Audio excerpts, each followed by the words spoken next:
Clipper Audiobooks presents an unabridged recording of We Used to Live Here by Daniel Hurst, narrated by Deirdre Whelan and Adam Goodwin. Prologue. How many people does it take to look for a dead body? 17, apparently, if the number of people currently in the garden at 31 Birchfield Drive was any way of judging it. That's how many were standing around at the back of the property, their feet moving across either the patio, the grass, or the quaint little path that led down to the shed at the bottom of the garden. Most of the people were wearing boots, which seemed sensible given that this environment was quickly turning into a mud bath as land was churned up and soil was dumped to the side of the rapidly expanding hole. But some of those present were wearing less appropriate footwear for the conditions, like the set of sandals on the feet of the female homeowner or the smart black shoes on the feet of the male homeowner.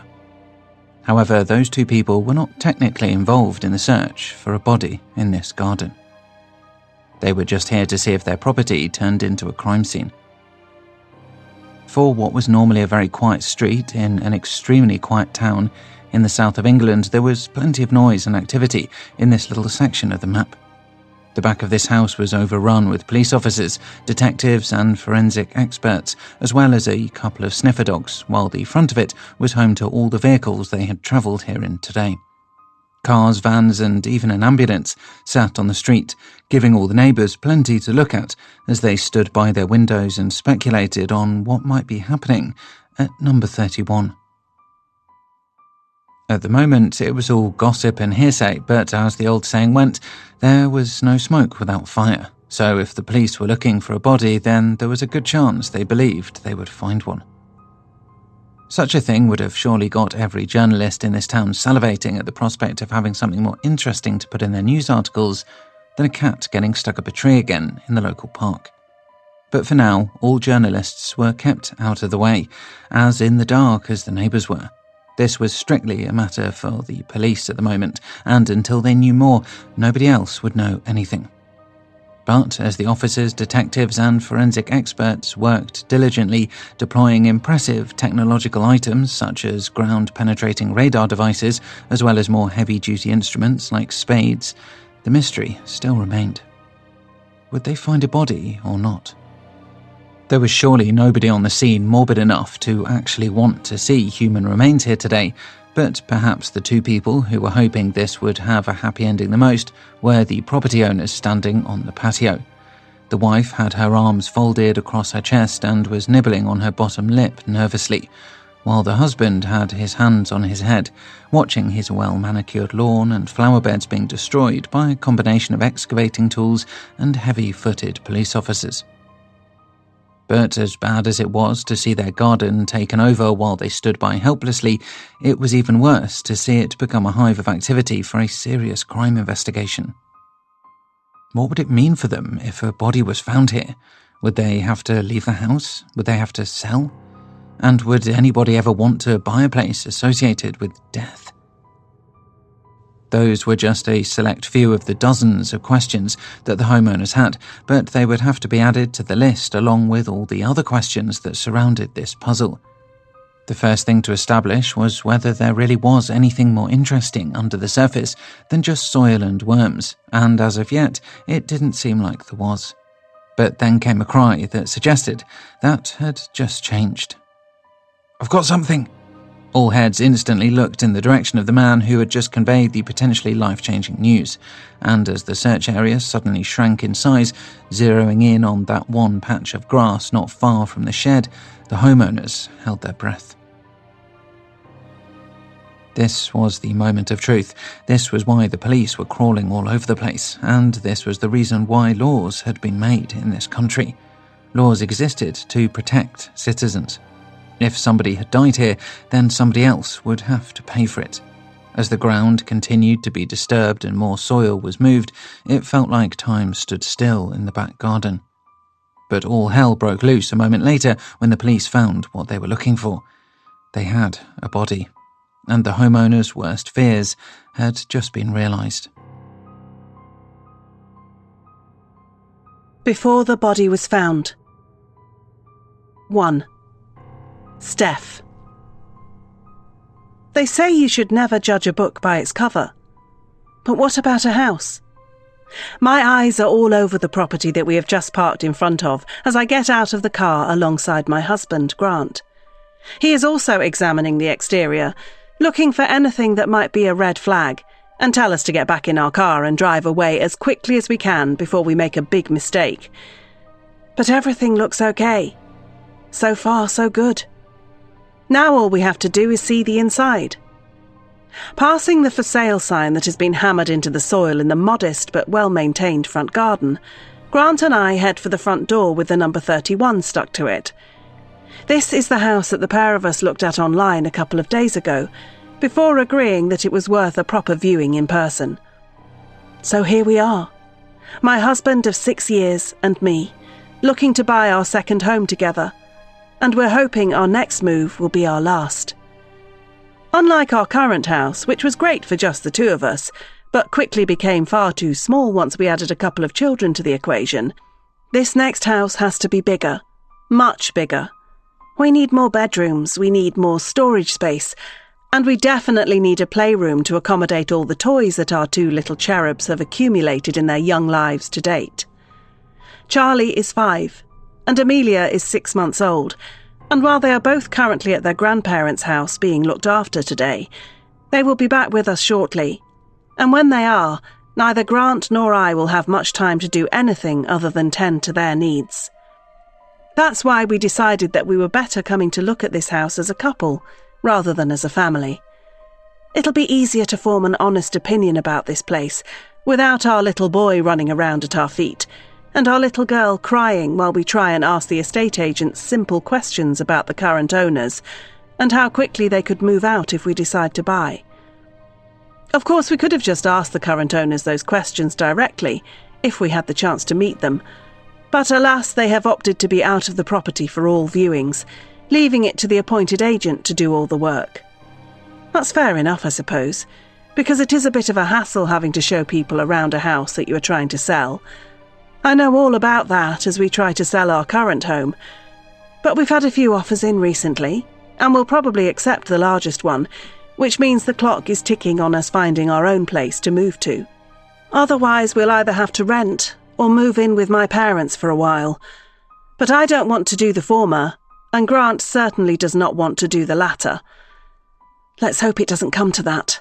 Let's hope this house is the one. Let's hope this is going to be our forever home. It doesn't take long for our knock on the door to be answered, and when it opens, we see Rose, the effervescent 20-something-year-old estate agent, who I spoke to on my mobile yesterday to confirm this viewing. She's as bubbly in person as she was on the phone, and as she steps aside and welcomes us in, her youthful exuberance is making me feel every one of the 10 or more years I might have on her. But I'm not bad for a 37-year-old. A little worn out after bearing 2 children and not sleeping much since, but apart from that, I'm still pretty energetic. Just not as energetic as the woman in front of me. How are you both? Did you find it okay? The sat-nav sometimes says to take a left at the top of the street instead of a right, but I guess you figured it out. Come in, come in. Would you mind taking your shoes off? It's just that the homeowners have asked viewers to do so. I hope you don't mind. If you just pop them over there by the stairs, that will be fine. That's great. As Grant and I remove our shoes and place them down neatly where we were told to do so, Rose barely pauses for breath before launching into her next monologue. So, as you can see, the hallway is very spacious and gets plenty of light, which is important. I believe it was only recently redecorated, and it's certainly added value to the property. It's obviously a very important part of the house because it's the first part that any of your guests will see when they arrive. And you know what they say, first impressions are everything. Rose smiles widely, clearly trying to ensure that she gives a good first impression of herself as much as this property. But she's doing a good job so far, even if she is a little too keen. And Grant and I return the smile before she leads us into the living room. I recognise the stylish sofas from the photos on the agency website, as well as the impressive fireplace that forms the centrepiece of this room. While I would look to change most of the furniture and decor in here, were I to move in, the fireplace would be one thing that I left untouched. It's perfect, And I am already imagining what it will be like to be curled up in this room on a winter's evening, with the TV on and my family around me, while a roaring fire keeps us warm and cosy. Rose rambles on as we move into the dining room, and I run my finger over the oak table that sits in the middle of this room, surrounded by 6 chairs that make this the perfect place to entertain a few of our friends, should we live here one day. But it's the next room that really has me salivating at the idea of having guests over, and I'm not the only one who likes it. "This has to be my favourite room in the house," Rose says as she walks around the marble countertop that serves as a breakfast bar in this magnificent kitchen. Marvelling at the layout of the kitchen, I visualise myself cooking meals in here. Pasta dishes, curries, and so many salads on a weekday evening. Bacon and eggs on a Saturday morning. A roast dinner on a Sunday afternoon. Rose has a point. This is now my favourite room in the house too. "So, which one of you is the chef?" Rose asks as I wander around the worktops, while Grant cheekily opens a cupboard door or two to look inside. "That would be me," I say in response to the question. The less time Grant spends in a room like this, the better. "Hey, I'm not that bad," my husband cries, trying to defend his honour. But I'm not having it. "Are you kidding? You can barely make toast." That is true, and Grant doesn't try to deny it, causing Rose to giggle a little. "My talents lie in other rooms of the house," Grant says, which I'm sure he didn't mean to come across in a sexual way. But I think that's how Rose takes it, because she suddenly blushes before telling him to say no more in a very mischievous manner. I'm a little perturbed by the estate agent being flirtatious with my husband, but seemingly not half as much as Grant is, because he's now gone bright red and is pretending to concentrate on opening and closing one of the utensil drawers, rather than make eye contact with me or Rose again. "Can we go out into the back garden?" I ask, deciding that it's best to move on quickly. And Rose is only too happy to oblige, rushing towards the double doors that give a view out into the rear of the property and unlocking them before pushing them open. "This house is south-facing, so you'll get the sun all day in the summer," Rose tells the pair of us as we step out onto the patio and survey the scene. I'm not much of a gardener myself, and it's more the area of the home for my husband to excel in, which I assume is what he was getting at a minute ago, when he made his slightly miscued quip. But maybe I will change all that if we do move in here, because as I look across the luscious lawn all the way down to the little shed at the bottom of the garden, I see what a beautiful area this is. It's great news that it gets the sun in summer, because there's nothing worse than being in shade, on the rare occasion that the weather is nice in England. And it's also good to see that this space is not overlooked by any of the other properties in the area. There are no windows offering a viewpoint for a nosy neighbour to spy on me sunbathing in my bikini, and I like that, because nobody wants to be spied on when they're semi-naked, do they?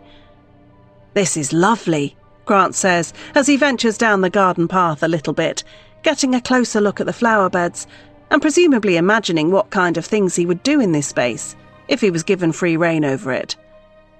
"Plenty of room for the kids to play," I reply as I step onto the grass for a moment and picture my 2 little ones running around on here, or sitting on a blanket having a picnic. "I'm very jealous," Rose admits as she remains standing on the patio behind me. "I live in a 1-bedroom flat on the 5th floor. No garden for me."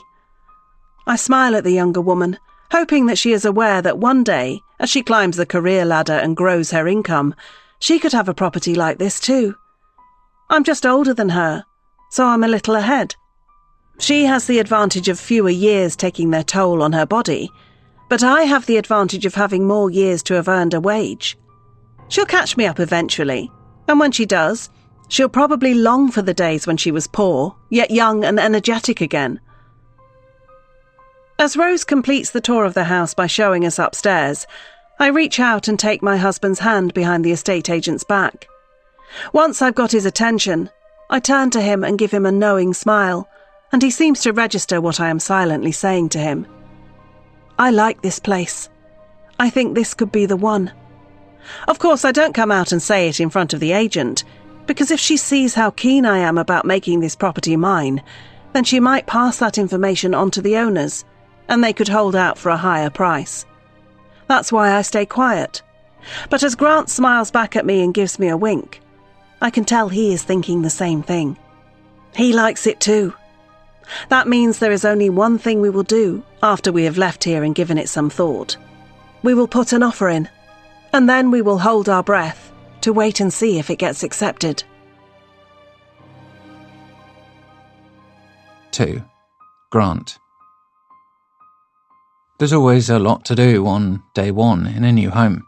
Carrying boxes, unpacking boxes, tripping over boxes. I'm surrounded by so much cardboard as I walk around this chaotic house that I'm pretty sure I'll be seeing boxes in my dreams tonight.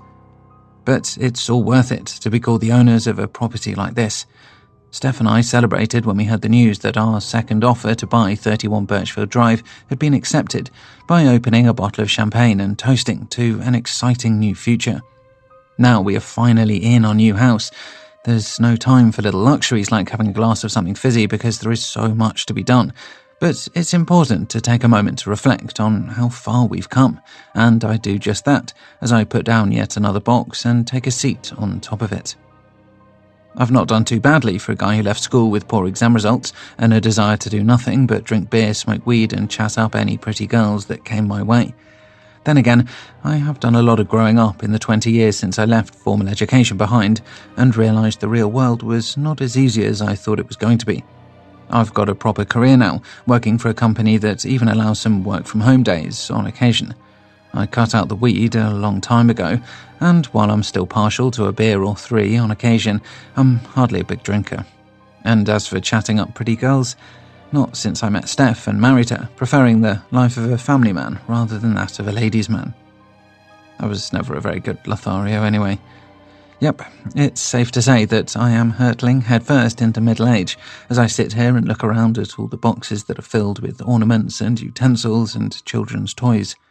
But I wouldn't change any of it for the world.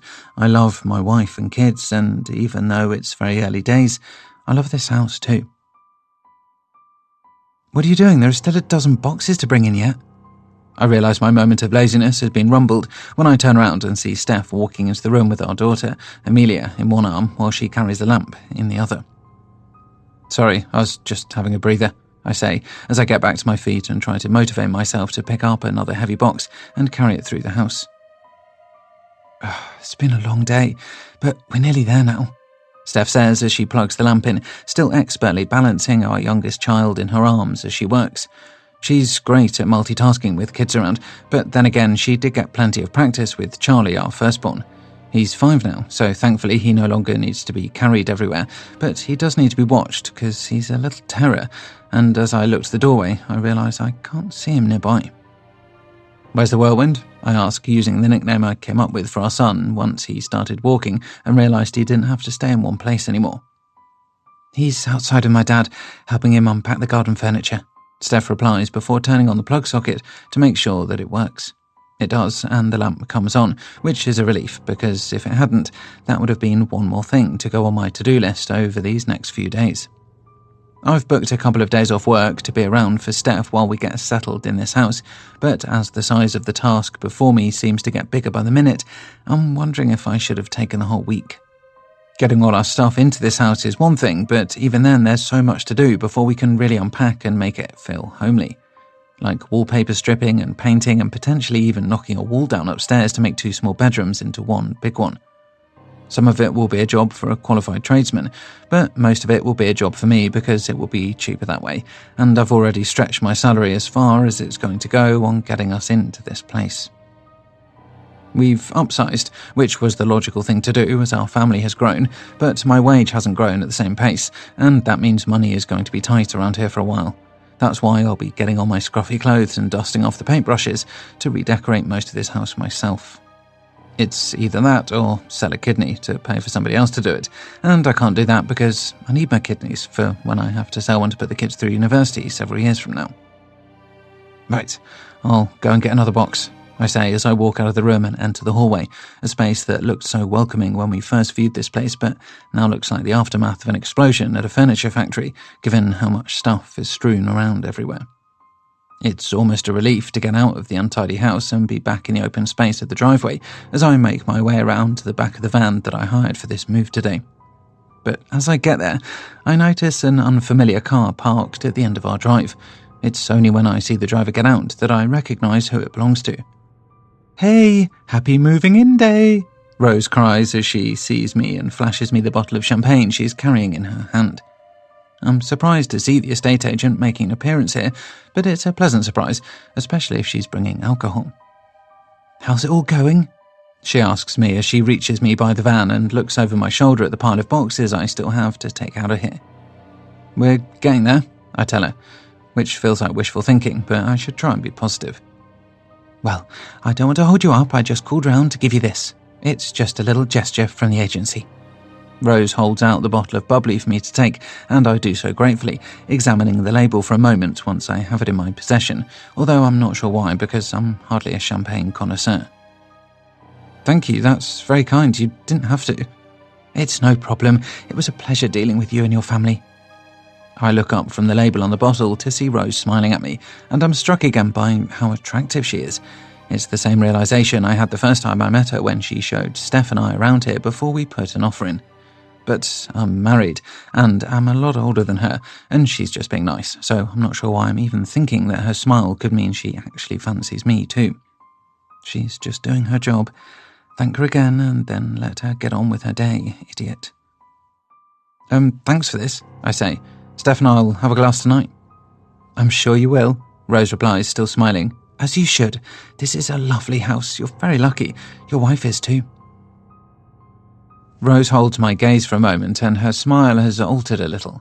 It no longer seems innocent. It now looks a little mischievous. Okay, well, drive safely," I say, looking away from Rose and past her at her cheap car. I have no idea why I just said that to her, because it's not as if I'm her father advising her to stick to the speed limit on a long drive. But I'm nervous, and she is still smiling at me. "Thanks, I'll try and do that," Rose says with a laugh before turning and heading back to her vehicle, almost skipping away because she seems to possess the kind of energy in her bones that I haven't had in a long time. I decide not to keep watching her all the way back to her car and turn around to look at the boring boxes in the van, putting the champagne down so that I can carry something a little more productive into the house rather than just a bottle of booze. I'm sure Steph will appreciate the gift as much as I do, but I'm also sure that she would rather I brought our belongings inside so we could get on with unpacking them. I glance back at the car as I lift another box under the van and see Rose giving me a wave as she drives away, but I try not to spend too long thinking about what she said about my wife being lucky. She was just referring to this house. She didn't mean me. By the time I'm back inside, I quickly forget about whatever nonsense is on my mind because Charlie comes running towards me with blood pouring from his hand. "What's happened?" I cry as I put my box down as quickly as I can before grabbing my son and pulling him nearer to me for a closer look at his wound. "It hurts," Charlie says, wincing as I examine his hand before I gladly diagnose it as nothing more than a simple cut that should heal in no time. "I'm sorry, I told him not to play with the box cutter, but he just picked it up before I had a chance to grab it." I look up to see Steph's dad, Bill, rushing towards me, clearly apologetic about having his grandchild injure himself on his watch. But I tell him that it's okay before I go about trying to figure out which of the boxes in this house has the first aid kit in it. Trying to find it will be like looking for a needle in a haystack, and it's a thankless task. But then again, so is being a parent. As Charlie shows Bill his war wound, I get to work searching for the plasters, but all the time I do, I'm thinking about how I can't wait for one thing. I can't wait for the kids to be in bed, so I can open that bottle of champagne with Steph. This is our first day in our forever home, and that's a big deal. How do I know it's forever? 1, because Steph has told me we're never moving again, and 2, because after today, I definitely agree with her. 3. Steph. It's been 2 weeks since we moved into our new house, and slowly but surely things are starting to take shape. Some of the rooms were nice enough to be left for a little while before they needed our personal touch applying to them, but there are a couple that cannot wait, and one of those is the main bedroom. That is where I am now, standing side by side with my husband as we work on stripping the old wallpaper off, so we can get to the part where we put the new one on. I'm not quite sure why the previous owners thought that a yellow floral pattern was the way to go in here, But it's certainly not to my tastes, and every strip of paper that comes off is bringing me one step closer to having a bedroom that I can really be proud of. For now, we have been sleeping in one of the spare rooms, while Charlie and Amelia are together in the third bedroom. The plan is to knock down a wall in the very tiny fourth bedroom and make one bigger bedroom that Charlie can have to himself as he gets older. But that is a job for another day. Right now, the focus is on the task at hand. Nothing beats scraping wallpaper off a wall after a long day at work, does it? Grant says to me sarcastically as he manages to get another piece of bright yellow paper off. We're nearly done, I say to him, to cheer him up. But that is a massive exaggeration, and he knows it because there's still over half the room to go. Can we at least put some music on? Yeah, but not too loud, we don't want to wake the kids. Grant takes out his phone and finds an online radio station for us to listen to, as I check the time and see that it has gone 9 o'clock now. It's getting late, and it's certainly late enough to put the scrapers down and go and spend the rest of the evening doing something a little more enjoyable than this. But I'm conscious that the quicker we get this done, the quicker we can tick off another room in this house as being finished. This is just how it is when you buy a house. There's always jobs to do, and unfortunately, many of them have to be done late at night, when the children are out of the way. I haven't heard this one in years, I say, referring to the 90s pop hit I can hear playing on Grant's phone now. I used to have a poster of this group on my bedroom wall. You're joking, Grant says with a laugh. I'm afraid not. And I saw them live too. My parents took me. Bill went with you? That's hilarious. The two of us chuckle at the thought of my dad surrounded by screaming kids at a pop concert. But for me, it's also a memory. And it's a nice one. The things we do for our children, I say with a smile. You'll probably have to take Charlie and Amelia to some concerts at some point. You won't be laughing then. God help me. I'm just about to tell Grant that he can find us something else to listen to if he would like, when I notice something underneath the piece of wallpaper that I am currently peeling off. It looks like somebody has written something on the wall. What's this? I say, as I lean in for a closer look, trying to decipher the previously hidden message. Grant stops what he is doing and has a look too, and he's the one who is able to figure out what it says. K and J forever, he says, reading it, and I think that's supposed to be a love heart. Now that my husband has figured it out, I can see it quite clearly now. It does say K and J forever, and it does look like someone has drawn a love heart beside that message too. Who are K and J? I ask, feeling a little confused. I don't know. They must have lived here before us, Grant says with a shrug. The last owners were called Craig and Alice, so it can't be them. I don't know. It must have been the people before them. Maybe. I run a finger over the message on the wall, as if touching it will give me some idea of how long it has been here for, which of course it doesn't. I wonder when it was written, I say, pondering the possibility that it could have been here for decades. Who knows? We'll probably find some other messages around here when we come to redecorate the other rooms. The house could be full of them. You think? Yeah, probably. I mean, this house was built in the early 60s. I don't know how many owners it has had, but it's probably had a few. Each of them will have left their mark around here somewhere, just like we did in our last house. I think back to our old home, which was our first, and will always have a special place in my heart. It was the house where we first brought Charlie and Amelia when they left the hospital after arriving into the world, and while my daughter didn't get to spend much time there before we left, Charlie changed a lot in the years he had there. He went from a baby to a toddler to a little boy, and one of the markings Grant is referring to is when we measured Charlie's height as he grew. The markings we made with pencil on the wall in the utility room showed how he was growing over the first few years of his life, and the dates we wrote next to the height measurements were our way of seeing how fast he was springing up. It saddens me a little to think that we had to leave those records behind, as it would have been something nice to look back on as our son got older. I imagined him standing next to it one day when he was a 6-foot-tall teenager, scarcely believing me when I told him that he used to only come up to my knee. But we've moved now, and left those markings behind. And who knows, the new owners might have already painted over them. I couldn't blame them if they have, because those markings hold no sentimental value for them. They only matter to the people who wrote them in the past. Like this marking here. It only matters to K and J, whoever they are. It's weird, isn't it? It's like a little time capsule, I say, as I run my finger over the love heart. I wish they had put a date with it. Come on, get back to it or we'll be here all night, Grant says, already having returned to scraping off more wallpaper, and clearly having had enough of chatting about the message we have found from the past. But though I do go back to work, I don't forget about the message so easily, and I find myself fantasizing about who K and J could be. They must have been very in love with each other to write such a thing, that's for sure. I see them as a young couple, much like Grant and me, standing in this bedroom many years before we arrived, decorating the room themselves and putting their own stamp on the place. But amongst all the painting and stripping, they stopped and found time to declare how much they loved each other by leaving a message here to stand the test of time. Who knows what became of the people who wrote this? Maybe they lived happily ever after. Or maybe they split up. They might even be dead now. But I hope not. It's nice to think of them as two old people sitting together somewhere, now in a different house, still near to one another, and still very much in love. I assumed then that I would never know, and that this couple would remain a mystery to me forever. But I was wrong. It wouldn't be long until I found out exactly who K and J were, and when they lived here.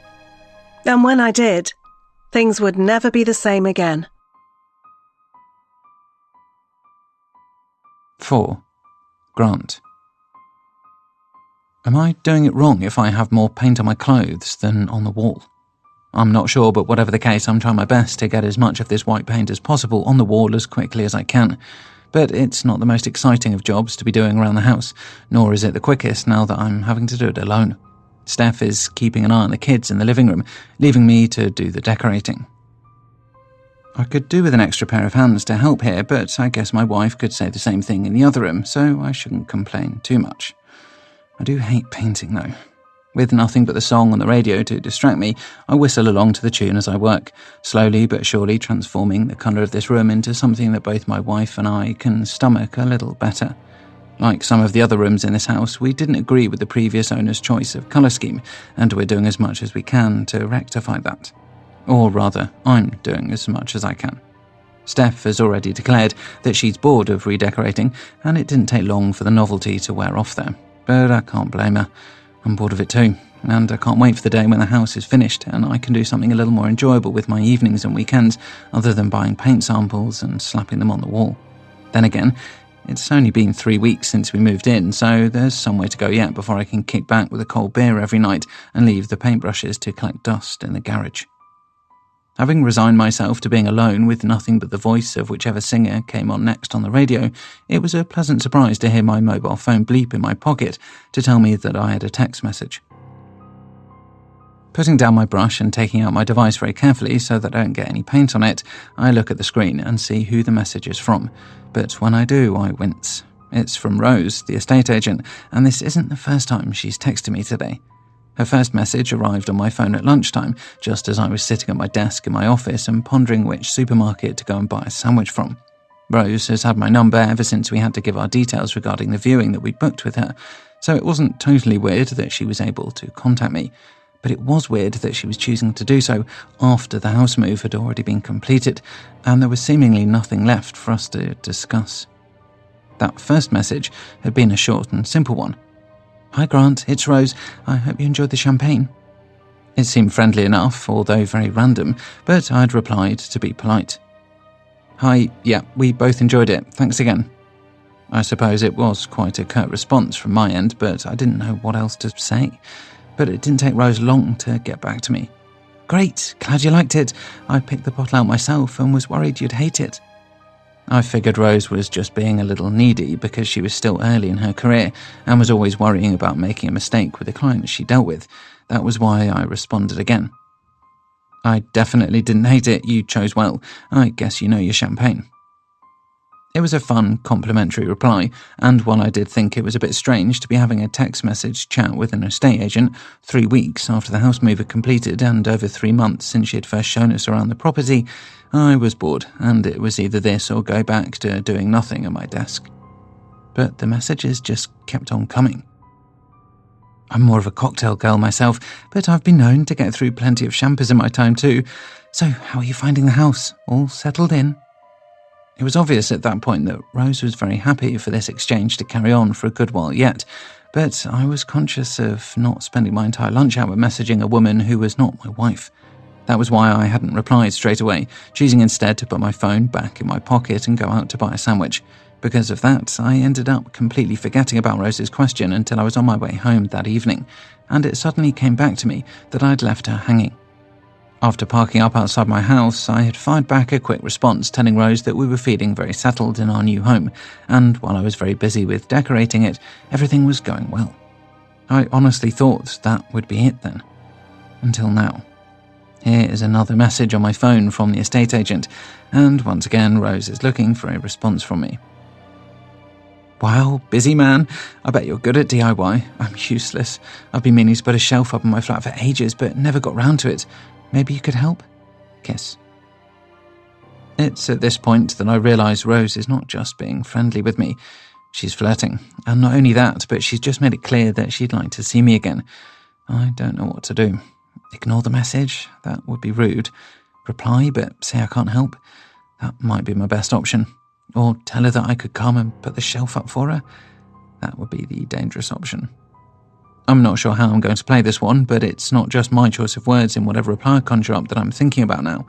I'm also thinking about why an attractive younger woman like Rose is so interested in a guy like me. She must have her pick of men, surely, so why is she behaving as if I'm the only guy she wants? I'm in my late 30s, I'm a dad, and I'm married. I'm hardly boyfriend material. But then I realise that she isn't looking for a boyfriend. She's more than likely just looking for a bit of fun before she moves on to the next guy to catch her eye. It's that prospect of no strings fun, combined with how flattered I feel at the attention I'm getting, that sends a short, sharp jolt of excitement through my body. But it fades quickly when I hear the door open behind me and spin around to see Steph standing in the doorway with Amelia in her arms. Hey, how's it going? I stuff my phone back into my pocket as quickly as I can, feeling guilty even though I technically haven't done anything wrong yet.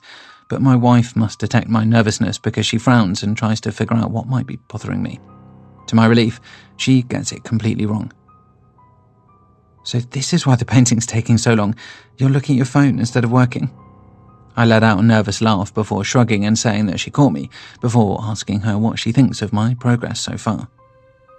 Yeah, I'm really happy with the colour we went with, she says as she casts her eye over the only wall that I've painted in here so far. Are you? Yeah, I think it looks great. Cool. Well, I'm just going to put Amelia to bed, then I'll need a hand with Charlie. Is that okay? No problem. I can always do a bit more in here when he's in bed. I say, happy to abandon my workstation for a while and get away from the smell of paint that's starting to give me a headache. But as I follow my wife out of the room, I wonder if my headache has little to do with the fumes and more to do with the fact that I'm still debating what to do about Rose's last text message. The sensible thing would be to just say I can't help, wish her all the best, and then hope she leaves it at that. So why haven't I done that already? 5. Steph. I stare at the calendar on the kitchen wall as I make myself a cup of tea, and as I do, I wonder how time can go so quickly. Unbelievably, it's now been a month since we moved into this house, and I'm trying to figure out where that time went.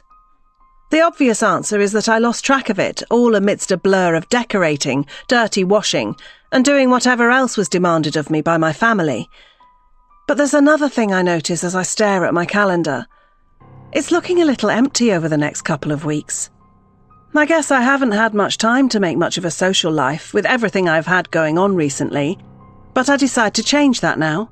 And after taking my hot mug of tea into the living room, I pick up the phone and decide to give my friend Shirley a call. The kids are in bed, and Grant is out with a friend, clearly having not forgotten about his need to socialise quite as much as I have. So I am more than free to have a good catch-up now with my pal. I was planning on spending tonight watching some of the TV shows I've recorded over the last few weeks, but I'll check in with Shirley instead, and hopefully by the end of the call, I'll have arranged an event to put on my calendar. Hey, long time no see. How's it going? Even though it's been a while, it takes the pair of us no time at all to fall back into our old ways, and the next hour passes by quickly in a barrage of gossip, news, and bitching about people we don't like. No way! I always knew she was a quirky one, I say, after Shirley has told me about the woman from the cake shop we used to go to, who has sold the business and moved abroad to be with a man half her age. It's good to have a laugh and let my hair down with my friend, even if it is only over the phone. But I tell Shirley that we should meet up soon. We can just get together as families if that's easier. Save on needing to get a babysitter, I say, before suggesting we all go for lunch next weekend. The two of us, our partners, and the 4 children that we have between us. Great! It's a date, Shirley tells me, and I'm already excited to go into the kitchen and make an addition to my calendar. After hanging up and realising that I barely touched my tea in all that time, I get up off the sofa to go and make myself another drink. But I check the time as I go, seeing how late it is, and wondering when Grant will be back. But it's not even 10 yet, so I don't need to think about sending a text to him to check on his plans. It's a weeknight. He'll be sensible and be home soon. Or he'll be very tired and hungover tomorrow. One or the other. With the kettle boiling and the calendar proudly displaying a brand new social event for this upcoming weekend, I'm feeling good about things. To put the icing on the cake, there have been no noises from upstairs either so far this evening. That suggests the kids are sleeping well, and there won't be any drama on that front to put a dent in my good mood. But then I do hear a noise, and it comes from a place that almost makes me wish the kids had just made it instead. It comes from the back garden. It sounds like somebody is out there. Rushing over to the kitchen window, I lean over the countertop and peer out through the glass. But it's difficult to see with how dark it is out there, mixed in with the reflection from the lights in here, so I can't make anything out. But I definitely heard something, so I don't want to just pretend like I didn't. But what else can I do? I'm hardly going to unlock the back door and go out there to have a look around. Call me paranoid, but I saw enough horror movies in my youth to know that such behaviour might not end well for me, or the 2 other people in this house. Having ruled out going outside to investigate, all I can do is check the front and back doors to make sure they are still locked, and then wait for Grant to come home. As I do, I keep the volume on the TV down a little lower than I would usually have it, so that I can hear if there are any more sounds from outside. But there aren't, and the next thing I hear is the sound of Grant's key turning in the front door just after 10. Someone's going to be tired in the morning, I say to him as I see him walk into the room while yawning. Yeah, it's been a long day. How was Dave? You boys have a good catch-up? Yeah, it was good to see him. Great. Before I forget, we're going for lunch with Shirley and her family on Saturday. We arranged it tonight. We're all going? Yeah. Is that okay? Sure. Grant doesn't seem thrilled by that idea, but then again he's hardly ever been excited to hang out with my friends and their partners. He gets along with them, but they're not the kind of people who could spend all day sitting in a pub watching football and drinking beer, so they're never going to be his favourite people either. I'm going to have a shower and then get in bed, Grant says after glancing at the TV, and obviously not being tempted to come in and watch the end of this reality show with me. Wait, before you do, I need you to check on something, I say, leaping up from the sofa. I heard a noise in the back garden earlier.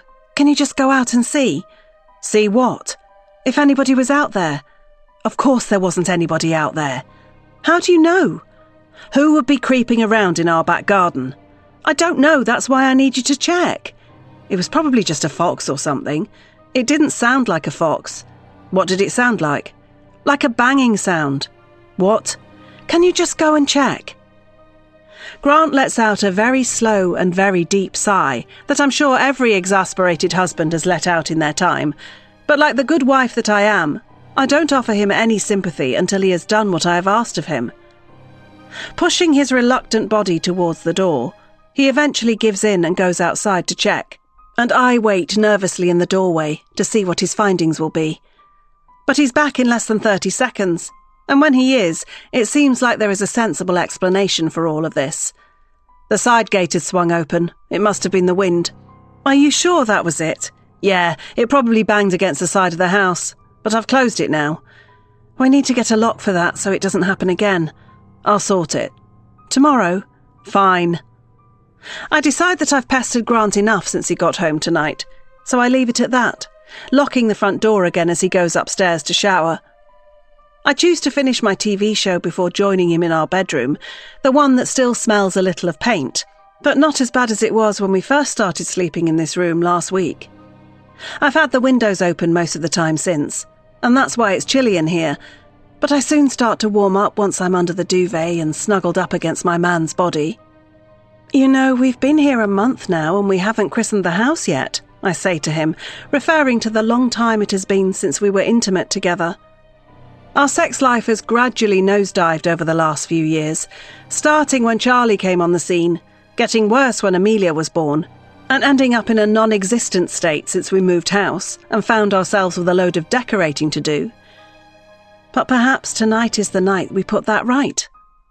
I want to rekindle the intense fire that once burned between us, and as I start to kiss Grant's neck, I'm expecting him to get the hint and pour a little petrol on that fire himself. But I stop kissing him when I realise that he's not in the mood. I figure that out by the fact he has fallen asleep almost as soon as his head hit the pillow. 6. Grant. I don't think I'll be the first man to admit that I hate shopping. That's why I always do my best to avoid it, preferring to leave Steph to purchase food, clothing and anything else our family might need on a week-to-week basis. But there are some things that she insists I do the shopping for, and one of those is boring banal items like a lock for the gate at the side of our house. I was surprised to see how stressed out my wife had become about the fact the gate had swung open last night in the wind, but buying a lock to stop it happening again in the future will put her mind at ease. Or at least it will, once I've found the damn thing. Like most DIY stores, this one is a huge warehouse with dozens of aisles stretching out in every direction, and all of them filled with various things a homeowner or tradesman might need if they were planning on doing some work around a house. Planks of wood, tubs of paint, fixtures and fittings like taps, toilet seats and shower heads, spades, plant pots, brushes. I can see everything here, everything except a damn lock for a gate. After wasting too long wandering the aisles in pursuit of what I need, I give up and seek the help of a store assistant, in this case a weary-looking teenager who is clearly hating life as he wastes some of his precious youth toiling away in a place like this. The assistant mumbles something at me to get me to follow him to the opposite end of the store before he half-heartedly gestures to something on one of the shelves and then shuffles away, his shoulders hunched and his eyes barely open. Oh, to be young and energetic again. Despite the best efforts of the assistant to be as useless as possible, he has shown me to what I need, and I inspect the various locks on offer before opting for one of the mid-range ones. I don't want a cheap one because it will probably break easily, but I'm not paying a fortune for one either. This one in my hand will have to do. As I carry it in the direction of where I'm hoping I'll find the checkouts in this place, I'm thinking about how fitting this lock is just one of the many jobs I have to complete when I get home. There's still painting to be done, as well as looking at a couple of the quotes we got back from builders who were seeking to knock down that bedroom wall. Basically, I'm as busy as ever. But just before I make it to the checkout and hand the lock to another teenager that doesn't want to be here, I hear my phone ringing, and I stop before wearily reaching into my pockets to take out my device. I'm expecting the caller to be Steph and for her to either ask me what's taking me so long or to tell me to pick something else up. But it's not her. It's Rose. I wonder if it would be best not to answer this call as I stand in one of the aisles and look around as if my wife could be about to burst out from some hiding place any second now. But I figure it will be best to speak to her here than when I'm at home, so I answer the call and put my phone to my ear. Hello, I say as if I'm still trying to make this seem innocent in case Steph is listening on the line, like a detective trying to crack a case. Hey you, so you are alive. I was worried I might have worn you out so much last night you'd slipped into a coma. I know Rose is only joking, but I don't find it particularly funny, mainly because me cheating on my wife is hardly a laughing matter. You haven't texted me all day, Rose goes on. Is everything okay? Yeah, it's fine. I've been busy, and I told you not to call. I know, but I was worried. There's nothing to worry about. While that might be true in terms of what Rose is concerned about, it's definitely not true for me. I do have something to worry about. I have to worry about the fact that Steph might one day find out that I wasn't with my friend last night, but was with the estate agent instead. I'm stupid. I shouldn't have done it. I've made a big mistake. But it's happened now, although, like I said to Rose just before I left her flat last night, it shouldn't happen again. So why is she calling me? When am I going to see you again? She wants to now know, and even though it's hardly what I want to hear, I can't deny it's thrilling to have a woman like her making it so clear that she wants me. Rose, you know I shouldn't be doing this, I reply, as if it's her leading me astray rather than of my own doing in part 2. But it's not her fault. She's single and she can do what she wants, but I can't. This is all on me. Are you trying to tell me you don't want what happened last night to happen again? Because it seemed like you were enjoying yourself from what I could tell. My mind instantly flashes back to last night and the blur of our 2 bodies beneath the bedsheets. It was regrettable, but there's no denying it was also a lot of fun. Look, I have to go. I've got things to do, I say, trying to subtly remind Rose that my daily life isn't as simple as hers. She just goes to work and comes home. No partner, no kids, no DIY duties. Okay, but I'm just reminding you that you came around last night to help me put a shelf up, and it still hasn't been done yet, so I guess you're going to have to come back here and see me again. Soon. There's a sexiness to the tone of her voice as she is firm with me, and while I know she doesn't really give a damn about that shelf, it's entertaining how she's using that task to try and set up another date for us in the bedroom. I'll speak to you soon, I say, grimacing as the words leave my mouth because I've clearly failed at nipping this fling in the bud at the earliest opportunity and keeping it as a one-off. You better do. A girl gets lonely when she doesn't hear from her sexy man. With that, I hang up before Rose can say anything else that might make me excited or nervous. Having reached the checkout, I put the gate lock on the conveyor belt and wait for the teenage woman on the till to ask me for payment. She chews hard on her gum as she looks at me for the briefest of seconds before returning her gaze to the item I'm looking to purchase, and it's as if I barely exist to her at all. This is how I'm used to feeling around women, as if I'm not here, but Rose didn't make me feel like that. I guess that's why I'm so enthralled by her, and I guess it's why I'm risking everything to see her instead of staying home with my family. With the lock purchased from the second grumpy teenager to cross my path today, I head for the exits, thinking about how it probably won't be long until I have 2 moody teenagers in my own house. Charlie and Amelia will grow up so fast, and soon it will be them slouching around, chewing gum and looking at me as if I'm some ancient relic of the past. Unless Steph finds out about my affair and kicks me out before I get to see our kids reach puberty. I make it back to my car, but before I get inside and drive home, I do one thing. I delete the record of Rose's call from my phone, just in case Steph has a look at my device when I leave it unattended at some point over the next few days. I've already deleted the multiple messages that have been sent between the seductive estate agent and me, so I'm doing what I can to cover my tracks. But that is doing nothing to alleviate my guilt, and all the way home I can't shake the feeling that something very bad is about to happen. However, it turned out it wasn't Rose I should have been worried about. Instead, it was the people who were on the verge of paying us a surprise visit. 7. Steph. Trying to get myself ready to leave the house and meet a social engagement is a hard enough task these days, but trying to get my family ready at the same time makes it even more difficult. But I shouldn't complain too much, because it was me who arranged to meet Shirley and her family for lunch today, so I'm the reason why Grant, Charlie and Amelia have to get their coats on and get out of the house in the next 5 minutes. Here, let me help you with that, I say to my son, as I bend down and fasten the last button on his coat for him, speeding up the process because he's hardly rushing himself. It's a miracle in itself that he is even standing in the hallway now, as we prepare to leave, because it's usually at this point that he runs off into another room, and I have to go and chase him. But he's here, as is Amelia, who is strapped into the car seat and ready to be taken out. The only person missing now is my husband. "Grant, what are you doing?" I call up the stairs as I hear him moving around up there. "1 minute," he replies, sounding flustered, as if I'm rushing him and didn't give him plenty of notice about what time we had to leave today. I shake my head as I check my watch and see that even with a little delay, we should be okay to make it to the cafe on time to meet Shirley.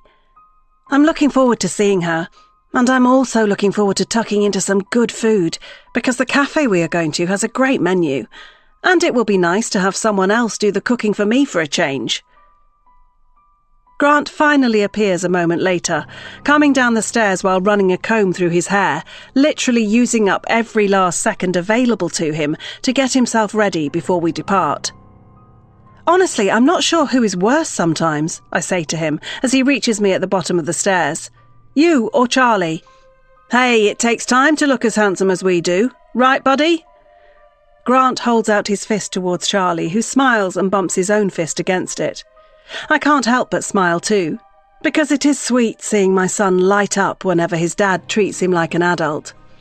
I think I'm really going to have my work cut out when Charlie is old enough to drink in pubs, and he goes for a night out with his dad.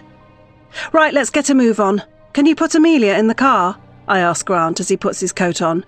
"Already on it," he replies, before rushing over to our daughter and picking up the car seat via the handle. Amelia has been very quiet so far today, and while I'm not complaining about that, I just know she is probably saving the crying and the tantrums for when we're in public with our friends, so I'm not feeling totally relaxed about it. As Grant goes to the front door with Amelia, I pick up my own coat from where it hangs on the banister before pulling it on and telling Charlie to follow his father. All that will be left to do then will be to set the house alarm, and we are out of here. But as the front door opens, Grant stops in his tracks, and when I turn to see why, I realise that it's because somebody is blocking his route. There are 2 elderly people standing on our doorstep, and they look almost as surprised to see us as we are to see them. "Oh, hello, I was just about to knock," the man says, and the fact that his hand is raised and his knuckles are facing us backs up that claim. "Sorry, we hope this isn't a bad time," the woman beside him adds, looking a little sheepish about her presence here. I study the 2 strangers on the doorstep as I would anybody else who turned up unannounced at the home of my family. I would estimate that this pair are in their late 70s or early 80s, although the woman looks better than the man for it. She has a wonderful head of grey hair, permed and pristine, and there is a light in her eyes that makes me think she has grandchildren and is used to spoiling them regularly. He, on the other hand, looks a little more ravaged by time, and the few strands of wispy hair that do a bad job of covering his scalp are as flimsy as the anorak that hangs over his skinny frame. The woman has a nice handbag hanging on her wrist, and he has a gold watch, items that could easily be fakes, or could just as easily be the fruits of a very profitable retirement fund. But who knows? Certainly not me. I don't even know their names yet. But they are about to enlighten me. "I'm Ken, and this is my wife Julie. It's a pleasure to meet you," he says while she smiles beside him, and I notice that her eyes have been drawn to Amelia, and particularly Charlie, who is standing beside me in the hallway, nervous and shy. Okay, can we help you?" Grant asks, perhaps being a little blunt, but we are on our way out, and we have no idea why these people are here. "Oh yes, we hope so," Julie replies. "You see, we used to live here, my husband and I, many years ago now. We noticed the house had been sold recently, and because we haven't been back here in so long, we had the idea of perhaps calling around to meet the new owners, and possibly seeing how the place has changed over the years." "You had the idea, darling," Ken adds there, highlighting that being here now wasn't down to him. "Well, we came to the decision together," Julie says, shaking her head a little at her husband's unnecessary need for clarification, and it reminds me of how I feel sometimes when Grant says something unhelpful. "You used to live here?" I ask, seeking a little clarification of my own. "Yes, that's right, dear. We were the first people to move into this house, actually, back when it was built in 1963. Gosh, I feel old now." Julie chuckles to herself, and I can't help but smile, because her pleasant demeanour is putting me at ease. But it doesn't completely disguise the fact that they have turned up here completely unannounced, and just before we are due to go out. However, the names they have given us remind me of the initials I discovered written on the wall when I was stripping wallpaper. K and J. Ken and Julie? I'm sorry, but we're going out to meet friends now, Grant says, making it clear that he would rather these two leave, so we can do the same. Oh, I'm sorry, I can see that. It seems we have picked a very bad time to call around. I told you they would be busy on the weekends, Ken, Julie says, glancing at her husband again. Sorry, what was it you wanted to do? I ask, feeling a little guilty about the possibility of turning these two sweet people away without being as helpful as I could be. Ken and Julie share a look before he answers me. I know it sounds a little strange, but we were just wondering if we could come in and have a quick look around. You see, we have a lot of memories in this place, and while I'm sure it has changed a lot, we wondered if we could have one last walk down memory lane before... His voice trails off then, and I notice his wife take his hand and give it a squeeze before she finishes his sentence. My husband has had a few health scares recently, she tells us. Forgive us if we are asking too much of you, but we were just hoping that we could have one last moment together in our very first home. I hope you understand. Having initially been sceptical of this pair, I find my heart breaking for them now. And before I know what I'm really doing, I'm telling them that it's fine and gesturing for them to come in. Grant looks surprised by my willingness to let these strangers into our home, but I know I can deal with him later. He's not as soft as I am, and would probably have told these people to be on their way if I wasn't here. But I am here, so I can decide if I'm willing to let them spend 5 minutes taking one last walk down memory lane. They used to live here, and while we do now, I know that one day Grant and I will be an old couple, reminiscing on old times. A first home is a special place for any couple. That's why I'm giving Ken and Julie the chance to see theirs one more time. 8. Grant. I'm really not happy about the fact that my wife has just allowed 2 complete strangers into our house. I tried to make it seem like that was because we had places to go and people to see, but really, it's just because I didn't want anybody nosing around in my home. I don't care if this couple used to live here. They don't live here anymore, do they? But they are in our house now, and as I close the front door, I hear Steph telling them all about the writing she discovered on the wall when we were stripping wallpaper. Was that you? She asks them. Oh my gosh, it was, Julie says. I remember I wrote on the wall when we were decorating ourselves. It's a little embarrassing that you found it. No, not at all. It's so sweet. It already appears that Steph is enamoured with this couple, but I'm still reserving judgment as I tell Charlie he's okay to go and play with his toys for a minute while I take Amelia out of the car seat and carry her with me as I follow the uninvited guests around. This used to all be green, Julie says as she looks around at the living room. Do you remember, Ken? I do, he says with a stiff nod of the head, and my chair was over there. He points to the corner of the room before Julie informs us that there used to be an armchair there that Ken liked to sit in and watch TV. Of course, the televisions in those days were very different to the televisions now, Julie adds before gesturing to our flat-screen TV. Look at the size of that thing. How big is it? It's 60 inches, I reply, not bragging, just answering her question quickly so it will hopefully speed this whole thing up. I wouldn't have thought anybody needed a television that big, Ken muses, and I'm not sure if he's having a dig, but it's too late to find out because Steph is already taking them into the next room. Ah, the dining room, Julie says wistfully. Your table looks a lot more expensive than the one we had in here. Oh, it's not that expensive, Steph says, politely trying to downplay how much we actually spent on it because she obviously doesn't want to make these people feel like we are superior to them. Then we move on to the kitchen, and it's there where Julie tells us how much things have changed around here. Oh my goodness, this doesn't look anything at all like how it looked when we were here, she says. There was no breakfast bar and we certainly couldn't afford marble worktops. Yes, it's very different, Ken adds, and I'm not sure if he says that like it's a good thing or a bad thing. But I'm not really sure what this pair were expecting to find. Of course this house has changed drastically since they left it. I bet every house does the same. But just how long ago was it when they left it? When did you guys move out? I ask, injecting myself into the conversation. 1996, Ken tells me. It was just the two of us then, and we didn't need all this space, so we downsized. I was very sad to leave this place behind, Julie admits. We moved in when we were 20, and it was all we'd ever known until we were in our 50s. But Ken was right, it was too big for just the two of us. A house like this should be filled with children, like your lovely daughter here. What's her name? Julie steps towards me and gently tickles my daughter's belly as she squirms a little in my arms.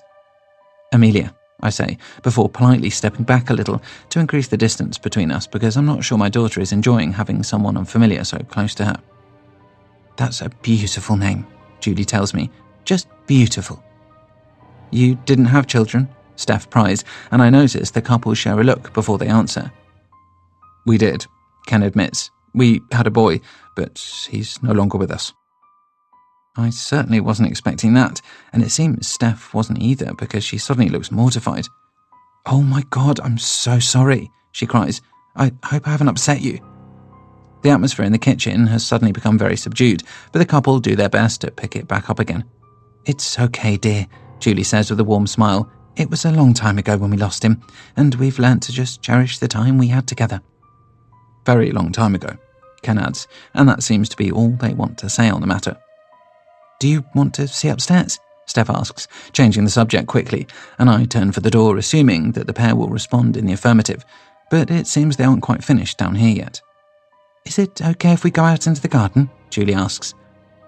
Oh, of course, Steph says as she steps towards the back door and turns the key, unlocking it and opening it up so that we can go outside. I let out a sigh as I follow them all out onto the patio, and I can tell that Amelia is getting a little craggy as I carry her, but she's not the only one. I'd much rather be at that cafe now having my lunch than stuck back here with these polite but uninvited people. We should get going soon, I remind Steph. They'll be waiting for us. I'll text Shirley now and tell her we're running a little behind, she replies without skipping a beat, and I see then that she seems to be quite enjoying this little exchange with Ken and Julie. Did you spend much time out here? She asks the pair as they stand on the patio and look around the garden. I did, Ken replies, and I'm getting the sense that he is a man of few words, but then again, that is probably just because Julie does most of the talking for him. Ken was very green-fingered, she tells us. I still am, he says. Well, yes, but not quite as much as you were. Gardening gets a little harder as you age. Julie winks at Steph, and she chuckles, and I see that this is all very cosy and cute, but it doesn't distract me from the fact that this is still very weird. So, whereabouts do you live now? I ask the pair. Are you still close by? We're not far, Julie replies. Still in town, just the other side now. It's not as nice as around here, but we're not in the old folks' home yet, and that's the main thing. Steph laughs again, and I admit I break a smile there too. Julie is very disarming. Then again, it is difficult to spend too long being suspicious of someone like her. I'm almost expecting her to produce a tin of buns from out of her handbag and offer me one at any moment now. So you've never been back here since you left? I ask, still trying to clarify if this is something this couple might make a habit of, or if it really is just a random one-off type of thing. Nope, we've never been back, Ken replies gruffly. It was Julie's idea to come here today. It was a joint decision, she quickly adds, but he doesn't seem too keen to concede that.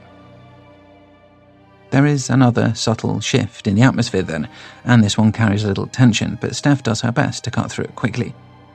Well, I'm glad you decided to call around, she tells them. I think it's important to remember that a house has a history, and people have been here before us, and they'll be here after us. Quite right, dear, Julie agrees. This house has a lot of history. I notice then that Ken has stepped down off the patio, and he's making his way across the grass, slowly but deliberately looking around as he goes.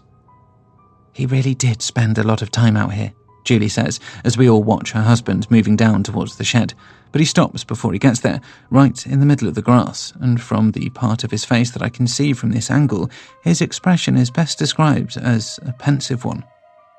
What is he thinking? What's he doing? I have no idea, but the moment is over almost as quickly as it began, and he walks back over to us. With the garden section of this surprise tour concluded, we all head back inside, and Steph leads the couple to the stairs. But I've had enough of this intrusion now, as pleasant as the pair might be, and tell my wife that I'm going to check on Charlie. She disappears upstairs and I can hear Ken and Julie's voices as they move around up there as I find Charlie in the playroom, sitting on the floor and amusing himself with a train set. Walking over to the window, I look outside of the driveway and I see the car parked across the top of it. It must be the vehicle that Ken and Julie came here today in, and I can't help but have a wry smile to myself when I think that the car almost looks as old as them.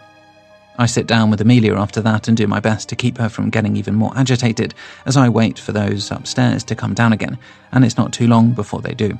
When I join them back in the hallway, they're discussing the writing on the wall again, and it seems Julie and Ken are trying to agree on when the message would have been written. "I reckon it was back in 66, Ken says, but Julie shakes her head. "No, it must have been 71. That was when we worked on the bedroom, remember?" Ken thinks about it for a moment before he raises his eyebrows, and I guess that is him remembering what really happened all those years ago, but I don't blame him for struggling a little to recall the exact dates of the past. They're talking about events that occurred over 50 years ago, so they're doing well. I struggle to remember something that happened last week. "Well, thank you for letting us into your home today," Julie says, and I'm grateful she's bringing this visit to a close. "I apologise again for the intrusion, and you would have been well within your rights to turn us away, but it was very nice of you to indulge a couple of OAPs like us." "No, not at all," Steph says. "It's been a pleasure to meet you. I'm glad you called by." I make it clear that I have no problem with what has happened here either, although I stop short of calling it a pleasure like my wife did because I wouldn't say that was the best way to describe it. I open the door then and allow Ken and Julie out, and they bid us farewell before they make their way up the driveway towards their relic of a car. "Well, that was different," I say to my wife as we watch them climbing gingerly into their vehicle, Julie getting behind the wheel and Ken getting in the passenger side. It seems she does most of the driving as well as most of the talking. "I enjoyed it," Steph admits as she gives them a wave. "Didn't you?" Enjoyed is quite a strong word. "Don't be mean. That'll be us one day, old and grey and reminiscing about the past." "Yeah, but we won't be going knocking on the doors of the houses we used to live in, will we?" "Maybe not, but this place obviously meant a lot to them, so I think it was good of us to let them inside and see it one more time." "Yeah, as long as that was the only time." "I doubt they'll be back again." "Yeah, you're probably right. At their age, they'll be lucky just to see next year." "Grant, that's an awful thing to say." My wife might be right, but I can't help but be mischievous, and I've amused myself as we watch the couple driving away. I guess my wife and I assumed that would be the last time either of us saw Ken and Julie, but that wasn't how it would turn out. Not by a long shot. 9. Grant. "I'm so sorry we're late. It's a long story," Steph says as we rush towards the table where Shirley and her family have been waiting for us to arrive. I shake hands with Eric, Shirley's partner, as the two women hug, while Charlie is already sitting with Beth and Brittany, their twin girls who are the same age as him, and who he has always had a soft spot for. With the waitress bringing a high chair for Amelia, we are all eventually seated, and as I peruse the menu and hear the sounds of the chefs cooking in the kitchen of this cafe, I can already feel my stomach rumbling at the prospect of a good meal. But Steph seems to have the need for conversation on her mind more than the need for food, and she's already telling the friends opposite us all about the couple who just paid us an unexpected visit. "What? That's so random," Eric cries after Steph has enlightened him about Ken and Julie. "Tell me about it," I say, rolling my eyes. "I mean, who just turns up at a house they lived in decades ago and asks to come inside?" "I think it's sweet," Shirley says, and Steph agrees with her friend. "It is sweet. They were so lovely. I hope we're like that when we're their age." Steph reaches out and takes my hand then, having a soppy moment with me, but that's just the kind of thing women are happy doing with their partners in front of their friends. But I'm less comfortable with it, and I made that clear by clearing my throat and asking Eric if it's too early to have a beer. He happily tells me that it's not. Then we order our drinks with the waitress, who jots our order down on a small notepad before scurrying away to pass it on to her other colleagues. This is one of those modern trendy cafes that seem to be springing up everywhere these days, and while most of them are in the cities, it seems our small town is not immune to their reach any longer. Back in my day, cafes were called greasy spoons, and they were the kind of places where construction workers would come for a bacon sandwich, a cup of tea and a flick through the day's newspaper before going back to work. But these days they serve coffees with fancy names, have a couple of beer taps for when it's after midday, and it's almost impossible to find any meal on the menu that doesn't come with avocado. Do they do a full English or not? I ask as I turn the menu over and try to find something a little more to my tastes. This isn't that kind of place, Steph says with a chuckle, and Shirley seems amused too because her partner is having just as hard a time finding something to order as I am. But eventually we settle on bacon and eggs on toast, although the toast is actually granary bread, and despite my best efforts to persuade the waitress otherwise, she insists on me not removing the avocado from it. As we wait for our food, the women chat about some celebrity scandal, the kids continue to play with the toys that they brought, and Eric and I discuss the consequences of last weekend's football results.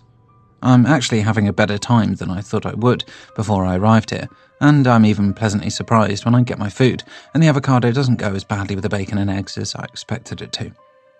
We're about halfway through our meals when Shirley asks us how we're getting on with the redecorating, and that's my cue to launch into a bit of a monologue about how much painting I've been doing and how much there still is to go.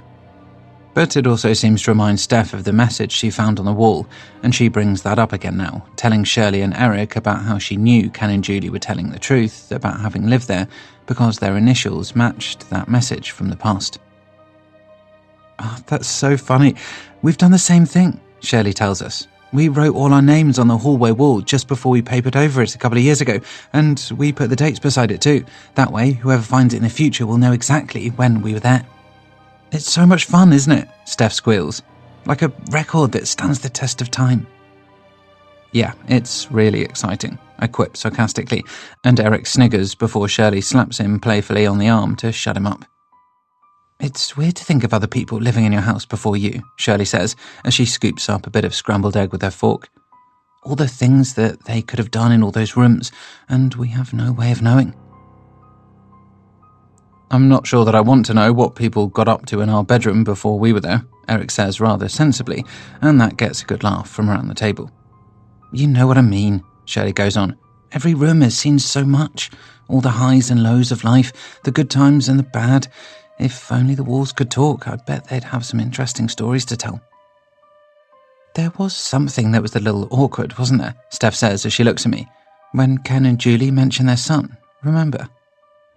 I do remember, but I don't say anything, leaving it to my wife to broach what seemed like quite a heavy subject. It sounded like they had a boy, but he passed away, Steph tells our friends. Oh my gosh, how sad, Shirley cries, putting her hands to her mouth. It's awful, isn't it? Steph agrees, glancing at Charlie as if she needs confirmation at that moment that her own son is okay. I've needed to visit the men's room for a while now and decide that this might be a good time to leave the table, so I excuse myself and go to the toilet. When I'm in there, I take out my phone to make a quick check on this weekend's series of football results, because that will help fuel the next conversation with Eric. But when I do, I see a new message from Rose waiting for me on my screen, and I nervously glance over my shoulder to make sure Eric hasn't followed me in here before I go into one of the cubicles and lock the door. Reading the message, I see that Rose has been out shopping, and it turns out that she has picked herself up a new outfit. But she doesn't just tell me about it, she shows me it, and she does that by way of a picture message that has come through along with it. What do you think? She has asked me, and it's obvious that this saucy little outfit has been brought with me in mind. It's hard not to be excited when I see it and think about the prospect of Rose wearing it in front of me, but it's also hard not to think of my family sitting only a few yards away from me, waiting for me to rejoin them back at the table. I decide not to reply to her yet and put my phone away before leaving the cubicle and rejoining the rest of the group at the table. But I find it impossible to concentrate on the conversation after seeing that photo on my mobile, and I'm still thinking about it as we say our goodbyes to Shirley, Eric and their girls and get back into our car to drive home. That was fun, wasn't it? Steph asks me as she drives us back after my 2 beers over lunch, and I nod my head to agree with her. If only she could see what was really going on in my head at that moment, she would probably crash the car in shock. That's because I'm thinking about Rose in that new outfit she's just bought. More specifically, I'm thinking about when I can see her in it. 10. Steph. A lot can happen in 2 months. And as I stand here now and look around this house, I can see the evidence of that everywhere. Rooms that were previously not to my taste have been repainted and filled with furniture that I find more appealing. And all mine and Grant's hard work in the evenings and weekends has started to show dividends. But despite all of that, we're not miracle workers, and 2 months hasn't been enough time for us to do all the redecorating that we want here.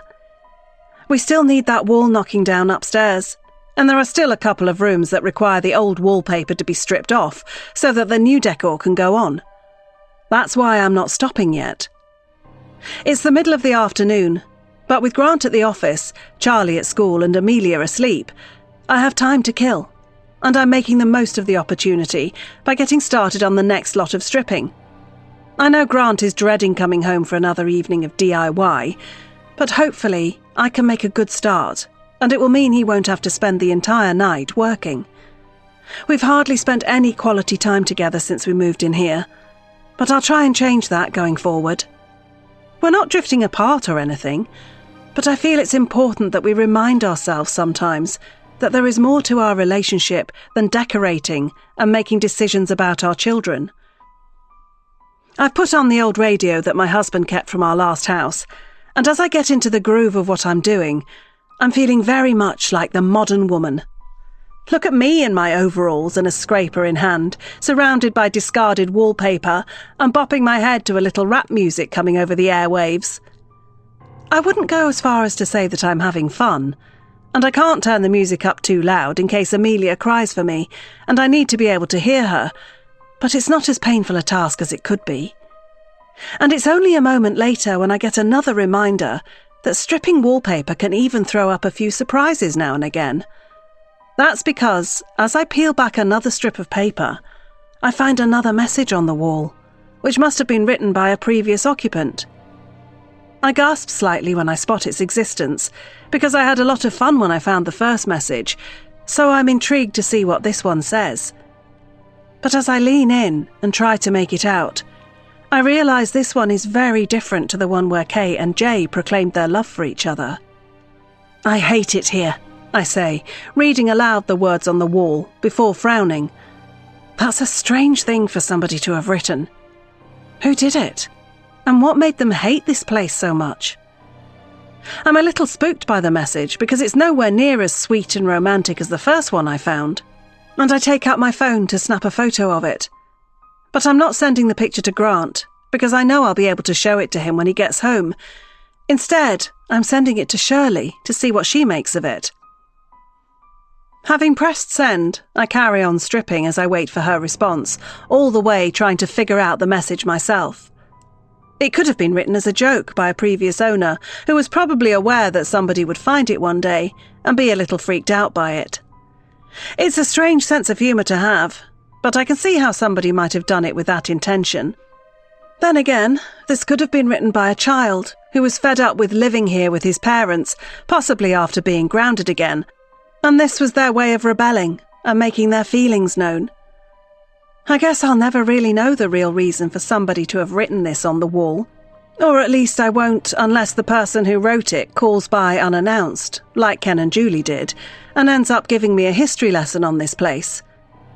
But I doubt that will happen again, just like I doubt Ken and Julie were the ones who wrote this. Shirley doesn't take too long to respond, and when I read her message, she has sent me a shocked face emoji before saying that it's a little creepy and speculating as to who might have authored it. Her opinion is that it was scribbled on the wall by somebody who was kept prisoner in this room under lock and key, but I just laugh and sarcastically thank her for her valuable input. We spend the next few minutes exchanging text messages back and forth, chatting about other things from the school run to the next time we might be able to meet up again, and by the time I put my phone down, I've lost the motivation to carry on with the DIY.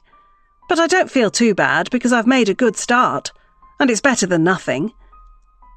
Leaving the bedroom behind and going into the kitchen, it's easy for me to forget about the scraper and the wallpaper, and even the rubbish songs I heard on the radio. But what isn't as easy is forgetting the message I just found. I know it's silly, but as much as the first message made me feel warm and cosy inside, the second one has left me feeling disturbed. I guess it's easy for my imagination to run wild as I stand in a quiet house, without too much to distract me, thinking about all the possible reasons why somebody would have written such a thing. I'm also thinking about what Shirley said when we had lunch not so long ago. If only the walls could talk. I'd bet they would have some interesting stories to tell. I wish the walls could talk to me now, because I'd love to know who wrote about hating it here. But they can't, of course, so rather than spend the rest of the afternoon worrying about it, I go in to check on Amelia, almost hoping that she will wake up, because even if she needs something, it will give me something to do. But she is still fast asleep, my little angel, so I don't disturb her. Slumping down onto the sofa in the living room, I pick up the remote control and look for something on the TV to keep me occupied until it's time to go and get Charlie from school. But rather predictably, the programmes on offer at 14:10 in the afternoon are not exactly of the highest calibre, and I'm soon bored again.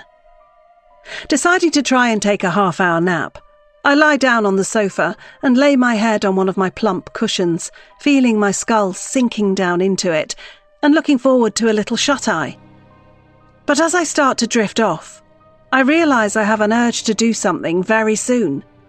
It's an urge to strip the rest of the old wallpaper off in this house as soon as possible. That's because the sooner I do that, the sooner I will know if there are any more messages waiting to be read. And maybe there are. What else might I find? At best, I'll have something to talk about with Shirley. But at worst, there could be something even creepier than that last message waiting to be discovered. I have to know. That's why I give up on sleeping after only 2 minutes of trying and go back to the room with the radio in it. But I don't turn it on this time. I just pick up the scraper and start hacking away at more wallpaper. It looks like I'm being productive, but really, I'm just being nosy. I'm looking for more hidden messages. The question is, will I find any? 11. Grant. I walked through the front door with my heart set on kissing my wife, having a moment with my children, and then grabbing a quick shower before tucking into a lovely dinner. But I hadn't even got the first thing out of the way before Steph told me about the new message she had found. "Look at it," she says to me as she leads me into the room where she made her great discovery. I'm more surprised by the wallpaper I see on the floor rather than what I see written on the wall, because it's clear that Steph has been working in here while I've been at work. "Wow, I'm impressed," I say, as I survey the fruits of her labour. "Thanks, love, you've saved me some time tonight." But my wife seems less interested in proudly promoting the DIY she's been doing and more about pointing out the handwriting she unearthed. "What do you think it means?" she asks me, and I read the words, "I hate it here." "Was probably just written by a kid," I surmise. "You think?" "Yeah, I mean, all kids hate being at home at some point during their childhood, don't they? I know I did." "I wish we'd found it before Ken and Julie came round. We could have asked them if they knew anything about it." "I doubt it." "Why? They're not the only ones to have lived here before us."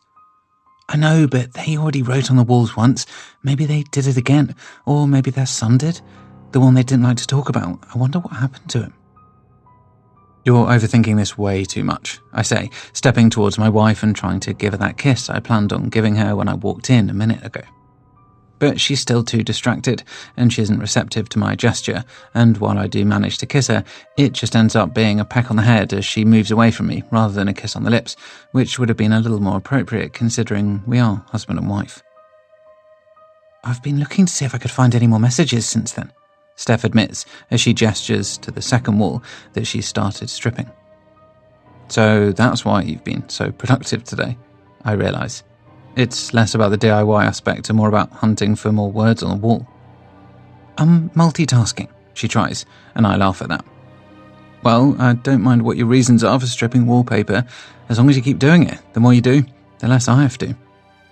I go in again for another kiss, and this time Steph is unable to resist my charms, and I hold her in my arms as I give her a long, slow smooch. "What's gotten into you?" she asks me after we break off from the kiss, and she glances towards the door to make sure Charlie hasn't wandered in and caught his parents being soppy. He always groans and pulls his face whenever he does that, clearly unaware that one day there will be someone in his life that he wants to grab and kiss, just like his parents used to do. "I just love you," I say to Steph, being honest because I really mean it. "I love you too," Steph replies with a smile, and she really looks pretty, even without makeup on and after a long day of looking after the kids and helping decorate in here. Now, I really need to see what's in the fridge for our dinner. Have I got time for a quick shower? I ask her, and she tells me that I do. So I hurry, but only after giving Amelia a kiss when I find her giggling in a high chair in the kitchen, a load of mushy food all over the floor around her. Charlie is to be found in the playroom, lost in another adventure with his toys, and he gives me a very manly high five before I go upstairs and start undressing in the bathroom. It's a relief to get under the hot water in the shower as I let the liquid cleanse my skin. I wish there was another part of my body that it could cleanse as well. My mind. The mind that is thinking about how I made another mistake today. There are a lot of ways for a person to spend their lunch hour, sitting in the kitchen gossiping with colleagues, taking a walk around a nearby park while listening to a podcast, or just staying at their desk and eating a sandwich while working through the break. But I didn't spend my lunch hour today doing any of those things. I spent it with Rose instead. The invite to meet her at her flat for lunch came through as a text message at 10, just after I'd come out of a very boring meeting with my bosses and felt as though my head was going to explode. But my mood brightened as soon as I saw what she'd written to me, and even though I knew it was wrong, I couldn't resist replying to tell her that I was in on her plan. Her flat is only 10 minutes from my office on foot, another advantage of living in a small town like this one, so I'd been able to make it there and back in plenty of time during my 60-minute break. But it was hardly a restful hour that I spent there, and Rose certainly had me feeling worn out when I left her. As the steam rises in the shower and my skin sizzles, it's almost comparable to the heat that existed between our two bodies as Rose and I did the thing we had already agreed shouldn't happen again. Every time I leave her place, I promise myself that I will never go back there and see her again, but every time I fail in keeping that promise to myself, and sure enough, I'm back in her bed, with her on top of me and whispering naughty things in my ear. It's hard to feel even guiltier about what I'm doing behind Steph's back than I already do, but it's not been helped by the knowledge that my wife has spent the best part of today continuing to help raise our children and bring our family home a little closer towards completion, while I've been having sex with someone else. Without thinking too much about it, my fist flies out and I hit the tiled wall in front of me, not hard enough to break a bone, but certainly hard enough for me to feel the pain of the blow and wince. But I wanted it to hurt. It deserves to hurt. I deserve it because I'm risking hurting Steph by my selfish actions, and she does not deserve that at all. I stay in the shower a lot longer than I usually would, but it's only because I'm so distracted by thoughts of the mess I've got myself into. I know I need to extricate myself from this situation before it goes too far. End it with Rose for good. No backing down, no U-turns, no falling into her bed again after telling myself that I wouldn't. This has to stop, and this time, I really mean it. After getting out of the shower and drying off, I compose a message on my phone to Rose. I'm really sorry, but I can't do this anymore. You're great, but I'm married, and I don't want to lose my family. I hope you understand. I'm deleting your number now. Please don't message me again. If you do, I won't reply. All the best. I have no idea if that's the politest way to text your mistress and tell her that your affair is over, but I've done the best job I can, and I'm feeling a little better once the message is sent. I feel even better about things as the night goes on, because I don't get a reply from Rose, suggesting that she's taken what I said on board and is respecting my wishes.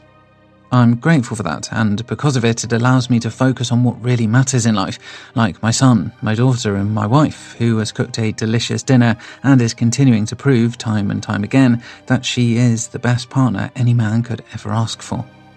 I don't deserve her, but I have her, and I'm never going to let her go. 12. Steph. Day 90 in our new home is marked by the first day on the job for the builder we have sourced to knock down that wall between two of the smaller bedrooms upstairs.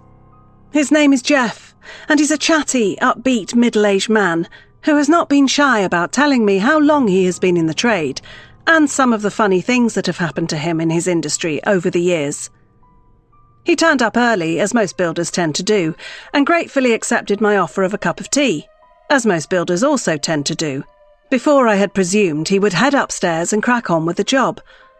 But he's still down here now, his mug of tea in one hand and his mouth showing no signs of slowing down as he keeps chattering on about one of his previous jobs and the difficulties he had in dealing with one particular customer who tried to get away with not paying him after he had completed the work. Can you believe how cheeky some people are? I mean, here I am, just an honest guy trying to do an honest day's work for an honest day's pay, and she's not paying me. I asked her, how am I supposed to feed my kids if you don't pay me? And do you know what she said? She said that wasn't her problem. Can you believe it? I shake my head, but no better by now than to try and say anything, because Jeff is already starting his next sentence, having barely paused to draw breath. So I did the only thing I could do in the circumstances. I told her that I was going to go back into her bathroom and remove the sink that I had just installed for her, because if she wasn't going to pay for it, then she couldn't have it. Well, she soon changed her tune then, and I'd barely made it onto the second step before she was reaching for her purse and handing me the cash. But even then she was only wanting to give me half. She said the job had overrun by a day, and that meant she was entitled to a discount. She didn't mention the fact that it had overrun because she had locked me out of the house that day when she had gone to have lunch with her friends.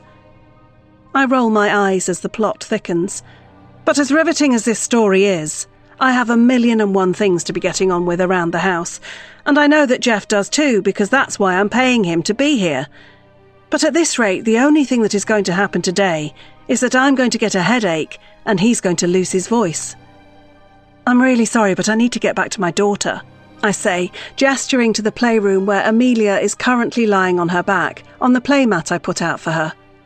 I'm hoping that will be enough for Jeff to get the hint that it's time for him to get to work.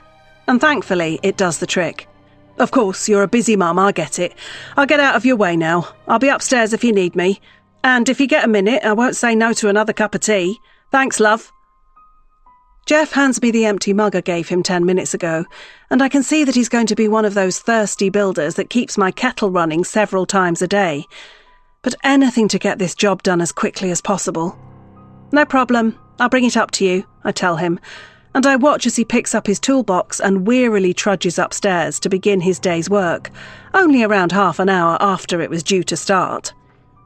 But with him out of the way for a little while at least, I can focus on playing with my daughter, and this is always a fun part of my day. Grant dropped Charlie off at school this morning, on his way into the office, so that was a big help. And while it was supposed to be one of Grant's work-from-home days today, I can't blame him for opting to go into the office and get out of the way of the builder and whatever noise he is going to make. It doesn't take too long for that noise to start, and 10 minutes later I am carrying Amelia out of the house and into the back garden to try and escape it. It's still early, but it's looking like it will be a pleasant summer's day, and I guess with the sound of a wall being broken down inside the house, we're better off spending the majority of the day out of it.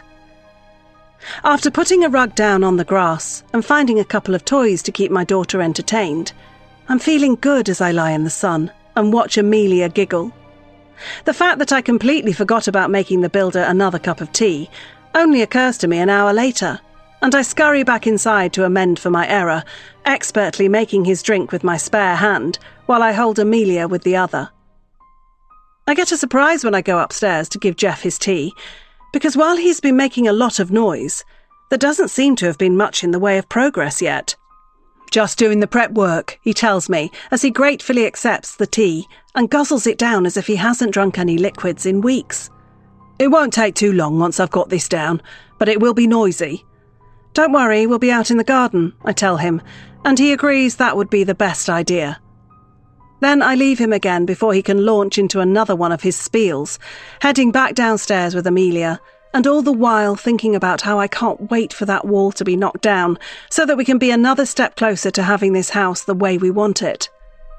Once the renovation is finished and the decorating has been done, Grant and I can turn our minds to more interesting things, like where we can go for our family holiday this year. I'm hoping we can get a good deal at the end of summer. Some all-inclusive package will be best, where Charlie can swim in the pool, I can sit with Amelia in the shade, and Grant can recline on a sun lounger and forget all about work for a while. Bless him, he's been working hard for a long time now, mainly because if he hadn't been, then we wouldn't be able to afford to be in this house now. I'm always grateful for the sacrifices he makes for us as a family, and never more so than when I'm walking through the lovely kitchen I have now and marvelling at all the marble surfaces. It's better that he is out of the way while the builder is here, because he has a lower tolerance for tradesmen than I do. He always thinks they're playing tricks and doing what they can to squeeze more money out of a job, and while I tell him that's not true, he says he's yet to be convinced. With a bit of luck, he can go into the office every day this week, and he won't have to be around Jeff at all. I can handle him. I can handle his multitude of stories and his thirst for tea, and I can also handle his noise. But Grant probably couldn't, although he's got enough on his plate to handle. I just didn't realise until later how much he really had on there. 13. Grant. They say you should always try and focus on the positives. Well, I'm trying to do that now, but it's not easy. That's because there's a guy working above my head who seems intent on making as much noise as possible. Despite planning on working in the office all week to avoid the builder at home, my boss has told me that there isn't enough desk space in the office today and that I'll have to work from home. Normally, that would be a good thing, but not now. I'd rather be in the office, but it seems I'm a victim of the changing times of the world, where employers would rather their employees work remotely than where they can keep an eye on them. Because of that, I'm now trying to do my job while Jeff, the chatty, thirsty builder, smashes a wall down in the same building as me. But that's a negative, and I'm supposed to be trying to focus on the positives, so I'll do that now. It's a positive that I have gainful employment, because it's how I can afford a house like this. It's a positive that I have a lovely family to share this property with, and it's definitely a positive that Jeff assures me that he'll be finished by the end of the week, so that means that the noise should be stopping soon. But I suppose the biggest positive of all that I'm grateful for right now is that my stupid affair is 100% over, and it appears I've gotten away with it. Rose, for all her mischievousness and appetite for adventure, accepted my decision to not see her again, and she hasn't been in touch since. That's made it far easier for me to forget about her and not be prone to giving in to temptation. I'd like to think that I'd be able to stay strong and resist her if she sent me another saucy message or photo, but who knows? I'm a weak man. I've already proven that. But thankfully, she's not putting me in that position anymore. It's been radio silence from her, and the saying goes that no news is good news. With my mind freed up from the worry of my wife finding out about my mistress, I've been able to focus more on what really matters in life, like spending quality time with the kids. I've taken Charlie to his first football match, and he had a great time sitting in the stands and cheering on the players on the pitch, although I think his favourite part of the whole experience was the cheeseburger that I bought him after the game. I've also been helping him a little with his schoolwork, trying to pass on some of my wisdom and experience when it comes to such topics as maths, English and science, although it's become clear that I'm not as helpful there as I thought I might be. My times table skills certainly need a little brushing up. I've also been spending plenty of time with Amelia, rolling around on the carpet with her in the playroom and making her laugh, which has to be one of the easiest things to do in the world because that little girl will laugh at anything. It's impossible to be stressed when I'm with her because she lights up any room she's in, and I'm loving every minute of watching her grow, most likely into what will be a smaller but just as stubborn a version of her mother. Steph. The best mum and wife in the world. She's been my other focus recently, aside from work and the kids. We had a date recently, nothing too special, just a trip to a Thai restaurant in town before a couple of drinks at the local pub. But that was all we needed to let our hair down and have a laugh. The children were staying with her parents, and we took full advantage of our free time, stuffing our faces with food, getting tipsy on drinks we hadn't consumed in years, and then, best of all, rekindling the passion we had for each other when we had first met. Let's just say we certainly made the most of having the house to ourselves when we got back from the pub that night. But we don't have the house to ourselves now, and that lovely memory is shattered a second later by the horrendous banging from upstairs again. I check the time in the corner of my computer screen and see that I'm due to have a conference call with a couple of colleagues in 5 minutes, but I'm not sure how I'm going to be able to do that with the builder working above me. I might be able to hear them if I use my headphones, but I'm not sure they'll be able to hear me with the thudding and banging of a sledgehammer so nearby. But the incessant noise stops a moment later, and I'm wondering if I might have got lucky and Jeff is moving on to a quieter task for the next part of this day. But I find out why he stopped a minute later when I hear him calling for me from the top of the stairs. "Is everything okay?" I ask him as I leave my study and look up to where he stands on the landing. I notice that his clothes are covered in dust and his hair, face and beard haven't fared much better either, but it's what he says that gets my attention the most.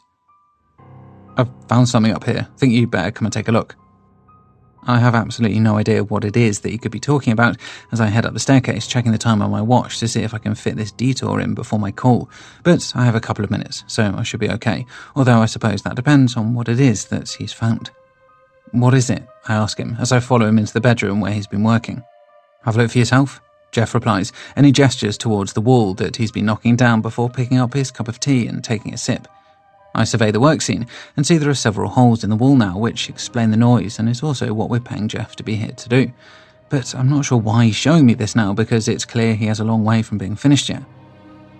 "I'm knocking the wall down, right?" he says, and I shrug before agreeing that is what he's being paid to do. "Okay, so I'm doing that, but guess what? There's another wall behind this one. The one I'm knocking down now is a secondary one." "What?" I say, because this isn't making any sense. "It seems that somebody built an extra wall here, in front of the main one." "Why the hell would they do that?" "That's what I was wondering," Jeff admits as he wipes a little dust off his t-shirt. "But then I looked through one of the holes and saw the wall behind it, and then I got my answer." "What do you mean?" "There's some weird stuff behind there." "What are you talking about?" "Have a look for yourself." Jeff invites me to peep through one of the holes he's created in this wall, and I guess that's the only way I'm going to understand what he's getting at, so I do just that. But when I do, I get the same surprise that he obviously got. "What do you think?" Jeff asks me. "I'm guessing you weren't expecting that." "No, I was not," I admit, troubled by what I'm looking at. "So, what do you want me to do?" "Hang on a minute," I tell him as I keep peering through the hole. "I better go and get my wife." 14. Steph. It's never good to hear that your builder has found something unexpected when carrying out work in your home. But that's what has happened as Grant tells me I need to follow him upstairs. "What do you mean there's an extra wall?" I ask him as I pick Amelia up to bring her with me. "There's literally another wall behind the one we're knocking down," Grant says as we head up the stairs. "So what does that mean? Can't we knock that one down as well?" "Well, yeah, but it'll cost more money." It seems that my husband's worry about tradesmen always charging more for a job than originally quoted has come true. But in this case, it's not the builder's fault. We paid him to knock down one wall, not two. But why did somebody build this extra wall to cover up the original one? I start to form an answer to that question when I peep through one of the holes and take a look for myself. The hidden wall is half covered from the midpoint down, in writing. But this isn't writing from a pen or pencil on the surface. These words have been scratched into the wall in deep, desperate grooves.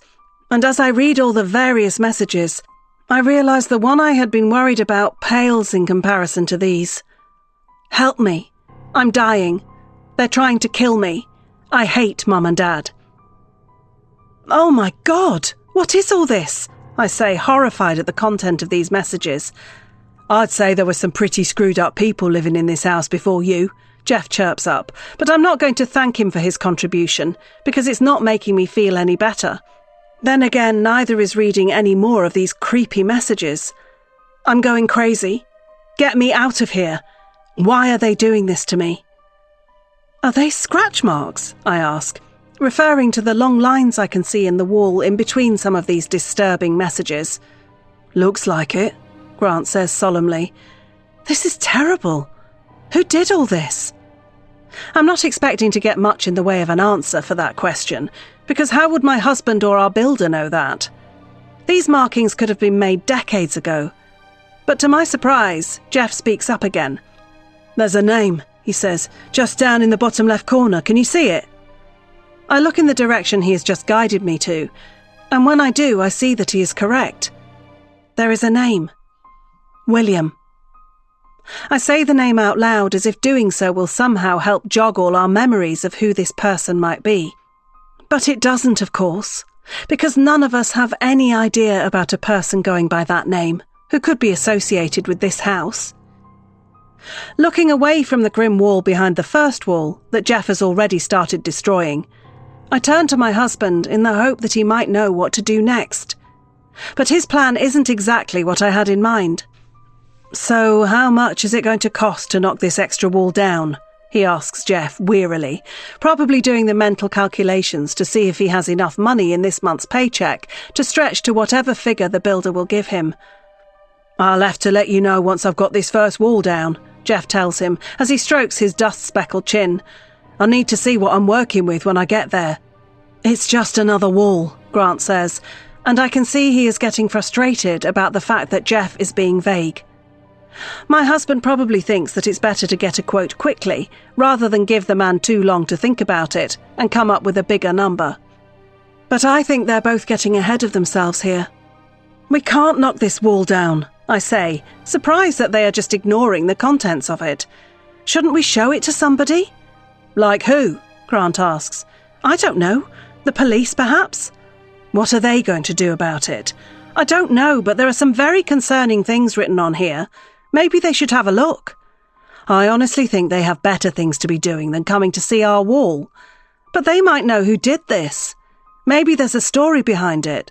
I'd say there's definitely a story behind it, Jeff interjects then. The question is, do you really want to know what it is? That's a good point, Grant says then, surprisingly taking the builder's side. Who knows what crazy stuff went on in this room before we were here.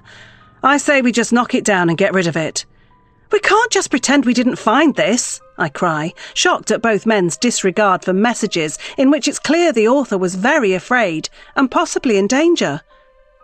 Look, we don't know who this William is, and when he wrote these things, Grant tells me, becoming more irritable by the second, he could have just been some kid playing a prank 50 years ago. What does it matter to us? I don't know, it's just very strange, I say, stating the obvious, but that's the best defence I've got. Don't you think it's weird that there is a wall in front of this? It's as if it was covered up. Why is that? And why didn't this extra wall appear on the house survey we had done? Or on the deeds? Nobody knew it existed. Again, why is that? I'd say whoever built it didn't tell anyone before they moved out, Jeff muses, still stroking his chin. That way nobody moving in would know. And you still wouldn't know now if I hadn't started making holes in it. When do you think this wall was built? I asked the expert. Hard to say, but I don't think it's much newer than the other walls in here. It certainly didn't stand out to me when I first saw it, or when I started breaking into it. So it's been here for a long time? Yeah, I guess. I think back to Ken and Julie. They were the first owners of this house. Did they put this wall up? If so, was it their son who wrote these things? I've got to go on a conference call, Grant says, snapping me out of my daydream. But we need this wall removing, so just do what you need to do, okay? Jeff nods his head at the clear instructions from his client before Grant leaves the room and goes back downstairs. But I'm not in as much of a rush to go, and I have an instruction of my own to give to our builder. Carry on knocking down this first wall, I tell him, but please come and get me before you start knocking the second one down. I'd like to take a few pictures of it, if that's all right. Whatever floats your boat, Jeff says with a silly grin, and he goes to pick up his sledgehammer again, which is my cue to get myself and Amelia out of there before the banging starts and the dust begins to rise again. Heading back downstairs with my daughter in my arms, I'm troubled by the latest discovery in this house. But it doesn't seem that my husband is, because I can hear him laughing away on his call as I pass his study.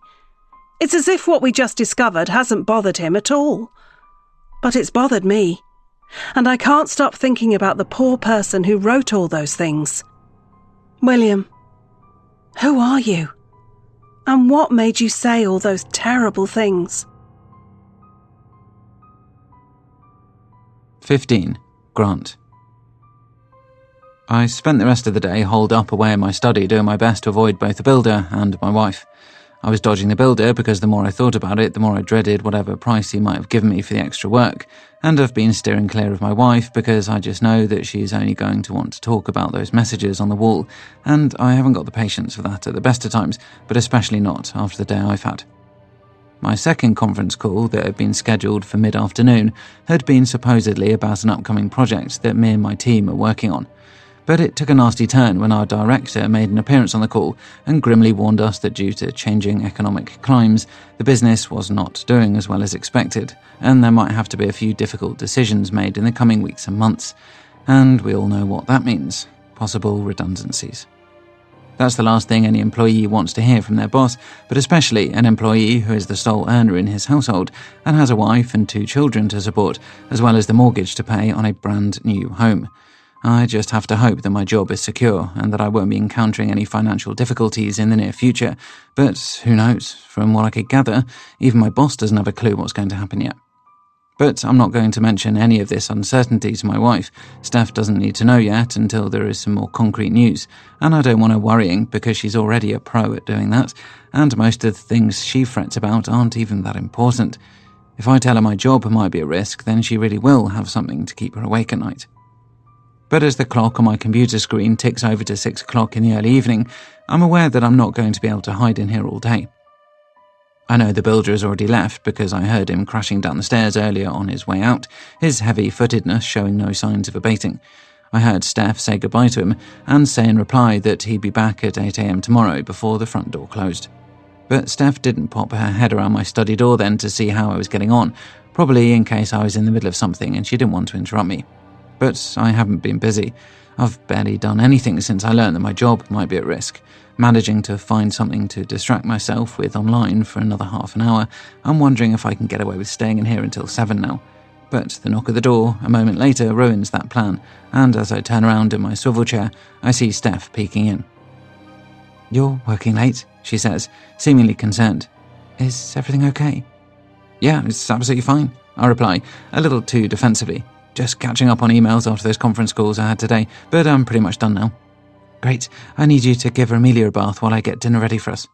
"No problem," I say before letting out a weary sigh and logging off. After all the nonsense that I've heard today, whether it was my boss giving me concerning business figures, my wife speculating about hidden messages and their meaning, and the builder chattering away about some job he used to work on that isn't relevant to this one, it's nice to hear the nonsense that comes out of my little girl's mouth as I bathe her. She's just making a load of random noises in between all the giggling, of course, and that's absolutely fine by me. I love listening to her. She's always so happy. Don't grow up too fast, kid.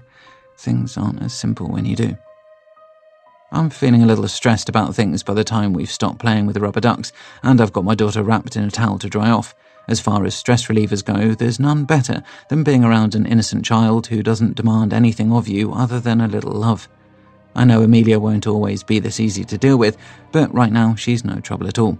After giving my daughter a kiss and putting her down in her bed, Steph goes in to see her while I get Charlie ready for his own impending bedtime. It's not as straightforward with him, but again, it's better than dealing with all the other stuff I've had on my plate today, and as I help him with his pajamas, he tells me that he loves me, and it makes it all worth it. Then, with the children tucked up and the dinner on the table, there's one more thing I can do to really de-stress. I pull the cork out of a bottle of red wine and pour a couple of glasses. "What's the occasion?" Steph asks me as she re-enters the kitchen and sees what I'm doing. "No occasion, just thought it'd be nice to have a drink with our dinner."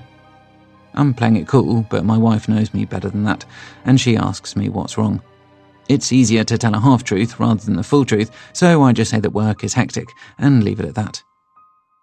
"Do you know what we need?" Steph asks me as she dishes up dinner and takes a seat with me at the table. "We need a holiday." That is definitely what we need, but I'm not sure how I can tell my wife that spending a load of money on a trip abroad might not be the best thing to do if my job isn't as secure as it once was, so I just mumble my agreement back with a mouthful of food before saying that we should probably wait and see how much the extra building work is going to cost us before we make any decisions like that. But I regret mentioning the bedroom wall instantly because no sooner have I done so than Steph takes out her phone and shows me something. "What's this?" I ask as I look at the photo on her mobile. "I've taken some pictures of that wall Jeff found," she tells me. "What have you done that for?" "So we have a record of it before it gets knocked down." I stop eating then because my wife isn't making any sense, which is quickly becoming a habit of hers recently. "What do we need a record of it for?" "I don't know, in case it's important and we need the evidence." "I think you've been watching too much TV, or you've been spending too much time cooped up here.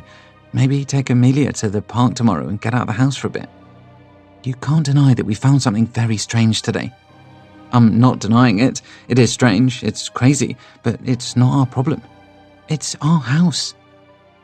"Yes, it is, and whatever nonsense was written on the walls before we moved in belongs to the people who used to own this house, but they're not here anymore. We are, so can we just get on with it and forget about the past?" All the day's frustrations have just been unleashed on my wife, coming in the form of a very angry and very loud rant, and it's no surprise to see her shocked at my outburst. It's also not a surprise to hear Amelia start crying upstairs, having been woken up by her father raising his voice downstairs. "I'm sorry," I say, as I go to get up from the table. "It's been a really long day." "It's always been a long day," Steph says, getting up quicker than me to show that she'll deal with the problem I've just created, which makes me feel even worse about it. "You can't keep using that as an excuse every time you get annoyed or don't want to talk." "Steph, wait," I say, but she leaves the room without looking back, and I'm left alone in the kitchen, a plate of hot food in front of me and a glass of red wine that I haven't even touched yet. I pick up my drink then and take a long sip. Not that it does me much good. I'll need more than one glass to get any real benefit right now. That's because it seems like my life is still far from going back to normal. I'd presumed that ending my affair with Rose would mean the end of any drama that could threaten what I've worked so hard to have, but I guess not. Bizarrely, it turns out the estate agent was the easiest thing I've had to deal with over these last few months. Not that I'm going to try and get in contact with her again. That would be stupid. I've got my work cut out enough in both my personal and professional life without reintroducing my mistress to the equation. As I wait for Steph to return so we can carry on with this meal, I notice that she's left her phone on the table, and it's still open on the photo of the wall that she took. Picking it up, I zoom in on a section of the image so I can read some of the words on the wall more clearly. But I don't know why I bothered to do that, because what I see doesn't do anything to enhance my mood. "I'm scared. Somebody help me." As bad as my problems are, it seems that this William had things even worse than I do. Poor guy. But he can't help me right now, and I certainly can't help him either, whoever he was and whenever he wrote these messages. I should just delete these pictures, but I don't because that will only make Steph angry. Besides, the wall is still standing at the minute, and she could just go and take some more. Hopefully, she'll drop all of this nonsense soon. But I guess if I believe that, then I really didn't know my wife as well as I thought. 16. Steph. I should have known that Grant would have wanted no part in finding out what the weird writing on our bedroom wall meant. Me trying to involve him in my investigation really wasn't worth the argument we ended up having, and that's why I've stopped involving him in it. As far as he knows, I've dropped my interest in that wall and anything that might have been written on it. But he has no idea that in reality, my search for the truth behind it is only just beginning. It's been a couple of days since we argued, and in that time, the wall has been knocked down by Jeff and his trusty sledgehammer. But I still have the photos on my phone, so I'm not likely to forget about all those cryptic comments in a hurry. But it's not just Jeff that has been busy in the last 48 hours. I've been using the services of a very handy little website, which allows me to find the names of everybody who has owned my home before me. The land registry service I have used has produced 5 results for my address, but I can skip past the latest one because that entry belongs to Grant and me. That has left me with 4 couples to work with, and the first names on that list belong to Ken and Julie Gray, the visitors who returned to their first home to have a snoop around not so long ago. I can see from the records that they moved in here in 1963 and left in 1996, which matches the story they told us when they came here. There was a couple by the name of Martin and Mary Whitehall after that, who lived here from 1996 to 1999. They were followed by Joe and Lynn Jones between 1999 and 2008. And finally there was Craig and Alice Cartwright, who were the couple we purchased this place from. Neither Grant nor I ever got to meet Craig and Alice throughout the process of buying this place, because they were always out when we viewed, and Rose, the pleasant estate agent, dealt with it all. Therefore, I have no opinion of them like I have one of Ken and Julie. So now I have those sets of names, I have a better picture of this property's past. It still doesn't tell me who might have written those concerning markings on the concealed wall, but at least I have something to work off. And, of course, I have a name that I can add to this. William. The name that was carved into the wall alongside all the other messages is my best lead, and now my plan is a simple one. I am going to try and find out if any of these people had a son named William, because if they did, I'll know it was most likely them who lived here when the wall was defaced. My next port of call on the internet is to a website that allows me to search birth records for this town. I'm looking for a William with a surname that matches any of the ones I have on my list. Gray, Whitehall, Jones, Cartwright. Let's see what results I get. The search engine does its thing and produces some results, but none of them match exactly what I am looking for. They are all variations on the name I want, rather than an exact match. That could mean that this website isn't as good as it is purporting to be, or doesn't go back in time far enough. But it could also mean that William was not born in this town. If he was born somewhere else, then I'll have to widen this search. But that will be very time-consuming. And while I have time on my side being a stay-at-home mum, I still don't particularly want to be looking through birth registers from all over the country. But I have to subscribe and pay if I want better results. And I'm not keen on doing that because Grant will notice the transaction on the joint account, and I'd rather he didn't know that I was digging around in the past. That's why I decide to try a Hail Mary and just put William's name into Google alongside all the surnames I have. It's a long shot, but I might get lucky and get a result a hell of a lot quicker than by searching birth records of every town and city in this region. Working backwards, my first search is for William Cartwright, 31 Birchfield Drive. But that produces no results. Neither does the same search for a William Jones and a William Whitehall. Therefore, I'm not feeling very optimistic as I type in the final name, William Gray, and press enter. But my laptop screen is suddenly flooded with results. Sitting forward in my seat, my eyes scan the array of results that the search engine has spat out, and there are a lot of them. But it's the top one that gets my attention the most. Mystery of missing boy remains unsolved 30 years on. Clicking the link, my browser takes me onto a website of the local newspaper. Although it's very dated, and that's because the article in question is over 20 years old. It's here I find further details on the concerning headline, along with a photo of a young boy above the caption, William Gray. I stare at the face of the youngster and see that in this image, he looks to be only a little older than Charlie. When I read the article, it confirms it. It has now been 30 years since William Gray, 7, of 31 Birchfield Drive was last seen, and to mark the anniversary, police officers are appealing for any information that might lead to the solving of a case that has baffled them for years.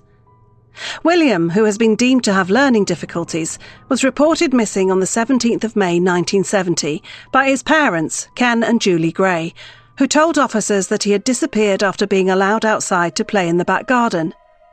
A search team was quickly assembled, and with the help of dozens of local residents, the entire town was scoured for any sign of William. But the youngster was never found, and despite multiple investigations and theories since, the case remains unsolved. But William's parents have never given up hope of being reunited with their son, and are asking once again for anybody with any information to come forward. The article ends there, but I'm quickly onto another website to read another article, and then another, and another. There are so many stories about William's disappearance, but the more I read, the more I see that they all just say the same thing. Not seen since May the 17th, 1970. No leads. Appeals for information. I stop reading then and sit back in my seat, trying to process all of this. But now that I have discovered for sure that there was a William who lived here, I'm convinced this is the person who wrote all those things on that wall. But now I also know that he went missing and has never been seen since. It makes the things he wrote even scarier. Taking out my phone, I go back to the photos I took of that wall and start reading all of the messages again. Only this time, I have some kind of context to put them in. Help me. I'm dying. They're trying to kill me. I hate Mum and Dad. Is this what happened to William? Did his parents hurt him, then just pretend he vanished? Could Ken and Julie really have been capable of murdering their own child?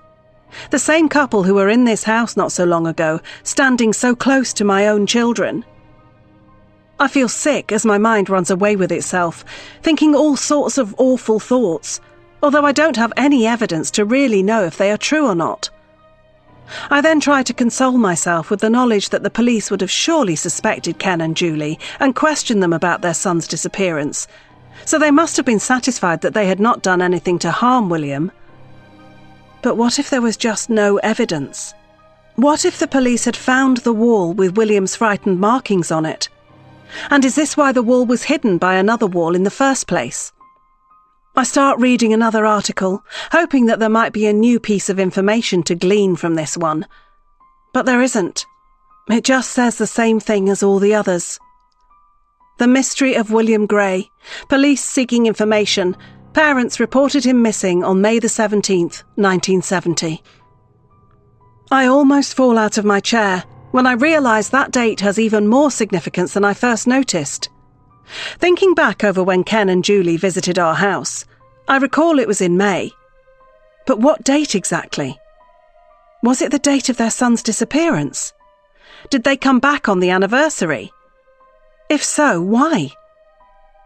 This is too much for me to figure out on my own, so I get up from my seat and head for the study, determined to fill Grant in on what I have just found. I'm sure he'll be annoyed to hear that I am still looking into this, but I'm also sure that he'll be shocked when I tell him what I have found. 17. Grant. Do you think we're going to lose our jobs? The question from my colleague Jean is a paranoid but valid one, and as I stare at her face on my computer screen, I decide that I should try and give her an answer that makes her feel better about the future. I don't think it will come to that. We'll be fine, I tell her, speaking through the microphone that is attached to my headset. I see Jean smile a little on the screen, and I smile too, but it's not half as comforting as if we were together in person. But that's just how so many companies like ours are operating half the time these days. Why sit around a meeting room table when you can sit at your own desk at home? It can't be good for team spirit, but I'm not the boss, which is why mine is one of the jobs hanging in the balance now. I'm just about to steer this conversation onto our latest work project when the door to my study flies open, and Steph appears, acting as if she has completely forgotten that I'm in the middle of a busy workday. "I'm on a call," I shout out before turning back to face my screen and preparing to apologise to Jean. But to my surprise, Steph doesn't respect that and leave the room quickly and quietly. Instead, she acts as if my job isn't important at all. "I need to speak to you now," she says authoritatively, and I quickly mute the call on my computer because I don't want my colleague to hear the argument that is now likely to ensue. "What are you doing? I just told you I'm on a call." "This can't wait." "It'll have to. I'm working." "Can't you call them back?" "No, please." "Are the kids okay?" "What? Yeah, they're fine."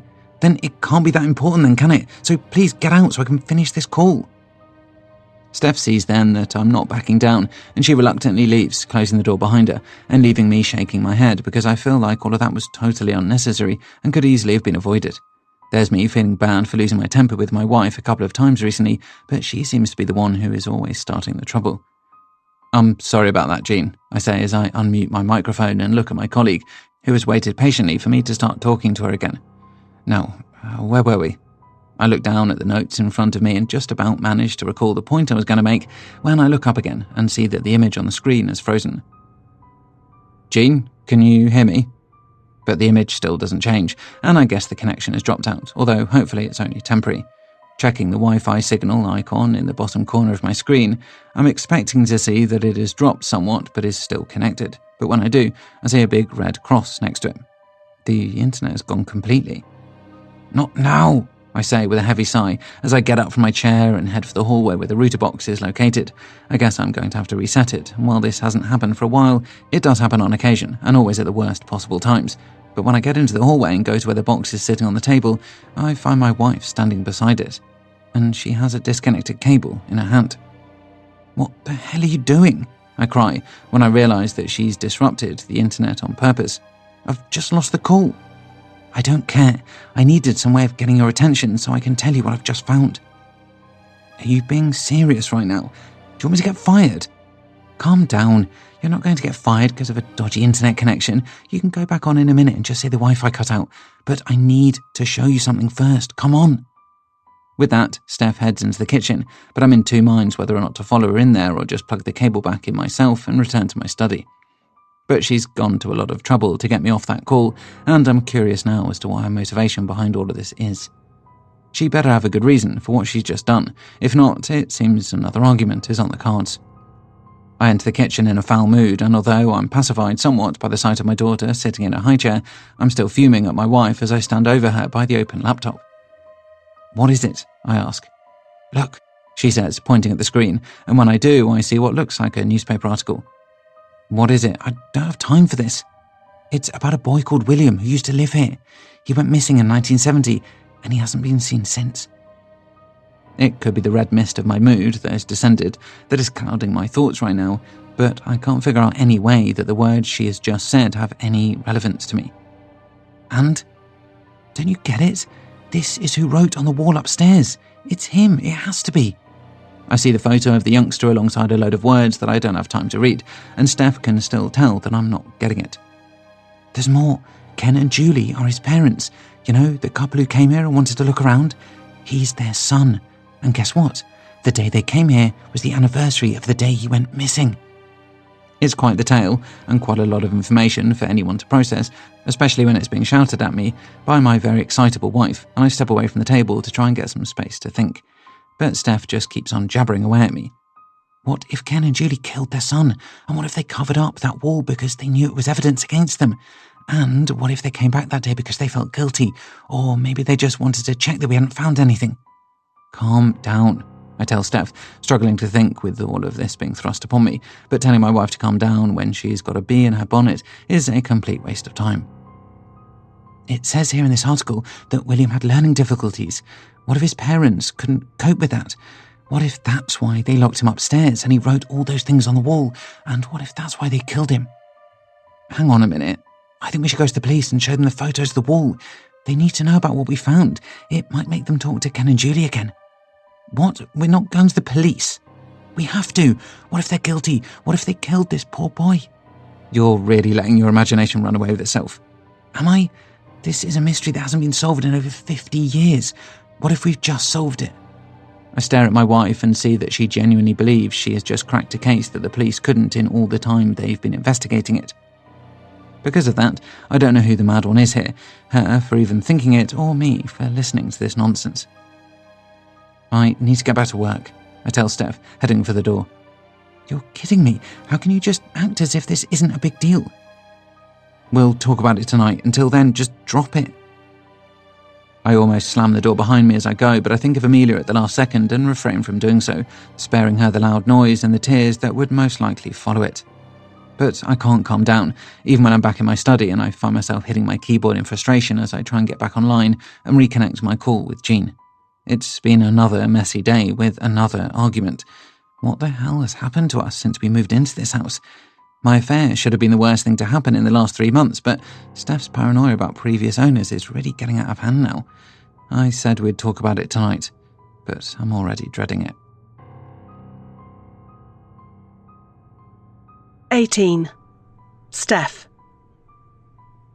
The marital bed should be a warm and cosy place, but right now it feels very cold and very uncomfortable.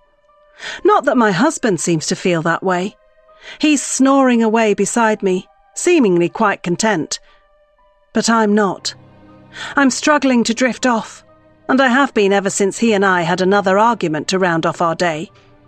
As promised, Grant allowed us to discuss what I found on the internet after he had finished work and the kids were in bed. But while I had been hoping that would have been the time when I could have gotten him to see sense and realise that what I was suggesting wasn't crazy, it just ended up being another edition of him telling me that I was getting carried away and needed to drop it. Of course, that wasn't what I wanted to hear. I told him that the evidence was too overwhelming to ignore.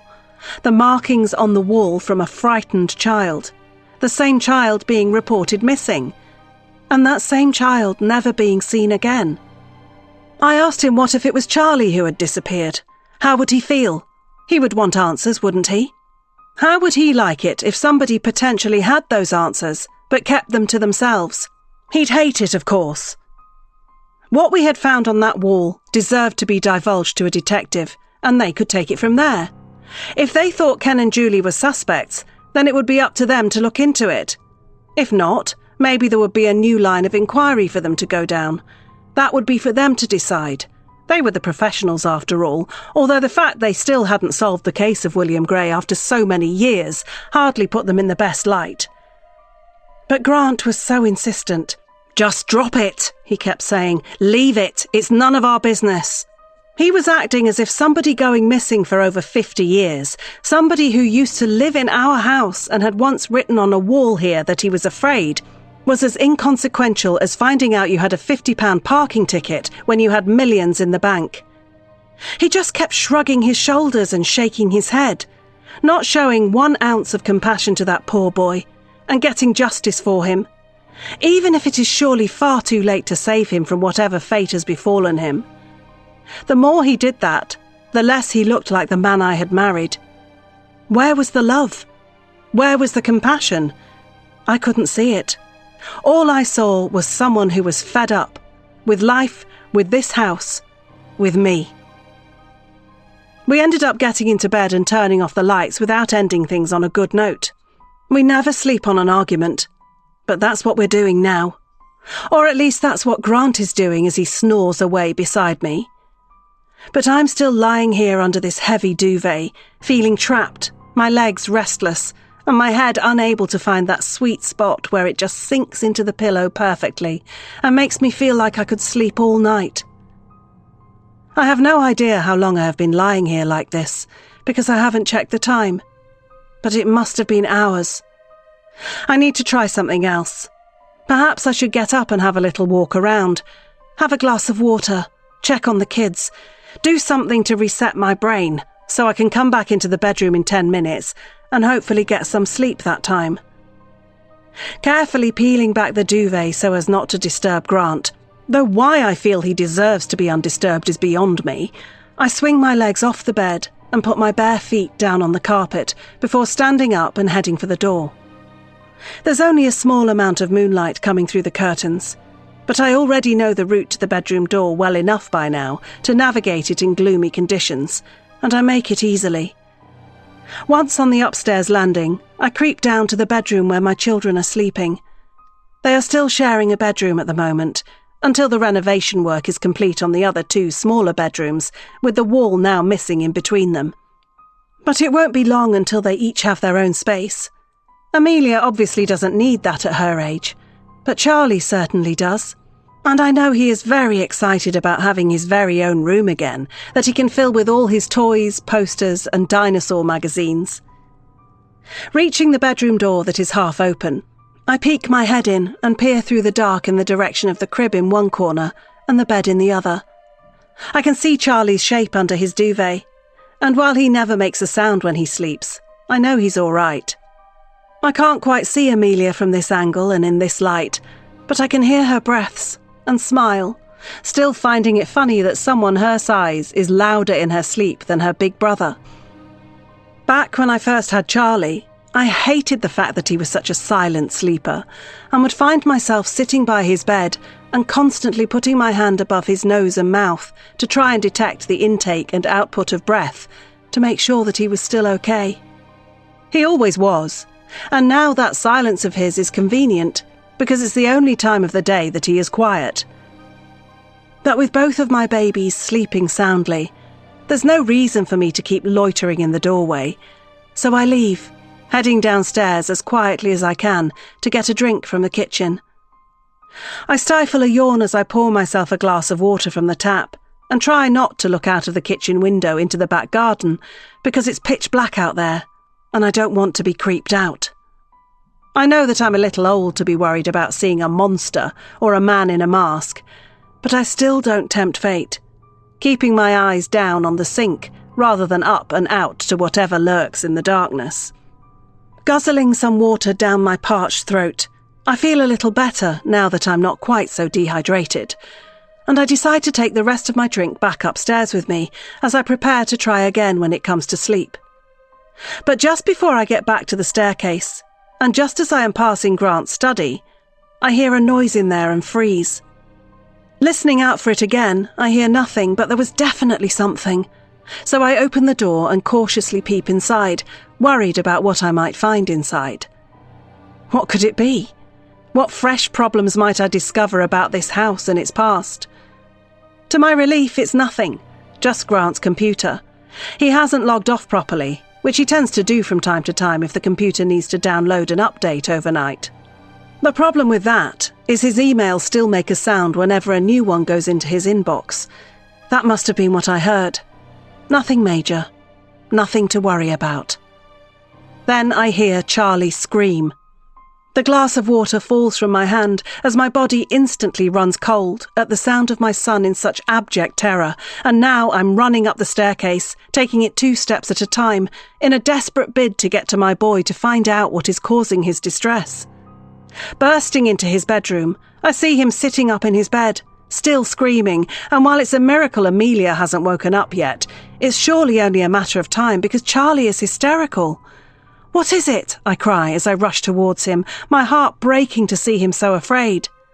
It's then that he points to something behind me, in the corner of the room, the corner behind the door that I have just entered by, and it seems that whatever is making him so scared is right behind me.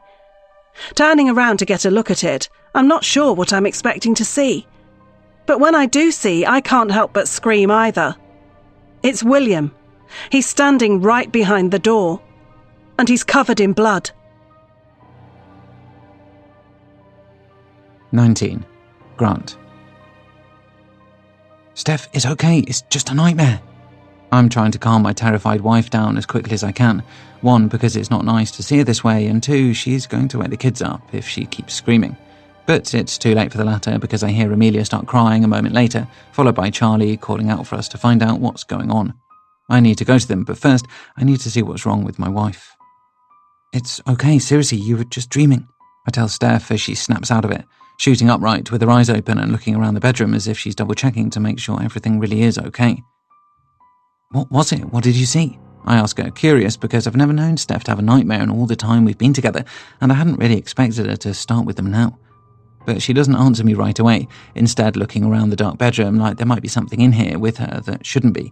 But there's not, there's just me, tired, old me, who now has a distressed wife and a couple of crying kids to deal with at 3 o'clock in the morning.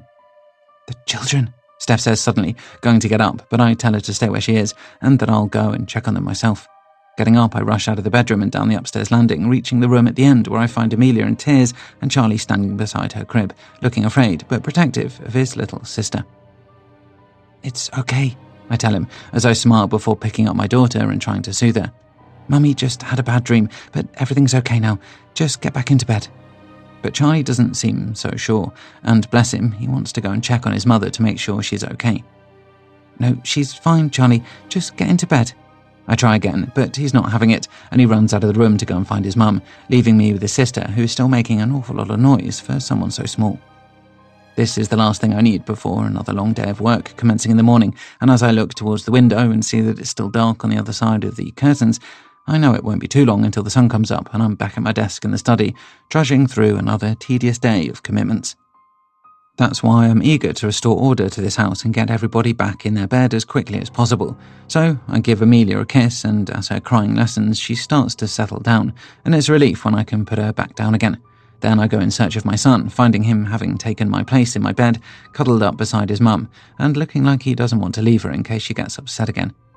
I'm okay, she tells him, running her hands through his mop of hair that always seems to stick up in every possible direction after he's been lying on his pillow. Go back to bed. I'll see you in the morning. Come on, buddy, I say, holding out my hand for my son to take, and he eventually does, getting out of his parents' bed and returning to his own, where I tuck him in and kiss him goodnight for the second time this evening. All I want to do when I get back to my room is get my head back on my pillow, but when I return, I see the bedside lamp is on, and Steph is still sitting up, not looking like she is as eager to go back to sleep as I am. I saw him, she tells me, which is a very vague thing to say at any time, but particularly in the middle of the night. Saw who? William. In my dream. He was in the kids' bedroom, and he was covered in blood. What? It felt so real. Charlie and Amelia were there too. I'd gotten up to check on them and then get a drink. Then I heard Charlie calling for me, and when I went in, I saw him standing behind the door. William. It was him. It was a nightmare, I say, without much empathy in my voice, as I get back under the duvet. Was it? What else would it have been? I don't know. You've been spending too much time thinking about that wall and reading news stories online. This is what happens when you get paranoid and start thinking the worst of everything. You have bad dreams. Don't talk to me like I'm a child. Well, it feels like you are, waking up, screaming and needing me to calm you down. Grant! I'm sorry, Steph, but it's 3 a.m. and I'm tired. I just want to go to sleep. Don't you think we should talk about this? About what? About William. What if he died here? And what if Ken and Julie know what happened to him? Oh, my God. Not this again. Are you seriously doing this at this time of night? I know something isn't right. We need to find out more about them. Who? Ken and Julie. That's it. I'm sleeping on the sofa. I throw back my part of the duvet in disgust before getting out of bed and stomping towards the door. Grant, wait! Steph cries, but I ignore her, fed up about all of this and even more fed up about the fact that I'm likely to spend the next day of my life suffering from sleep deprivation. After grabbing a blanket and spare pillow from the airing cupboard, I go downstairs to set up camp on the sofa, getting settled down as quickly as I can to try and salvage as much sleep as I can. But it's no good. The sofa might be comfortable to sit on for a few hours while watching TV every night, but it's not designed to be a bed, and I can't drift off. Or maybe it's not the sofa's fault, and is more down to the fact that my wife has filled my head with her silly concerns and behaviour. I'm starting to think that the decision to have her be a stay-at-home mum was the wrong one, and that it will do her good to get out of the house more, and be around other people to give her something else to think about. Colleagues, work problems, deadlines and stresses of her own like I have in my life. If she has all of that, then she certainly won't have time to be indulging in silly stories about the previous owners killing their son and getting away with it. Of course, it wouldn't be easy to suggest that to her. Not only might she not wish to go back to work yet, but there is the small matter of our children and their needs. While Charlie is at school now, he still needs taking and picking up, and as for Amelia, she's a long way off being out of the house all day. I suppose we could send her to a local nursery, but having seen some of the prices those places charge, it would surely wipe out whatever extra money Steph was bringing in again. But maybe it's not about the money. Maybe it's just about giving her something more to do with her time so that she isn't sitting around here all day trawling the internet and filling her mind with conspiracy theories. The bottom line is that I don't know what to do, but I do know one thing. The middle of the night is not the time to be making any big decisions. I'll try and get some sleep. I'll try and forget about my problems until the morning. But as I close my eyes and wriggle around on this strange new bed of mine, I feel like I might as well be trying to captain a mission to Mars.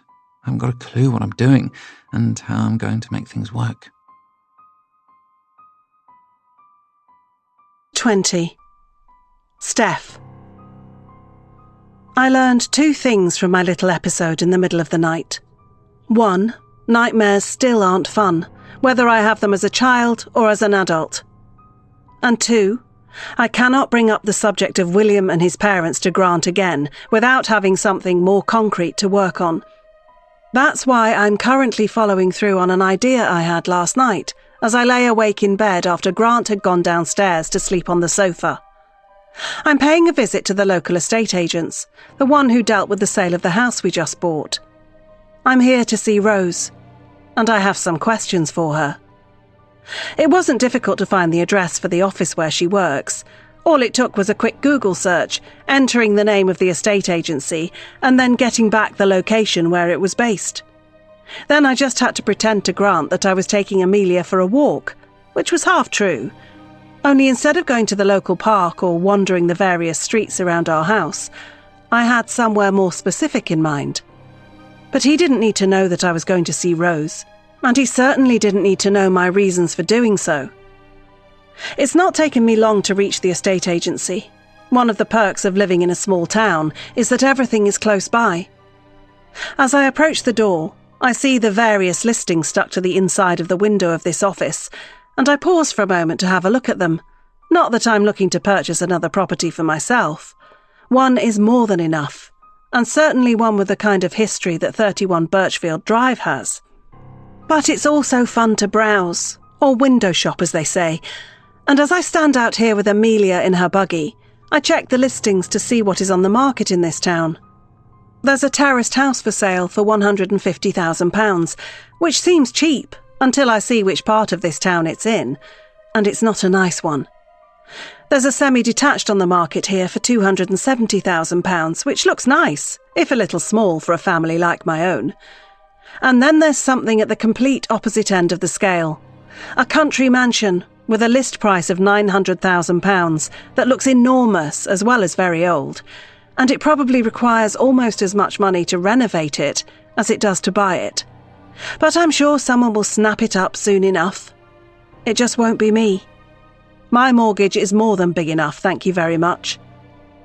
Deciding to get this over with before Amelia starts getting restless in her pram, I push open the door and go inside.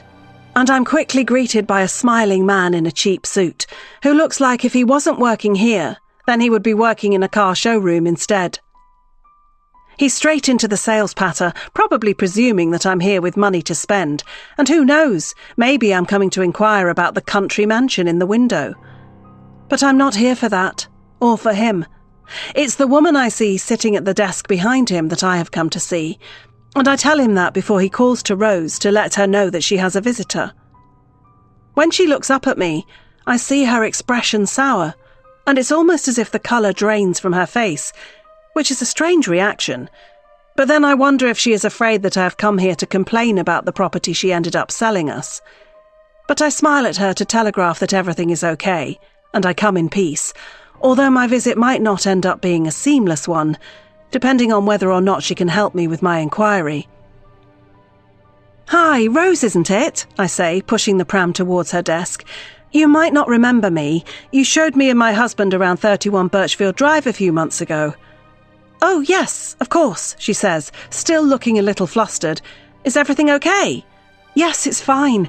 Well, mostly fine. Can I have a seat?" "Please," Rose says, gesturing to the empty chair in front of her desk. "Can I get you a drink or anything?" "No, I'm fine, thanks. I won't stay too long. This little one will be wanting her lunch soon."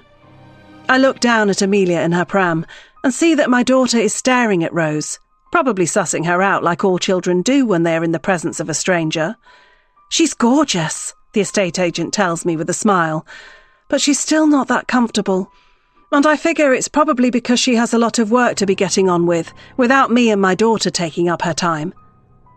"I'm wondering if you could help me," I begin, already feeling a little foolish for being here and trying this, but it's too late to go back now. "Would you have records of the previous owners of my house, in particular where they moved to after they sold?" Rose frowns, and I'm not surprised because it is quite a weird request. Well, if we sold them their next house, then there would be a record on the system somewhere. But why do you need that? I'm well aware that telling the truth and saying I want to know where Ken and Julie Gray moved to next, because I'm interested in finding out whether or not they killed their son, might be a little too much to handle for Rose. So I give her the lie I've come up with instead. My son, Charlie, has been given a school project in which he has to tell the history of the house he lives in. I was hoping I could get him a little more information to work with, because we don't have much to go on right now. He's very keen to impress his teachers, you see. Quite the studious pupil. He's not like I was at his age. I'm nervous, which is why I'm blabbering, but hopefully it's enough to sell my lie. "Oh, okay, I see. Well, what exactly is it that he's after? Because I'm not sure we can give out any addresses we might have for those who lived in your house before you." "Oh no, it's not all the addresses," I say, forcing another laugh. "Just the address for Ken and Julie Gray, if you have it. You see, they came to visit us not long after we had moved in. They're a lovely couple, and they told us all about how they had been the first owners of the house. They were just calling round to see the place again after so many years. It was very sweet." "Oh, that sounds nice." "Yes, it was. But unfortunately I didn't get their phone number or address, so I can't contact them again. And now my son has this project. It seems like they would be the perfect people to talk to about it. They have so many stories about the house. And I'm just convinced that if Charlie could hear a few of them, he would be well on his way to getting an A in his project. And trust me, an A would mean the world to him." I'm laying it on thick, using the innocence and work ethic of a child to try and persuade Rose into giving me what I want. But will it work? "I see," she says, glancing at her computer screen before looking over at the man who welcomed me in a moment ago. He is sitting at his own desk now, but the way Rose looks at him, I get the impression he is her boss, and she is wondering if she should ask him whether or not she can help me with my request today. But I don't want her to ask him, because if she does, it's more than likely he will say no, and that will be the end of it. So I need to persuade her myself, without anybody else getting involved. Could you just check on your system to see if you have the address that Ken and Julie moved to? I ask her. You might not, and then there's not much else you can do. But if you have it, then I would be really grateful if you could pass it on. Not only would it help my son with his project, but I would love to see them both again and invite them around for lunch. I got the impression they were quite lonely, and that's a shame, isn't it? Another load of nonsense has just poured out of my mouth, but it's kept Rose at her desk and away from her boss at the other one, so it might just do the trick. And then Rose smiles before starting to type away on her keyboard, and I cross my fingers that she is not only trying to help me, but is going to provide me with the address I need in a moment's time. Okay, so it was Ken and Julie Gray, wasn't it? She asks, and I notice she is keeping her voice low now, which suggests she doesn't want her boss to hear the rest of our conversation. That's right, I reply in just as low a volume, taking this secretive conversation now as a sure sign that she is going to give me what I want.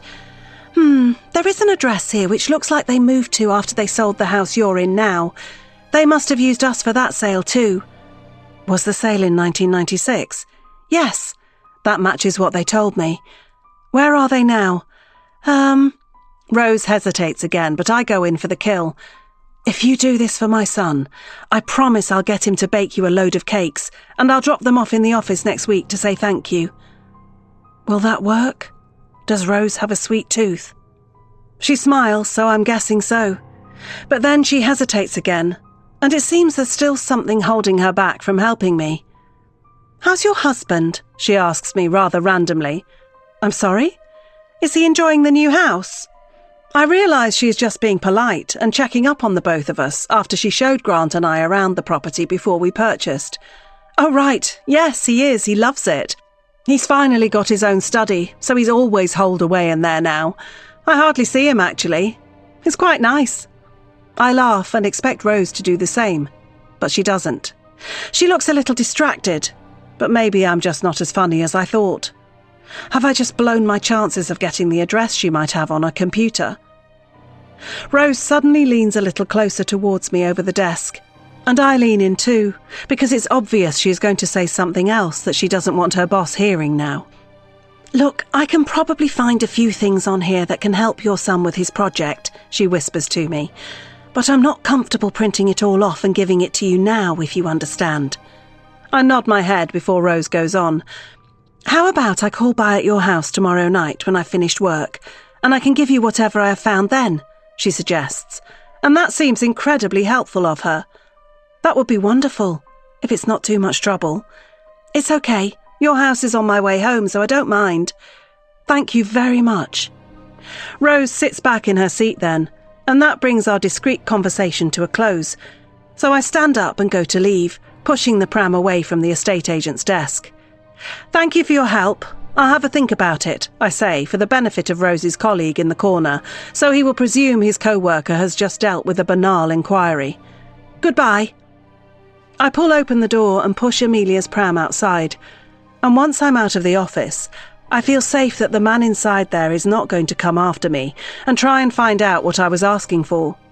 I also feel quite happy that Rose is willing to be so generous as to call around at my house tomorrow and give me as much information on Ken and Julie as she has. That's incredibly kind of her. She definitely deserves one of my homemade cakes now. 21. Grant. Today was a work-from-office day, and I was actually glad of it because it got me out of the house and away from the problems I have there. The builder has finally finished up, so I'm glad he's gone, but things are still a little frosty between Steph and I ever since we argued after her nightmare. That's why it was nice to have a change of scene and chat with some of my colleagues in person, rather than sitting in my study and tiptoeing around things with my wife whenever we crossed paths. But work wasn't exactly fun because there's still the small matter of the business problems hanging over all our heads and making us fear for the security of our jobs. There was one particular tense conversation in the staff room at lunchtime between me and 3 of my colleagues as we discussed the implications of what our boss had told us a little while ago and tried to predict what was going to happen next. There probably aren't many places that are as riddled with negativity, moaning and backstabbing as an office staff room, and I can't say I came back from my lunch hour feeling better than when I'd started it, but it's no surprise that everyone in the office is worried. Life demands that we earn money from a source of income, and if that source was to suddenly stop, how do things get paid for? Like most of the people I've ever worked with in my life, I've tended to live ever so slightly beyond my means. Any pay rise has always been quickly swallowed up by me choosing to buy a better car, or a better house, or take better holidays. I can afford it all as long as I have my job.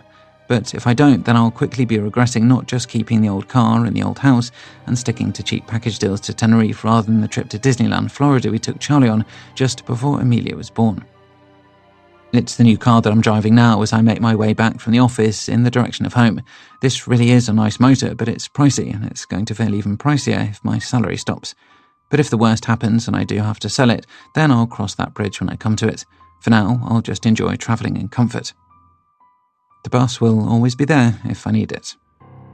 I'm able to pick up my solemn mood by finding some good music to listen to on the radio, and as I keep on driving, stopping and starting through a series of traffic lights, I'm tapping away on the steering wheel and telling myself that tonight will be a good night. No frosty atmosphere in the house, no tension, no worries. Just me with a big smile on my face, a big hug for the kids, and then a nice glass of wine with my wife on the sofa. That shouldn't be too hard to accomplish, should it? I'd like to think not, but as I reach my house and step out of the vehicle, I have no idea what is waiting for me inside. I only learn that once I've tossed my keys onto the staircase, hung my coat on the banister, and strolled into the kitchen to find my loved ones. That's where I see Steph sitting at the kitchen table, and Rose is sitting right next to her. It's as if all the oxygen has just been sucked out of the room as my brain tries to find a reason why my wife and my ex-mistress are together without this ending in me getting asked for a divorce, but I can't explain it. Why is Rose here? Has she come to tell Steph about the affair? If so, why isn't my wife screaming at me right now? What's going on?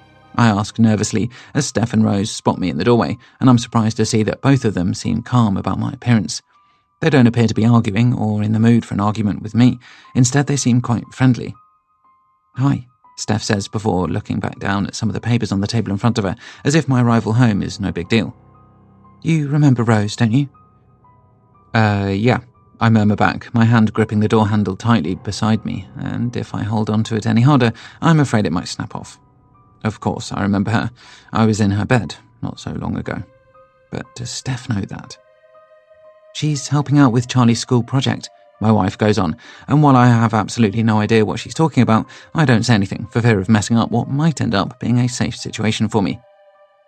Hey, Rose says, flashing me a very casual smile as if she has no qualms whatsoever about being sat so close to the woman whose husband she's been sleeping with. We shouldn't be too much longer here, Steph tells me, still more interested in the paperwork that I presume Rose brought with her. Could you just go and check on the kids? Amelia's sleeping and Charlie's in the playroom. Sure, I say, backing out the kitchen carefully, like a bomb disposal expert who's realised he's not going to be able to defuse whatever device he's found and now just needs to leave the scene casually before it explodes. Closing the kitchen door behind myself, I can still hear the two women talking to each other on the other side of the door, but despite my worst fears, it really does seem like they're getting along just fine. This must be an innocent visit, but what the hell was that about the school project for Charlie? Entering the playroom, I find my son sitting on the floor, surrounded by toys and with the television playing loudly, which will explain why he didn't hear me come in. Hey, you okay, buddy? I ask him, and he comes flying towards me when he sees me, hugging me before pulling me down to the carpet to play with him. I grab the remote control and turn the volume down on the TV because it's far too loud for his little ears, but it's also because it makes it easier for me to ask him something now. What's this school project you have? I ask him, curious as to what homework teachers are giving their 5-year-old pupils these days. I certainly don't remember being given any projects when I was my son's age, but maybe the education system is evolving.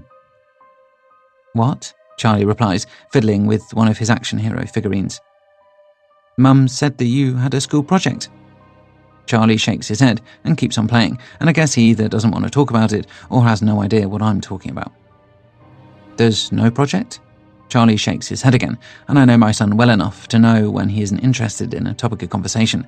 But I'm pretty sure if he had a project, then he would tell me, because he enjoys school and has never been shy about telling me what he's up to there before. I'm just going to check on your sister, I say, getting up and heading for the door again, and as I move through the hallway, I hear Steph and Rose still chatting.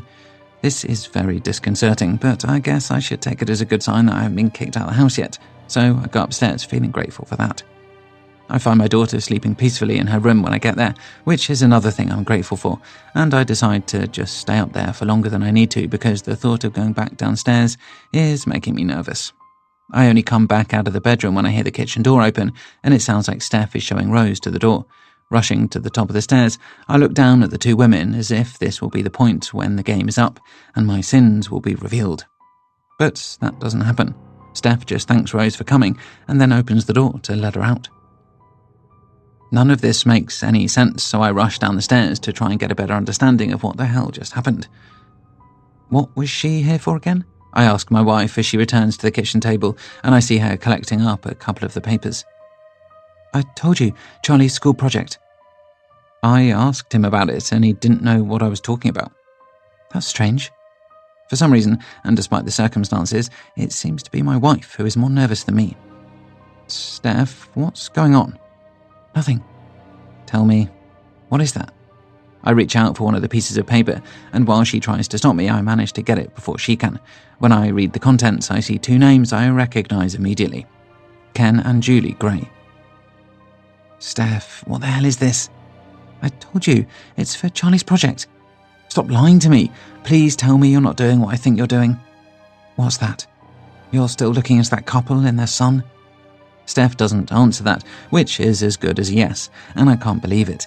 5 minutes ago, I was worried that my affair had been exposed, but now I'm just worried that my wife has become obsessed with something that has absolutely nothing to do with her.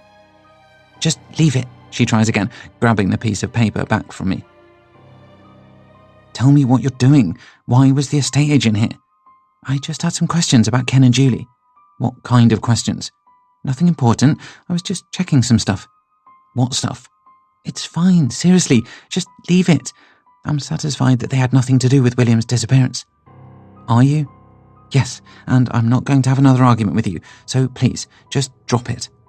Steph walks out of the room, taking the paperwork with her, and while I'm still not satisfied with her answers, I agree with one part.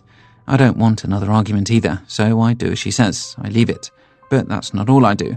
I also regret deleting Rose's phone number. That's because I could really do with double-checking with her that our secret is still intact. Once I know that, I can tell her to make sure she never ever comes back to this house again. But I can't message her, so I'll just have to hope she stays away in future. One thing is for sure, I never want to come home to find her here again. 22. Steph. I'm pushing Amelia's pram over the pavement as I make my way through town on another beautiful summer's day. The weather really has been lovely lately, and I'm grateful for that. And not just because it gives me a chance to get a little vitamin D, it's also because it makes it a lot easier to get out of the house with my daughter and do what I need to do today. I'm taking her for a walk, but we're not just going anywhere. We're going to the address where I believe Ken and Julie live. Rose's visit last night was a productive one, and the helpful estate agent was able to give me what I needed, which was a lead to allow me to keep looking into Ken and Julie Gray and see if I can find out anything that either confirms or denies that they had anything to do with their son's disappearance all those years ago. Rose gave me an address where the couple moved to after they had sold 31 Birchfield Drive in 1996. And while there are no guarantees that they still live there now, I am willing to go there and find out for myself. If they have moved on, then the trail might have run cold, and I'm not sure how else I could locate them again. But if they are still there, then I can figure out what to do next. Approach them directly and ask them some difficult questions, or approach the police and have them do the asking for me. I cross the street as Amelia chatters away to herself below me, and I smile because my daughter is always such a happy soul, and today is no different. But I'm not feeling particularly happy as I keep moving through town because I know that my husband would go mad if he knew what I was doing now. The lie about Rose being in our house to help Charlie with the school project was perhaps rather predictably dismissed by Grant. After all, it only took a quick conversation with our son for him to know that it was nonsense. I managed to escape the confrontation in the kitchen without fully divulging what it was I was doing, but he knows I'm still obsessing over William's disappearance and that wall we found, and as long as he does, we'll always be at loggerheads with each other. I guess there are only two ways I can stop him being mad at me. Stop looking into this, which I'm not willing to do, or discover something worth knowing, which I'm thinking could be a very real possibility.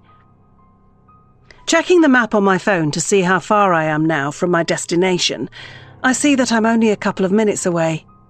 Looking left and right at the properties I am passing in this part of town, I see that they are all bungalows, and all of the gardens are well maintained. I also spot a few of the people who own these bungalows, as some of them are out in their gardens, mowing the lawn, trimming hedges, and occasionally waving at me if they see me looking. I wave back at a few of the pleasant pensioners, not just because it's nice to be friendly, but because I don't want my presence on their street to be particularly noteworthy. I'm just a mum pushing her daughter in a pram on a fine summer's day. Nobody here has to know that I'm actually in this area to see if I can locate a couple of pensioners who I suspect of being child killers. Consulting my map one more time, I see that the address in question is just around the bend in the street up ahead, so I slow down and put my phone away, concentrating fully on the task at hand. The last thing I want to happen is to be so engrossed in looking at the directions on my device that I end up failing to spot Ken and Julie walking towards me and end up bumping into them, because that will completely give away the fact that I am lurking in their neighbourhood. They'll wonder why I'm so far from home, and while I could give them some lie about visiting a friend, I'd rather not tip them off to the fact that I could be figuring in their lives again. I don't want them to know I am here until I know for sure that they are here. Stopping on the bend, I look up in the direction of where the map has told me their address should be, and when I do, I see yet another pleasant bungalow with a freshly cut lawn and a pretty rose bush beside the garden path. I can also see the number by the front door, and it is the number I have been looking for on this street. So this is it. Ken and Julie's home. Or at least it has been their home at one point. Are they still here? The sight of the front door opening a couple of minutes later suggests that I am going to get my answer. I take a couple of steps back with the pram so that I am obscured by a tall conifer and watch to see who is coming out. Will it be Ken? Or Julie? It turns out that it is neither, and the disappointment is overwhelming as I watch a middle-aged man in a suit leaving the property and walking down the driveway. Who is this guy? I have no idea, but I guess he lives here now, which means the people I am looking for have gone. I watch as he heads towards the car parked across the street, before I see him turn back and wave in the direction of the doorway he just left through, and I'm expecting to see a woman his age, his wife perhaps, waving him off, as it looks like he is going to work. But I don't see any such thing. Instead, I see the people I am looking for. Ken and Julie are in the doorway now, and they are waving the man goodbye, and while I still have no idea who he is, I don't really care about that right now. I'm just relieved to see that the couple still live here after all.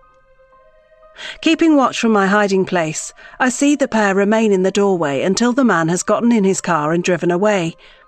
He goes in the opposite direction to where I am lurking, so I'm glad about the fact that I don't have to try and look normal as he passes me. But even when he's gone, Ken and Julie don't close their door. Instead, Ken steps outside and goes over to one of the bushes in his garden, seemingly checking on something, while Julie watches him. He says something to her that I can't hear from this distance, before he turns back to the door, and it's only then that they both disappear back inside. As the front door closes, I feel my body relaxing a little.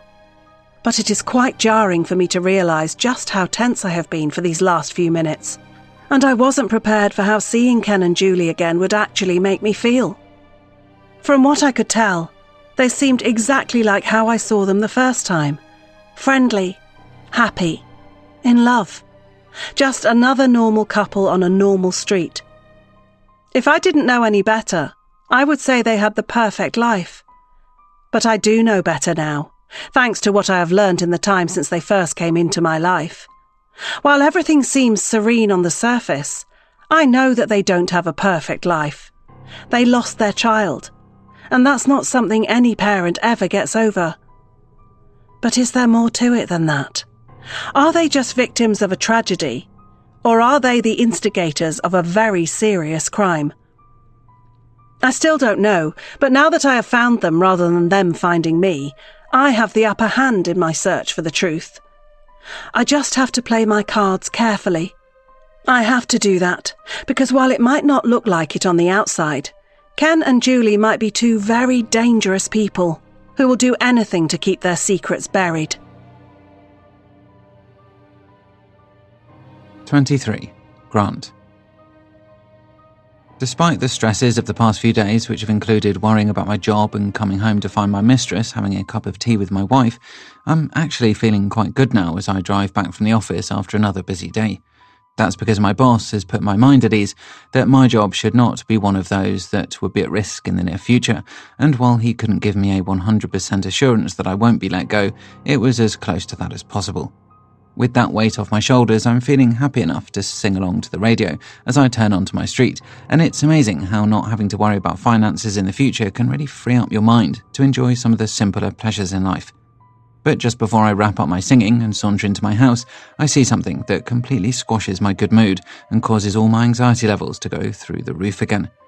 Rose is at my house again. What the hell is she doing back? I've spotted her car outside my house as I park on the driveway, but she hasn't gone inside yet. She's still in her vehicle, and she only gets out when she sees me getting out of mine, making me think she's been waiting for me to come back before accosting me on my driveway. But why would she want to do that? What are you doing here? I ask her through gritted teeth, keeping my voice low as I glance nervously at the front window to check that Steph isn't looking out at us now. My wife is in the house somewhere, so it wouldn't take much for her to see us. I wanted to see you, Rose replied as she steps closer towards me, stepping off the pavement and onto my driveway and ensuring that any onlookers can see that she is definitely on this street for me and no one else. Get out of here before my wife comes out, I say before wondering if Steph has arranged another meeting with the estate agent that I didn't know about. Wait, are you here to see her? But Rose shakes her head.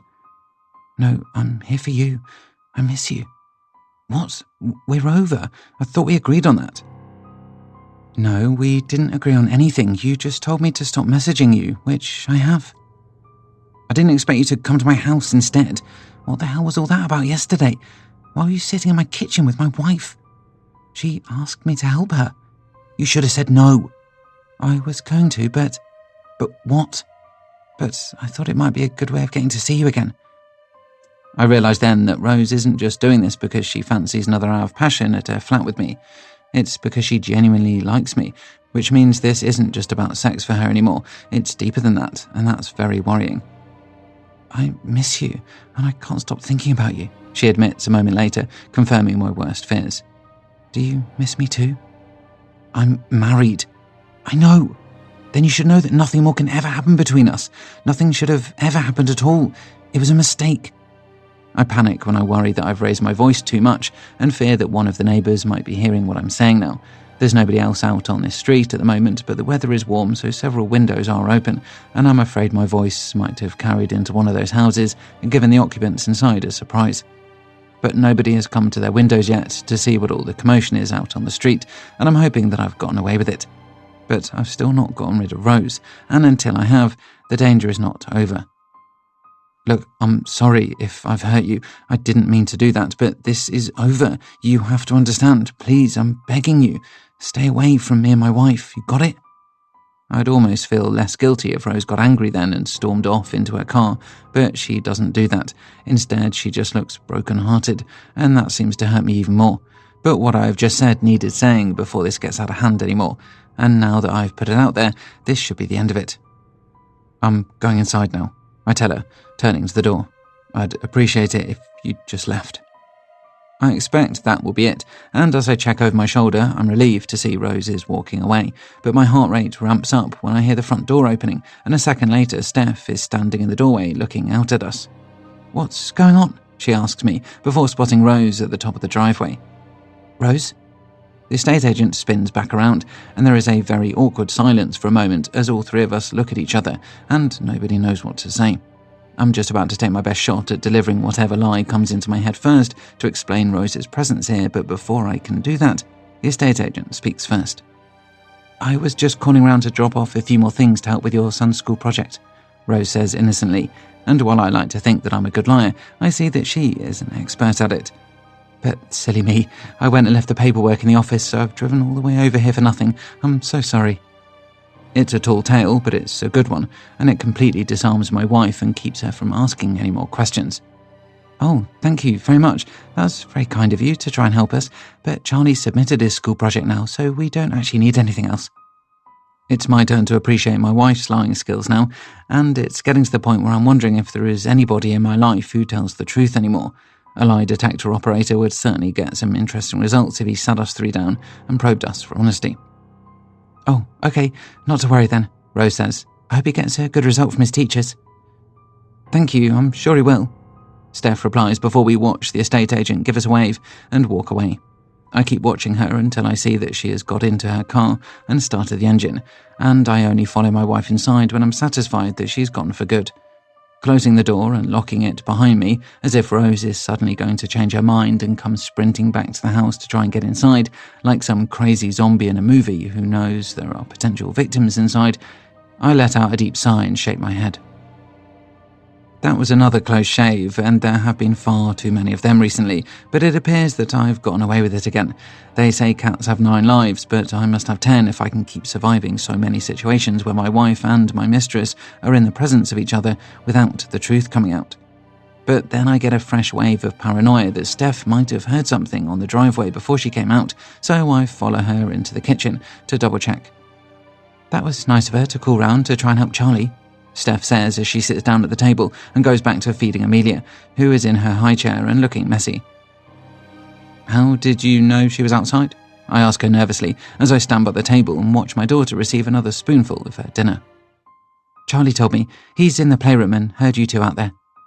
He heard us. Oh, okay, I say. I'll just go and say hi to him. Heading into the playroom to find my son, I'm wondering what exactly it was that he heard. He's only 5, but he's not dumb, and if he heard Rose saying that she misses me, then that would be a very big problem. Hey, buddy, how's it going? I ask him as I sit down beside him and try to gauge if he is receptive to me or not. But he is, and it's a relief when he hugs me before going back to watching the TV. Did you hear Daddy talking to his friend outside? I ask tentatively as a couple of cartoon characters dance across the screen, acting as if life is just one big silly game and nothing is to be taken seriously, which I wish was the case, but alas is not. Charlie nods his head. Did you hear what we were saying? I ask then, well aware that sometimes prizing answers out of my son is like getting water out of a stone. But then he shakes his head, and I feel a little relief, although he could be lying to me, so I need to probe a little deeper. Are you sure? It's okay if you did. I just want to know. But Charlie shakes his head again before looking up at me with his brilliant blue eyes that hold such an innocence to them. It's an innocence that left my eyes a long time ago. I didn't hear what you were saying. I just knew you were out there, so I told Mum. I smile and nod my head, reassuring him that everything's okay then, whilst also feeling reassured myself that I've dodged another bullet. But this has to be the last time that the future of my family is put at risk. Rose has to stay away from here because if she comes back again, I don't think I'll keep getting away with this. I've always felt incredibly lucky to have Steph, Charlie and Amelia in my life, but maybe my luck has to run out at some point. 24. Steph. I'm feeling a little guilty about lying to the kindly estate agent earlier after she came to our house to try and help Charlie some more. The fictitious school project that I created was obviously a very convincing lie because Rose believed it enough to come here a second time with the intention of assisting my son with it. But while I managed to make up an excuse and turn her away without her finding out that I had deceived her, I do feel bad about it. I'm not sure how everything is going to turn out in regard to me looking into the history of this house and Ken and Julie's past. But if it does transpire that I end up solving a mystery that has hung over this town for 50 years, then I will have to make sure I don't forget Rose's involvement in this. I'll get her flowers or a bottle of wine, something to show my appreciation, and something to alleviate my guilt about lying to her. But there's still a long way to go yet before I know whether the information she gave me is going to lead to anything worthwhile. Having found the house where Ken and Julie live now, it's good to know that I can have access to them if I need to, but I'm not sure what my next move should be. That's why I'm going to ask my husband for his opinion. "How is it?" I ask him as I sit down at the table beside him and see him stabbing at one of the meatballs in his bowl of pasta. "Delicious, thank you," he says, but that's all he offers, and he has been unusually quiet ever since he got in tonight. I've already tried to find out if his downbeat mood has anything to do with his day at work, but he has assured me that it doesn't, so I'm not sure what else it could be that is bothering him. But we need to talk about something, and other than work and the kids, which we've already discussed, I only have one other thing on my mind. "Guess who I saw today?" I say, attempting to capture a meatball of my own on the end of my fork. "Who?" "Ken and Julie." "Did you? Where?" "I was out taking Amelia for a walk, and I just saw them." I decide to be as specific as that for now, not mentioning that I actually went to their house, with the specific intention of seeing them. "Did they recognize you?" "No, they didn't see me." "Oh, okay." Grant carries on chomping away, probably wondering why I even bothered telling the story if it was going to have such an uneventful ending. But I haven't finished it yet. But seeing them reminded me how strange it was that they visited us on the anniversary of their son's disappearance. Grant drops his fork then, and it clatters loudly against the side of his bowl, the volume of it making it clear how unhappy he is to hear me bringing this up again. "Don't do this, Steph, not tonight," he says wearily. "I just want to talk to you," I try. "That's all. And I'm happy to talk to you about anything else, just not another conversation about that damn couple who used to live here. I'm sorry, but I'm finding it difficult to forget about the fact that we uncovered evidence that could prove they had something to do with their son's disappearance, or at least prove they were abusing him before he vanished." "Did you randomly see them today?" Grant asks me, fixing me with a stare. "Or did you purposefully go looking for them based on information you got from the estate agent who was round here yesterday?" It seems my line about just happening to see Ken and Julie when I was out was not a very convincing one, and Grant has figured it out easily. Now my face gives away the answer. "Bloody hell, Steph, please tell me you are not stalking this couple now." "No, I'm not stalking them." "Then what are you doing?" "I just went to see if they were living at the address Rose gave me." "What?" "They are there. I saw them going in and out of their house." "You were spying on them?" "No. Well, yeah, kind of." "What the hell for?" "Because I think they know what happened to William." "God damn it!" Grant slams his fist down onto the table, and it causes our bowls to jump a little. It also causes me to jump too, because I'm not used to seeing my husband get this angry, and I don't like it. But he's not calming down quickly, nor is he looking like apologising for his outburst. "Just drop it! Stop getting involved in things that don't concern you. If you're bored, get a hobby, phone a friend, do something other than stalking some people who used to live here, because I've had enough of hearing about it, and I'm not sure how long I can put up with it."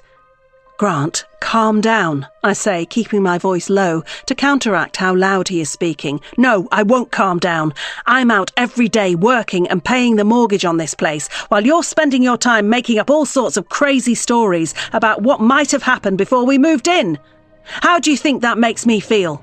How would you like it if I just stopped working and started spouting nonsense about some stuff that happened before we were even born? I'm sure you wouldn't be very grateful then, would you? Grant, keep your voice down, the children. I will if you promise to just drop this." My fear of the children hearing him shouting like this is realised when the kitchen door opens, and Charlie appears in the doorway looking very concerned. "Mummy, why is Daddy shouting?" he asks me, and my heart breaks to see him look so scared. "Oh, darling, everything's okay. We're sorry if we woke you up. Come here." I go over to my son and give him a hug, but he's still not settled, and he looks towards his father for clarification that everything is fine. "Say sorry," I tell Grant, annoyed that I even have to remind him, and he does just about manage it, but he's still far from settled himself. "Let's get you back into bed," I say to Charlie, and I lead him upstairs, glad to get away from his grouchy father in the kitchen, who I can hear crashing around in there as he scrapes his leftovers into the bin and puts his bowl in the dishwasher. I'm almost dreading going back down to see him, but when I do, I find him putting his coat on and grabbing his shoes from the cupboard under the stairs. "Where are you going?" I ask him, dismayed to see that he thinks he can just disappear after an argument. "Out," he snaps back, and he heads for the door. "Wait, we need to talk. I need some fresh air. Grant!" The front door closes behind him before I can finish my sentence, and he is gone, leaving me standing alone in the hallway with no idea what he is thinking and where he might be going. I consider going after him, but I suspect that will only make things worse. And while it has been bad enough having an argument within earshot of our children, it will hardly be any better to have an argument within earshot of all our neighbours. That's why I leave it and return to the kitchen, where I sit down at the table and try to summon up the enthusiasm to finish my meal. But it's hardly surprising to find that I have lost my appetite. And as I decide to scrape my leftovers into the bin alongside my husband's, I feel like I could cry. We never argue like that. Surely it can't all just be about me bringing up Ken and Julie. There must be something more to it, some other reason why he is so on edge. But what it is, I have no idea because my husband isn't talking to me anymore. Maybe that's why I've become so fixated on looking into the mystery of what might have happened to William. It's a distraction. A distraction from the fact that I feel like my husband doesn't love me as much as he used to. 25. Grant. Where does a grumpy guy go in this town when he's had a fight with his wife and needs to calm down? The pub, of course, and that's where I'm headed now as I move on down the dark streets with my hands stuffed into my coat pockets and my head bowed, my posture reflecting the state of my mood at present. But I'm not going to go to my usual pub because going there might mean I see someone who knows me, and I'm not in the mood for any friends to be asking me how my family life is right now. What I need is a place that serves beer but where the patrons in there won't bother me, and that's why I've come to the Horse and Crown, a pub I've never frequented before but one that I'll be very happy to spend the next couple of hours in because it keeps me out of the house. After pushing open the door and stepping inside, I'm instantly met with the unmistakable smell of ale, but it won't all be the kind that is flowing from the taps in here tonight. It'll be whatever has splashed and soaked into the extremely garish carpet in this place over the years, as well as the seating that looks like it hasn't been reupholstered since the 60s. This really is an old boozer, the kind of pub my grandparents would have drunk in when the smoking ban was not even something on the horizon. But while the laws have since changed and nobody's allowed to light up in here now, I can still smell some of the smoke that has seeped into the furniture here, and that only adds to the character of this establishment. "One of them, please," I say to the surprisingly young man behind the bar, pointing at a particular beer pump before taking a seat on one of the stools.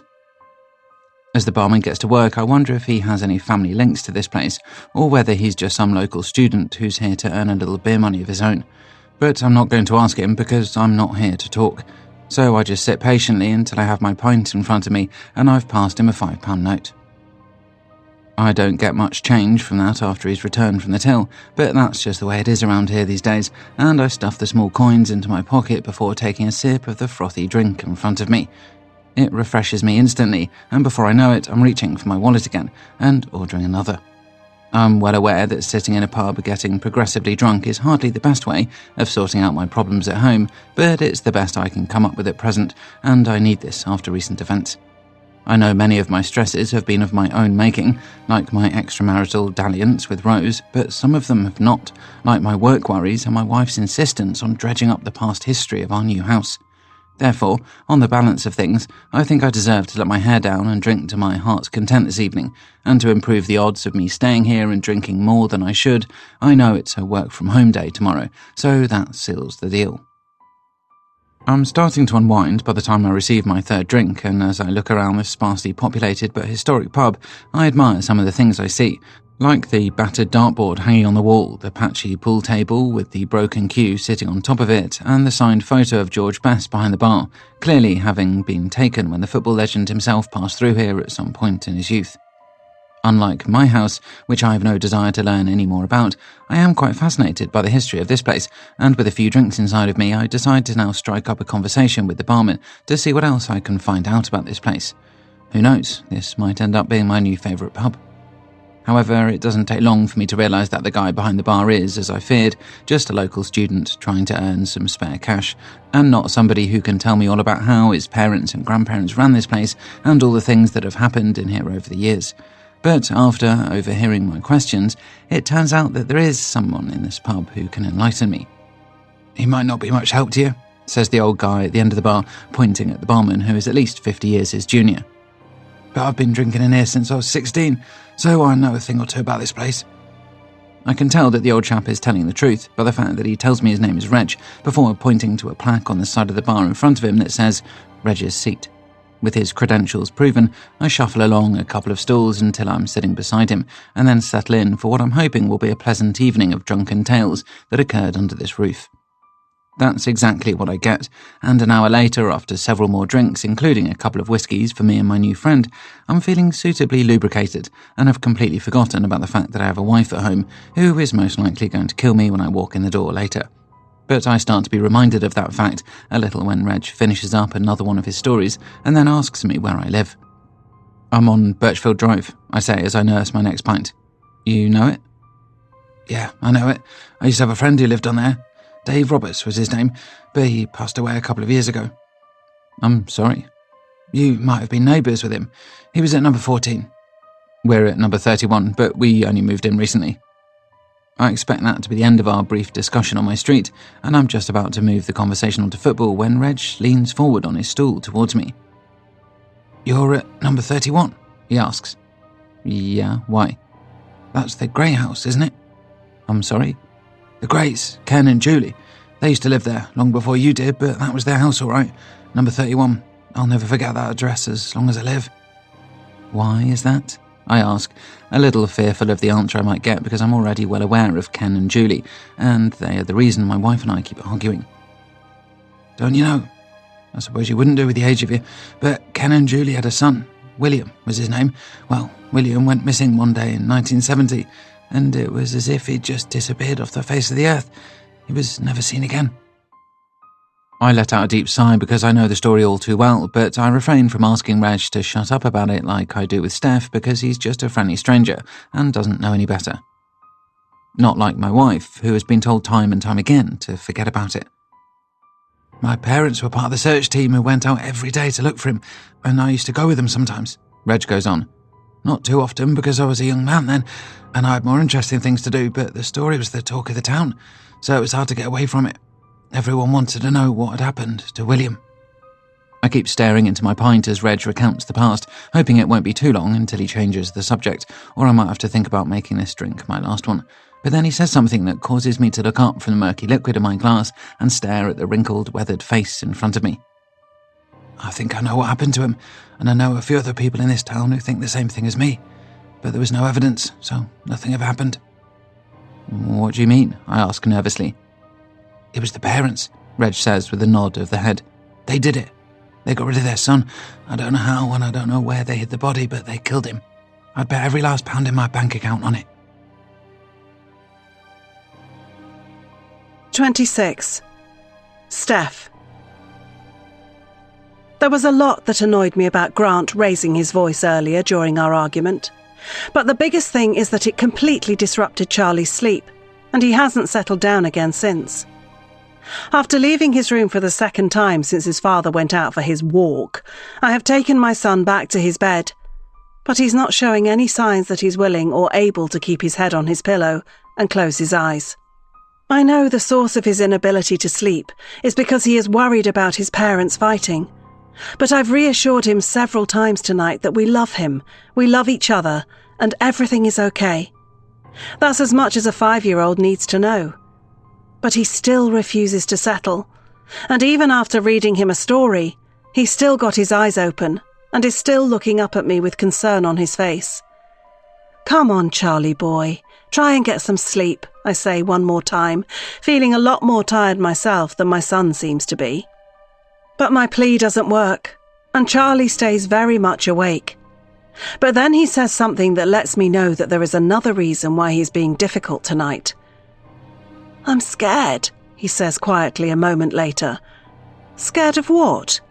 He shrugs at that.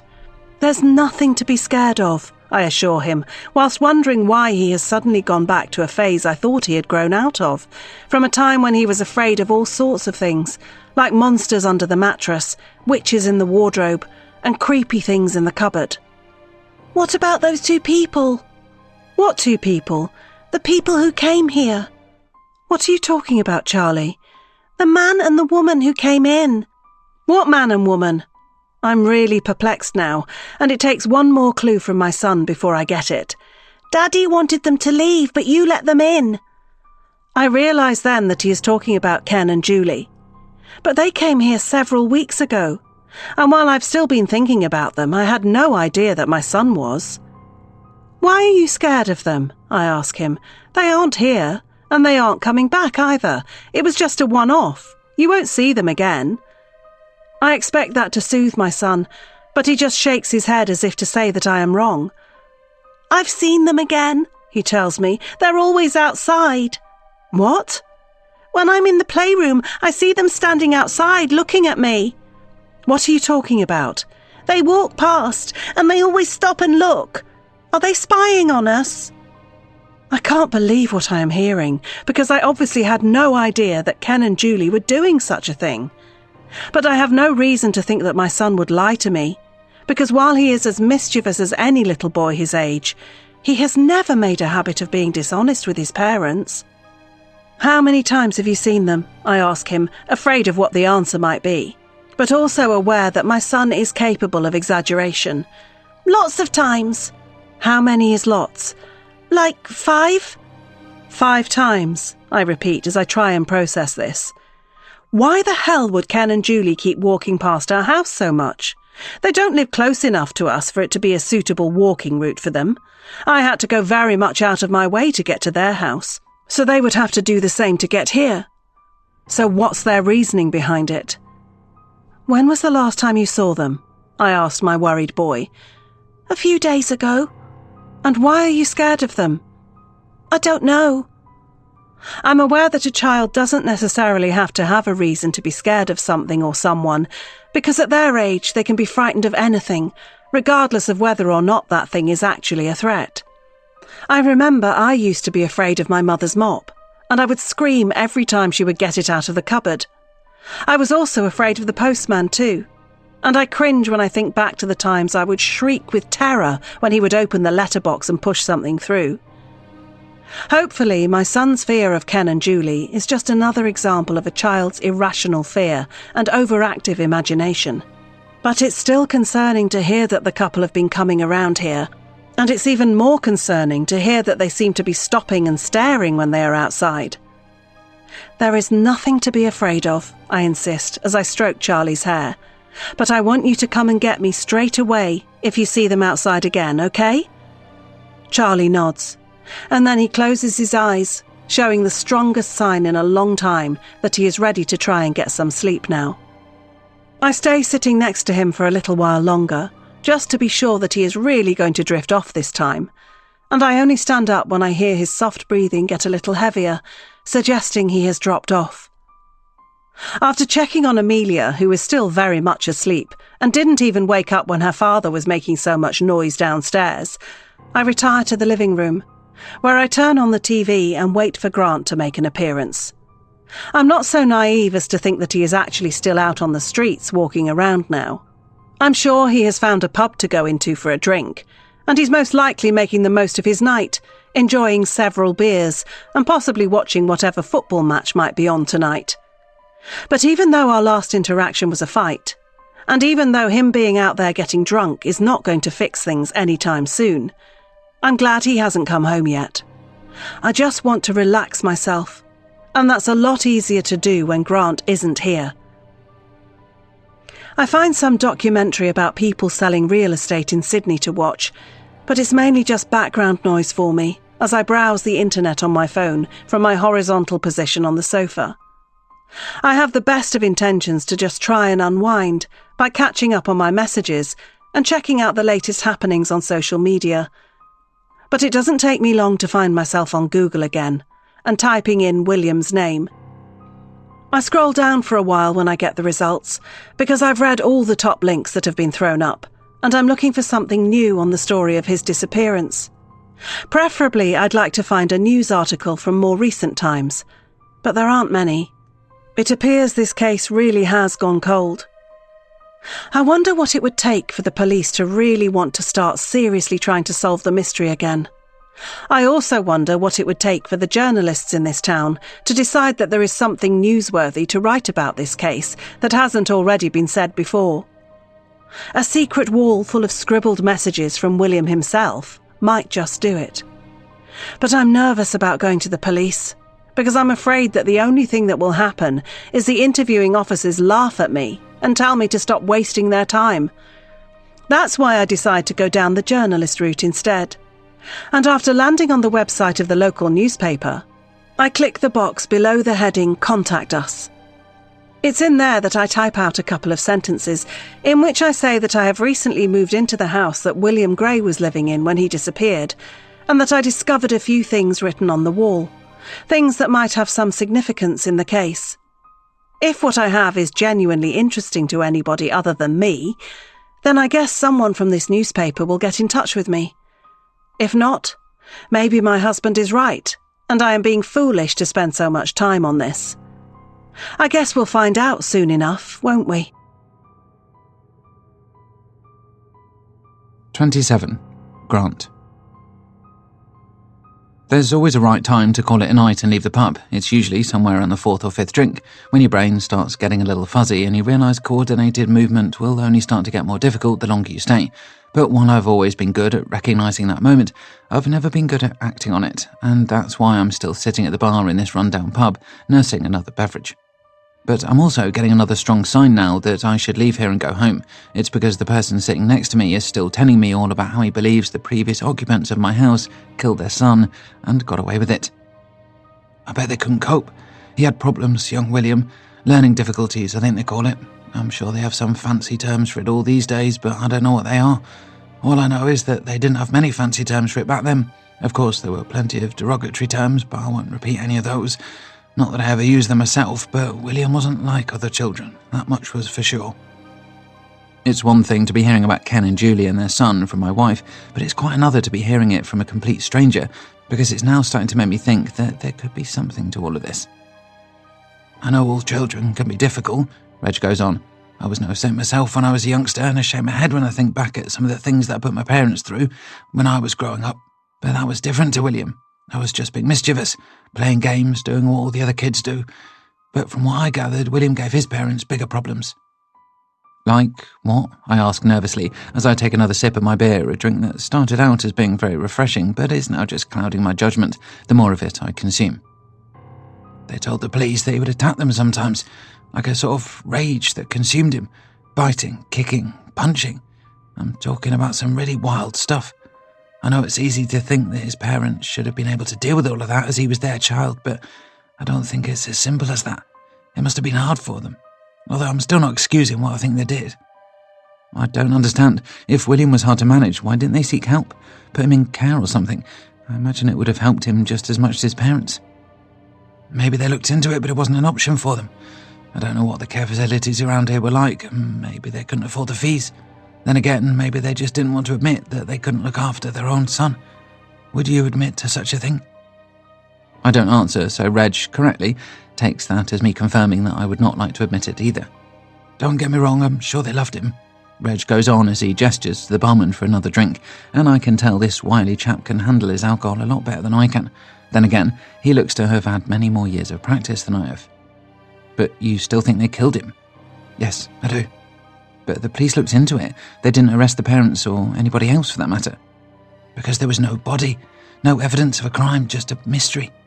The barman serves Reg his next drink before asking if I want another one, but I wave him off because it's getting late and I really should be going. It would be far too easy to sit here until closing time and listen to Reg's tales, but I vow to myself that I'll go home and face the music with Steph as soon as I've finished my current drink. If you think about it, it's the perfect crime, Reg goes on. Just tell the police he ran away. William had a history of being difficult, unpredictable, taking risks. Every doctor in town could vouch for the parents and say that William was the kind of boy who could have just run out the garden and not looked back. But surely somebody would have seen him if he had done that. A witness, and he couldn't have lasted out there on his own forever. If he did die, there'd be a body. The fact that he just vanished is very suspicious. Of course, that's why the police spoke to Ken and Julie several times, going over their story with a fine-tooth comb. But they stuck to what they said. William just disappeared, and that was it. The police had no evidence, so no charges were pressed, and now here we are, over 50 years later, and nothing's happened since.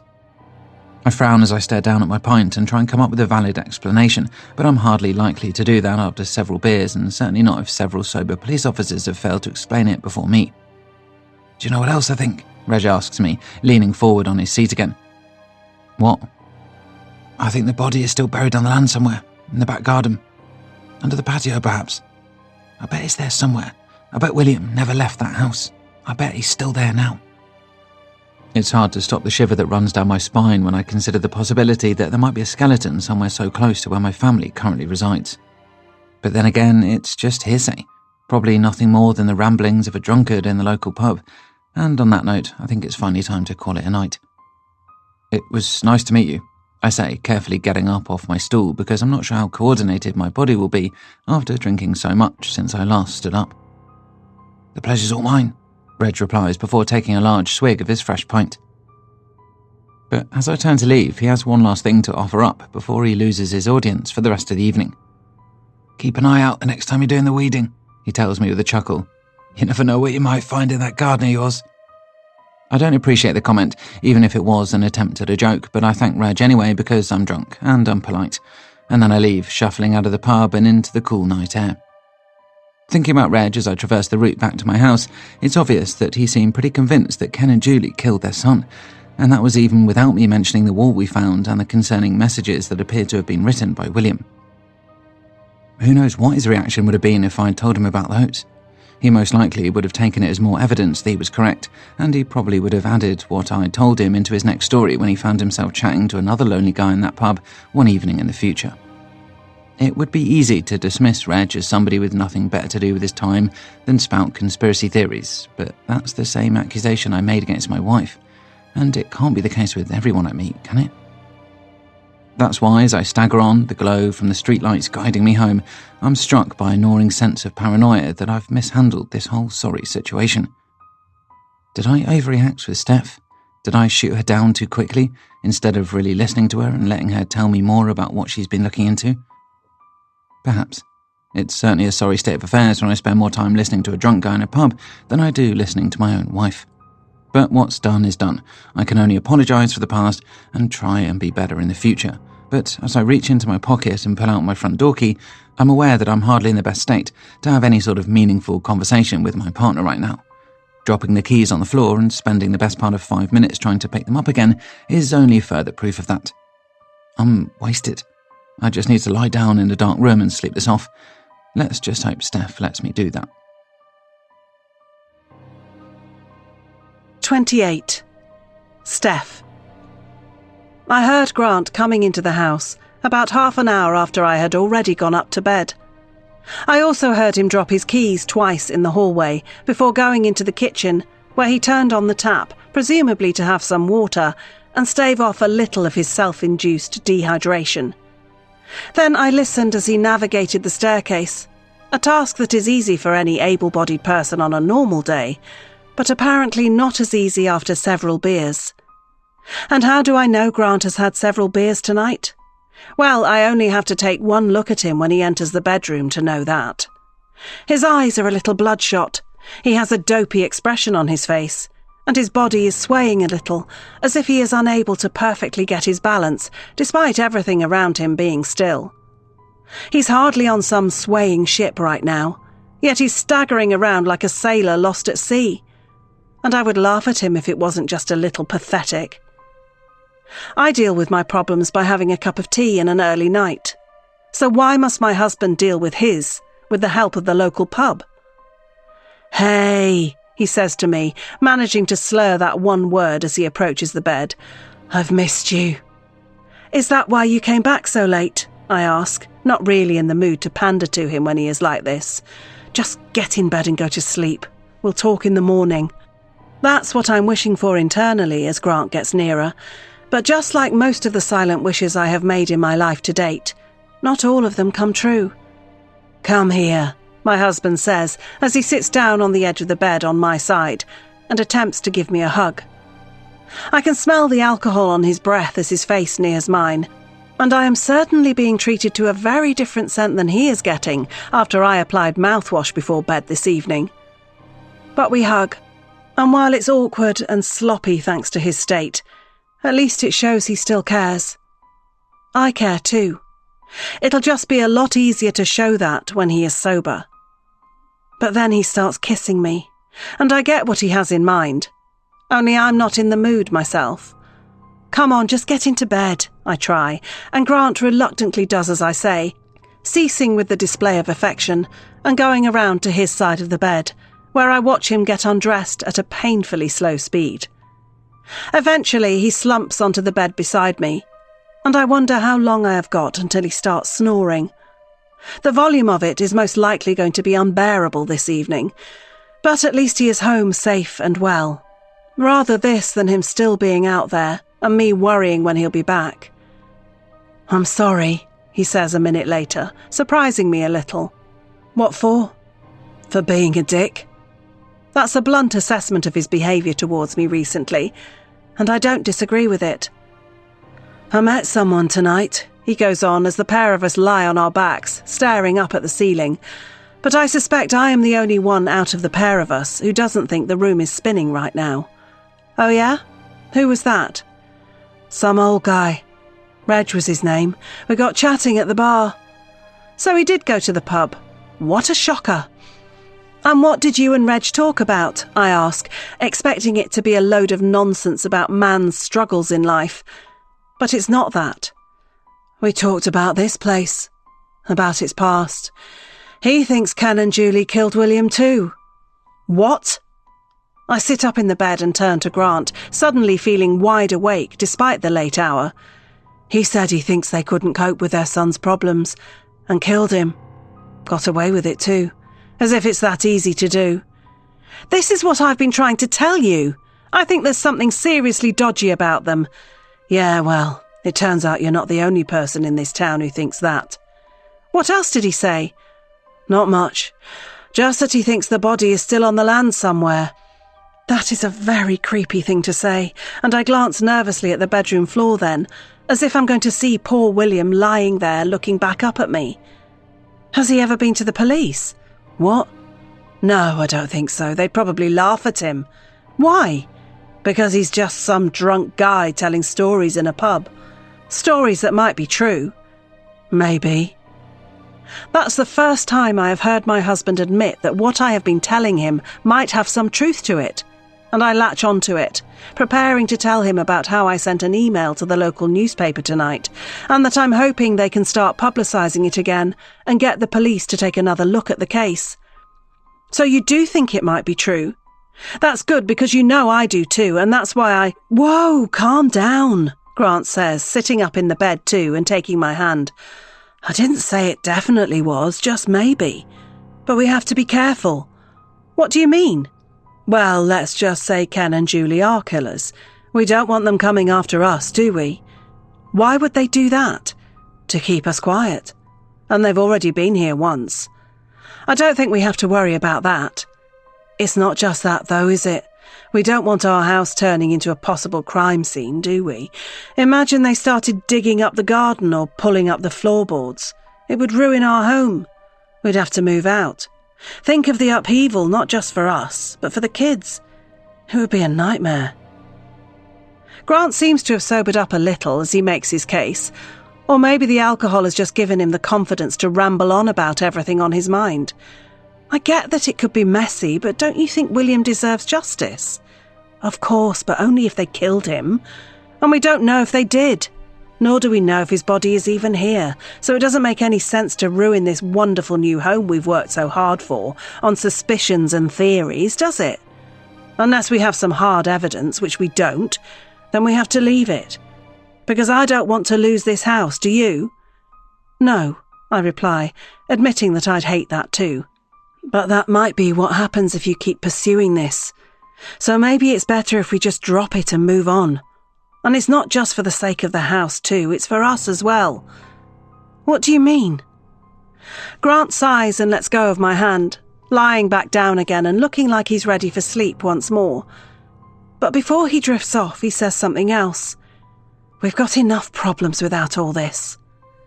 Is Grant unhappy in the marriage? What is he saying? What do you mean? I ask him. I'm sick of fighting with you. Me too. I don't want us to break up. Whoa, we're not going to break up. Aren't we? I don't deserve you. What are you talking about? They say the truth often comes out when a person is drunk, and it seems like Grant is bearing his soul right here. But I have no idea what he is getting at. I just wish we could go back in time to when things were perfect with us. Things aren't that bad, are they? I don't know. Grant closes his eyes then, but I keep staring at him, feeling a knot of dread in my stomach that comes from wondering if my husband is happy in our marriage anymore. Grant, what are you talking about? I'm sorry, he says quietly, and he seems on the verge of sleep now. What are you sorry for? Grant! I shake him to stop him drifting off, but that seems to be the catalyst to snap him out of whatever pity party he was having for himself, and he tells me that everything is going to be okay, before kissing me and rolling over. With his back to me, it's hard not to feel there is some distance between us, but it doesn't look like I'm going to get much more out of him tonight. We'll have to talk in the morning. Until then, I guess I'll be having a sleepless night. 29. Grant. Plenty of people say that they're never drinking again after a particularly heavy night, so I'm aware that I don't deserve any accolades for having said it myself. But it is exactly what I said when I woke up severely hungover 1 week ago today and feared that I had let slip about my affair with Rose. I was harbouring such fears because the first thing I remembered after waking up from that drunken night in the pub was telling my wife that I didn't deserve her and feeling an incredible guilt about what I'd done behind her back. Had I slipped up? Had I told her the truth in my inebriated state? I didn't know, but the fact I'd woken up to find the bed empty beside me had been a very concerning development. Having got up as quickly as I could and put on my dressing gown, I'd run out of the bedroom into the hallway, calling for my wife and needing to know as soon as possible if she was mad at me for sleeping with the estate agent. The feeling of anxiety was overwhelming, and I had been cursing myself for letting myself get into such a careless state that I could have divulged the secret I had spent so much time trying to keep quiet.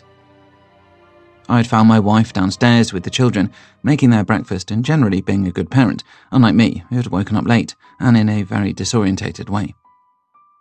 "Is everything okay?" I had asked cautiously as I had observed Charlie at the table with a bowl of cereal while Steph was busy trying to get some food into Amelia's mouth. "It's fine," my wife had replied, but she hadn't given much away with that statement, and I still hadn't been able to decipher if she considered divorcing me. But I also couldn't do too much fishing with the children around, so I'd done my best to help her get them both fed and ready for the day before she had gone out to take Charlie to school.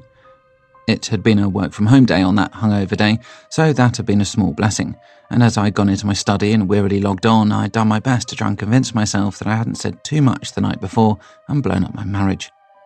But it had been impossible to work with the paranoia gnawing away at my brain, and the fact my body was fatigued and dehydrated hadn't been helping either. That was why I'd gone to Steph as soon as I had heard her coming back through the front door, and it was there that I apologised for getting in late the night before and then asking her what I'd said when I got home. Holding my breath, I'd listened as Steph had recounted our conversation from the previous evening, and much of it was news to me because I hadn't remembered most of it, but to my delight, there seemed to be nothing about me confessing my guilt over an affair. "You were very soppy, and you told me you didn't deserve me," Steph had said with a hint of a smile. "And I got the feeling you weren't particularly happy with things between us right now, but other than that, you just rolled over and went to sleep." It seemed I'd gotten away with my moment of weakness, and while my wife still hadn't been thrilled about me choosing to go out and overindulge on a weeknight after a disagreement, the worst had not happened. My affair was still a secret. Whatever else we'd talked about, and I still can't remember it to this day, was inconsequential.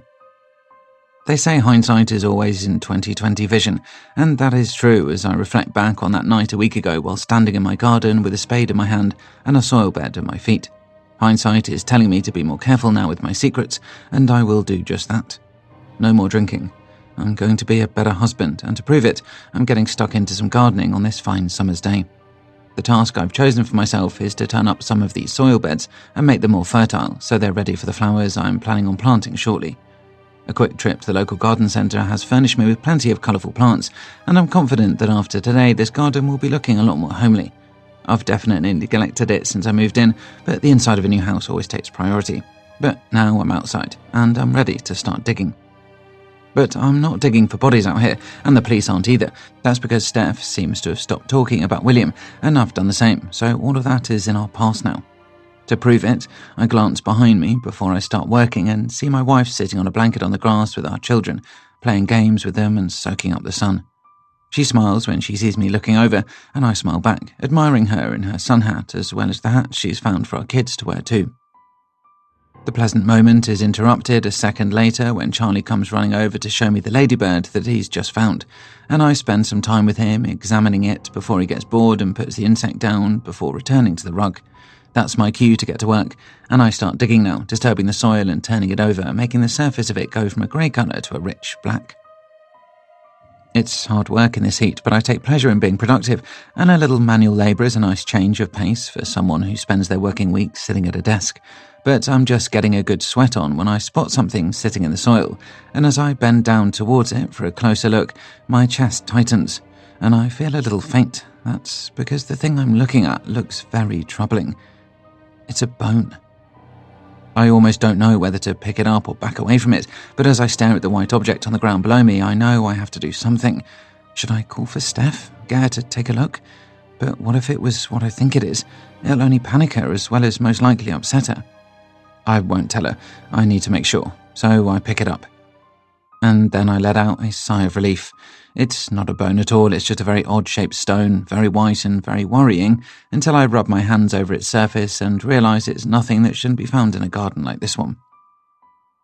Tossing the stone away, I let out a sigh of relief, glad that I'm not going to have to report my findings to the police and have them turn up here with sniffer dogs and forensic specialists to try and find the rest of the body. But then I hear the side gate opening, and when I look up to see who's intruding on our property, I start to panic all over again. That's because I see a couple of police officers entering the garden. When I do, the sun suddenly goes behind a cloud, and a large shadow is cast over this garden, turning the warm air chilly as I call to my wife to alert her to the presence of our visitors. Steph looks just as shocked to see the men in uniform as I am, but it's nothing compared to what Charlie does. "The police are here!" he cries, stating the obvious but not caring, because to him this is one very exciting development. But not for me or my wife. We're just sharing a confused glance. And then one of the officers asks me to put the spade down. 30. Steph. The two police officers apologised for entering our back garden unannounced, but they have explained that they had been knocking on the front door for some time, and we obviously hadn't been able to hear them while we were out the back. But I suspect that their apology won't be the only one that is issued here today, because I feel like I'm going to have to give one to Grant once he finds out exactly what I have done to cause this visit from the men in uniform. He has no idea that I spoke to a journalist last week about what I found on the wall, but he is going to find out now. "We're here to talk to you about the report in the newspaper," PC Bridge says, after we have all gone inside to get out of the hot sun, and I have sent Charlie away to keep himself busy in the playroom. There are cups of tea on the table, and Amelia is smiling at the two strangers in our home. But other than that, this is not just some banal occasion. My husband and I are now being questioned by the police, and the expression on Grant's face tells me he knows this is serious. "What report?" he asks, and while Grant tends to avoid reading the local paper, he's about to get a news update right here. "The report in which it said that a wall was discovered here with some unusual things written on it," PC Hill replies. And I see the two officers are going to take it in turns to speak, rather than one taking the lead and the other sitting back.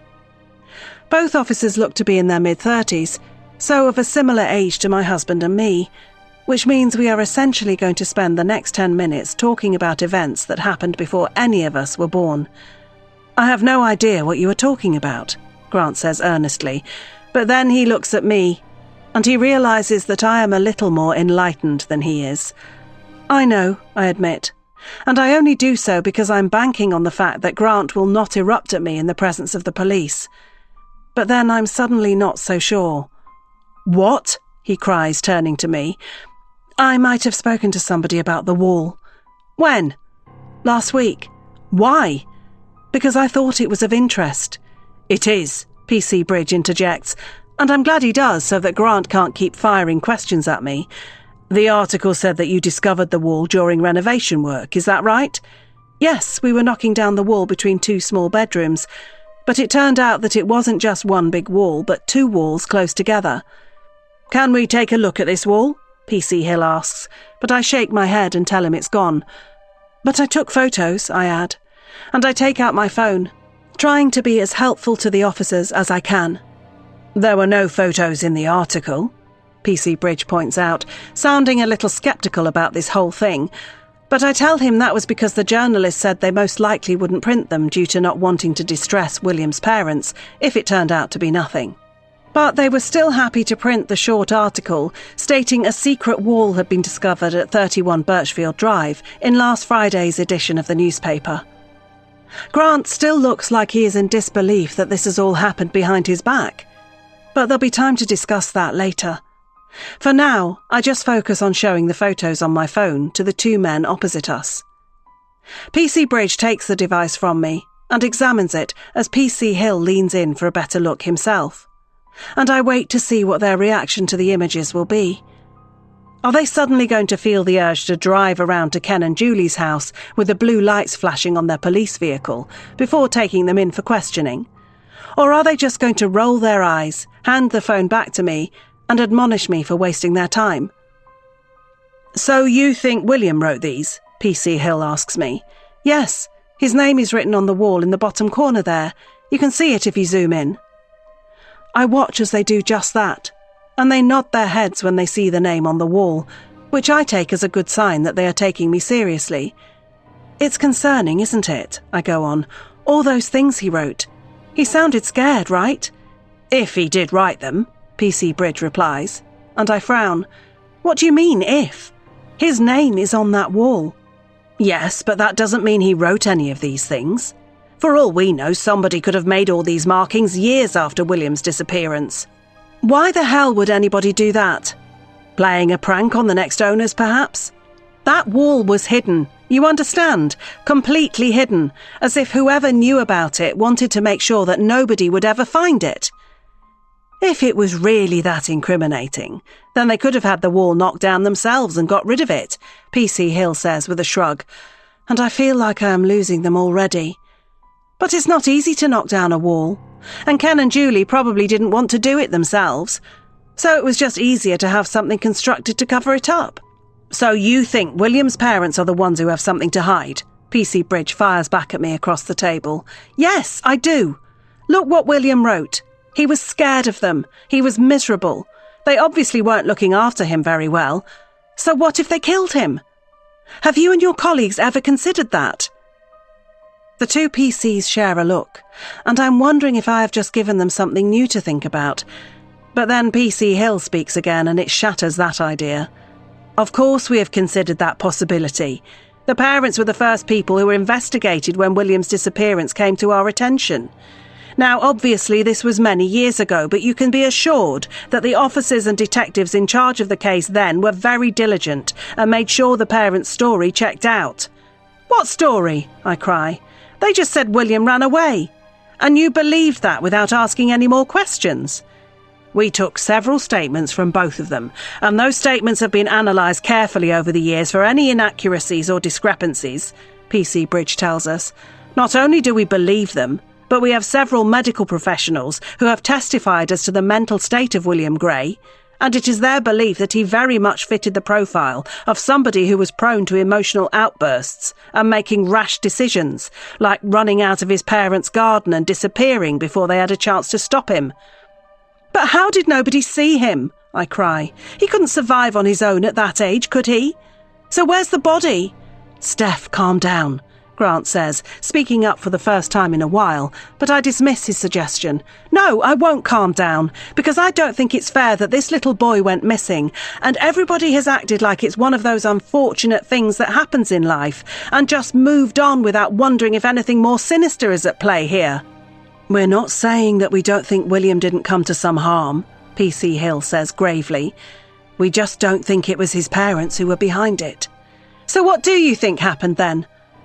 We believe William might have been picked up by somebody who saw an opportunity to take him. Perhaps it was a split-second decision, or perhaps the abductor had been waiting for such a chance to cross paths with an unsupervised child. But we believe he was taken and most likely killed, and his body has been hidden ever since. But that's all just speculation, isn't it? You never had any suspects, right? No, we never arrested anybody. But there are a couple of people in prison in the area whose past crimes indicate they are capable of such a thing as child abduction. But despite questioning them several times, they have never admitted to taking William. So maybe they didn't. Well, it wouldn't be unusual for somebody in prison to deny a crime. It also wouldn't be unusual for the people who reported a person missing to be the ones who were responsible for it, right? Look, I can see that you are very passionate about this, PC Bridge tells me then, but I can assure you that the detectives in charge of this case back in 1970 were just as passionate, as have been every detective who has ever looked into this. The same goes for all the officers involved in this, past, present, and I'm sure in the future. Everybody here wants to know what happened to William, but we may sadly have to accept that we will never know. We appreciate that you living in the same house that William and his family once occupied means you are feeling a little closer to this story than other people in this town. PC Hill jumps in with there. But we must also remind you that going to the newspapers with sensationalist theories is extremely hurtful to the family of the missing boy, as well as very distracting for the police force. You see, many journalists will happily deal in misinformation and conspiracy theories. But we can't do that. We deal in absolutes. And the only thing that we are absolutely certain about is that the parents were not involved in this case. So why did they come back on the anniversary of his disappearance? I asked them both. And that seems to be news to the pair of them. They did? PC Hill asks. Yep, they came back here on May the 17th. That was the date William vanished, right? So why did they do that? Tell me that's not because of a guilty conscience, or maybe it's some sick part of their game to return to the scene of the crime. We didn't know this, and we will have to speak to the couple in question to get their explanation for that, PC Bridge tells me. And I suppose getting them to go back to see Ken and Julie again is better than nothing. Make sure you ask them some tough questions, I urge the officers, because while they might look old and frail, and like they wouldn't hurt a fly, they didn't look like that 50 years ago, did they? So who knows what they were capable of back then? And who knows what they are still capable of now? 31. Grant. What a day. From thinking I'd found a bone belonging to a dead boy in the garden to having to sit and listen to my wife shouting at a couple of police officers in the kitchen, it's been quite the rollercoaster ride since I got out of bed this morning. But it's coming to a close now as I lie on the sofa with the TV on and a glass of wine in my hand after choosing to break my vow of never drinking again, despite being so adamant that I would stick to it only a few hours ago. But screw it. I need a drink, and I also need some space. That's why it was Steph's turn to go out tonight. After the argument we had once the police had left, we both agreed that it would be best if we weren't around each other for the rest of the evening, so she's gone to a friend's place and I've stayed home with the kids. It's not ideal, but after finding out she had messaged the local newspaper to tell them about the wall markings we'd found, I couldn't help but be angry at her. She kept a secret from me, and while I know I'm guilty of doing the same thing in return when it comes to what happened with Rose, at least my secrets stay buried while hers end up in the news headlines for all to read. I shake my head again as I think about so many people in this town reading that stupid article and putting two and two together and coming up with 5. I'm actually amazed that it took a visit from the police for me to hear about that article too, because I can't believe somebody I know here didn't read it and contact me to ask me what was going on. But while not as many people might read the newspapers these days as they used to, I guess the police keep abreast of what is reported in there because that was how they knew to come calling at our place today. But I guess that, despite what happened, I should be grateful for one thing. Steph didn't get in trouble for going to the papers, and she hasn't been accused of wasting police time as I feared she might be during the heated discussion that took place around our kitchen table. I was surprised at how relentless my wife was as she went back and forth with PC Bridge and PC Hill, refusing to back down to the considerable powers at their disposal and acting as if arguing with somebody who carried handcuffs could not end badly for her. But that's my wife, I suppose. She's nothing if not passionate about things, and God help anybody who gets in her way. But I'm not in her way now, nor is anybody else. The police said they would speak to Ken and Julie. She's gone to see a friend, and I'm sitting by myself, getting steadily tipsy again. This should be the end of the matter, although that could be wishful thinking. I suspect Steph will never really drop this idea of hers as long as we live in this house. So maybe we should move. The thought has crossed my mind a few times this evening as I lie here and try and concentrate on the film on TV. A fresh start, somewhere else in town away from the history of this place, and somewhere Steph won't spend every waking minute wandering the rooms and imagining there are more secrets hidden all around us. But then I think about how much of a hassle it would be to move again so soon after we've got here.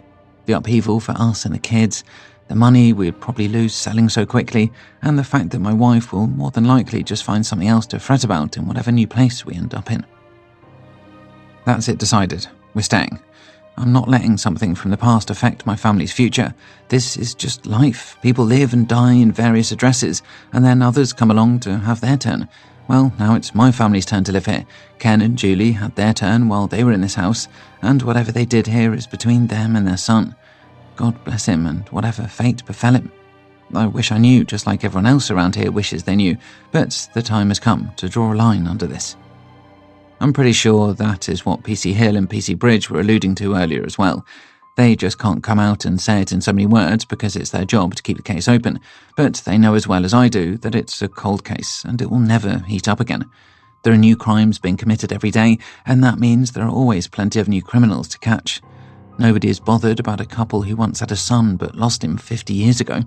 I just wish my wife realised that and started focusing more on our children rather than a child who lived in the past. Amelia might be a little too young yet to be affected by all the arguing and disruption that's gone on around here recently, but Charlie isn't. He knows his parents are struggling, and I hate that because I always used to know when my parents were struggling, and it wasn't a pleasant thing for a child to endure. My son should be happy and content, with nothing more serious to worry about than what toys he's going to get for his next birthday. Instead, he's having to listen to his parents raising their voices at each other, as well as see men in uniform turn up in our back garden on what should have been a peaceful family occasion. It's at that point that I almost accidentally spill some of the red wine in my glass onto the carpet by the sofa, but I catch my glass at the last second before it falls. Thank God, because that would have been the last thing I needed, another mess to clean up. I've got a big enough one of those already, and so is my wife. I wonder if she'll be home soon. Probably not. I bet she's having a fun time bitching about me to a friend. If only I knew what she was really up to at this precise moment, I definitely would have dropped my wine glass then. 32. Steph.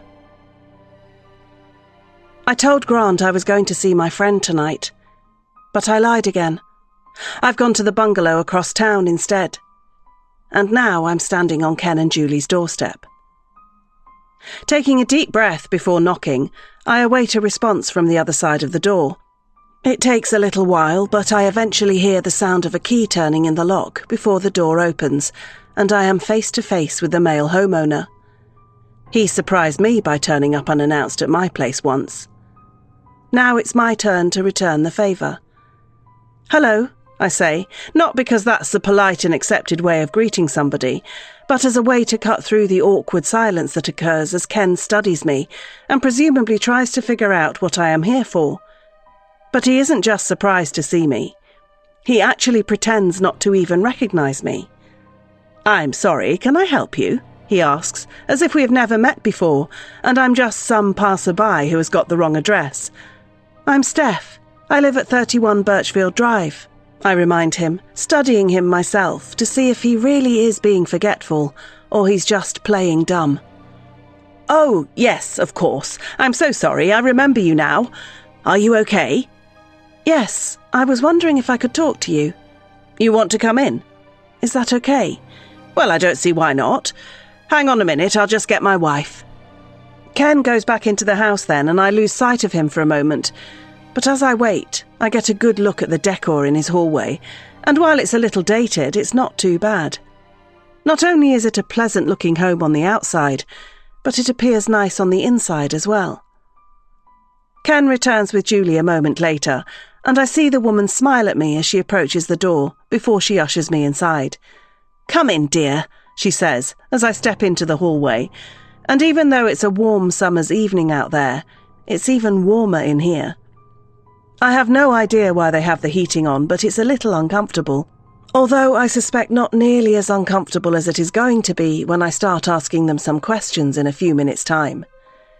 "Can I get you a cup of tea?" Julie asks me as she leads me to the living room, while Ken deals with the front door. "Or something a little stronger, perhaps? Ken has a drinks cabinet that he is always eager to go into for our guests." Julie gestures towards the cabinet in question, but I politely decline the offer of any drink and wait for Ken to return before we all take a seat. I'm surprised by how nervous I am feeling now as I sit here in this quaint home and look around at the ornaments on the mantelpiece and the pictures on the wall. One thing that I notice right away is that there are no photos of William anywhere in here. What should I read into that? I have no idea. I'm also curious as to whether or not PC Bridge and PC Hill sat in this same room after leaving my house earlier today, because they promised me that they would come here to talk to Ken and Julie. So did they? "How can we help you, dear?" Julie asks from her armchair, while Ken sits in his own and repositions one of the cushions behind his back. I notice the TV is not on, so I wonder what the pair of them were doing in here before I arrived. Just talking, perhaps. The constant need for being distracted by electronic devices is more of a modern problem, I guess, and maybe they are still immune to it. I wish I was the same. "I had a visit from the police today," I begin tentatively. "It was about something I found in my house." I wait a second to see if either of them are going to tell me that they know what I am talking about, but they don't, so I go on. "We knocked down one of the walls in our house recently, and we found another wall behind it, but I'm guessing you already knew it was there." Ken and Julie share a look then, and it makes it obvious that my statement is correct. "Yes, we knew about it," Ken admits, "and now it turns out that half the people in this town know about it too." "We know you went to the newspaper," Julie says with a sorry shake of her head. "We wish you had come to us first. It would have saved having everybody gossiping and jumping to conclusions, and we've had to put up with quite enough of that over the years, I can tell you."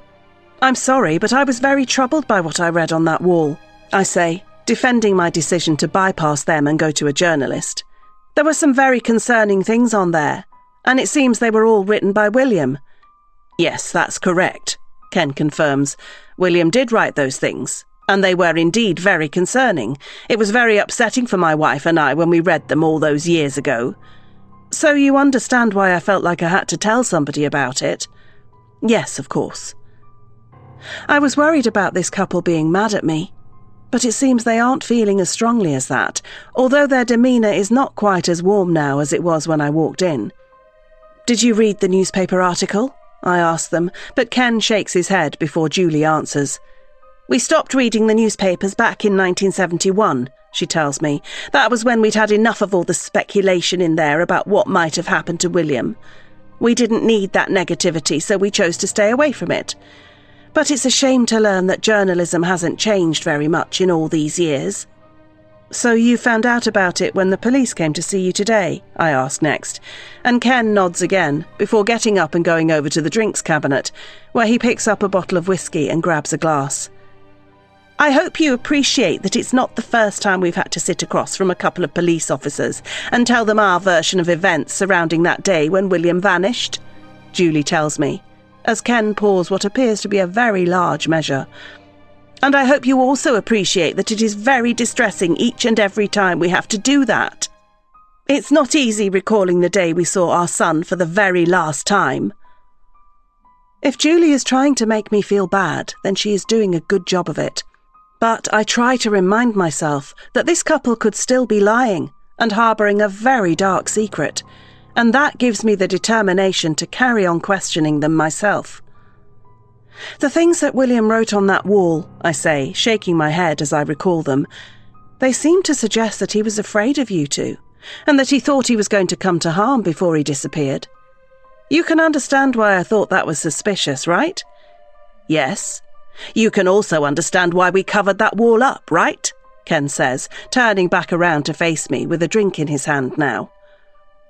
It doesn't make us look like very good parents, does it? But that's all it is. Just a look. It's not the truth. The truth is that we loved our boy more than anything in the world, and there hasn't been a day since he disappeared that we haven't blamed ourselves for losing him. But we did not hurt him, and if you are here to make out that we did, then I am going to have to ask that you leave. Ken has made his position clear, and he waits to see what I am going to do next, as does his wife, who says nothing, so I know she feels the same way too. I'm sorry if I'm upsetting you, I tell them. I just want to know what happened to him. It's difficult being in that house and knowing that it has such a mystery attached to it. Yes, it is, isn't it? Julie says. That's why we moved. We didn't want to, but it became unbearable to stay.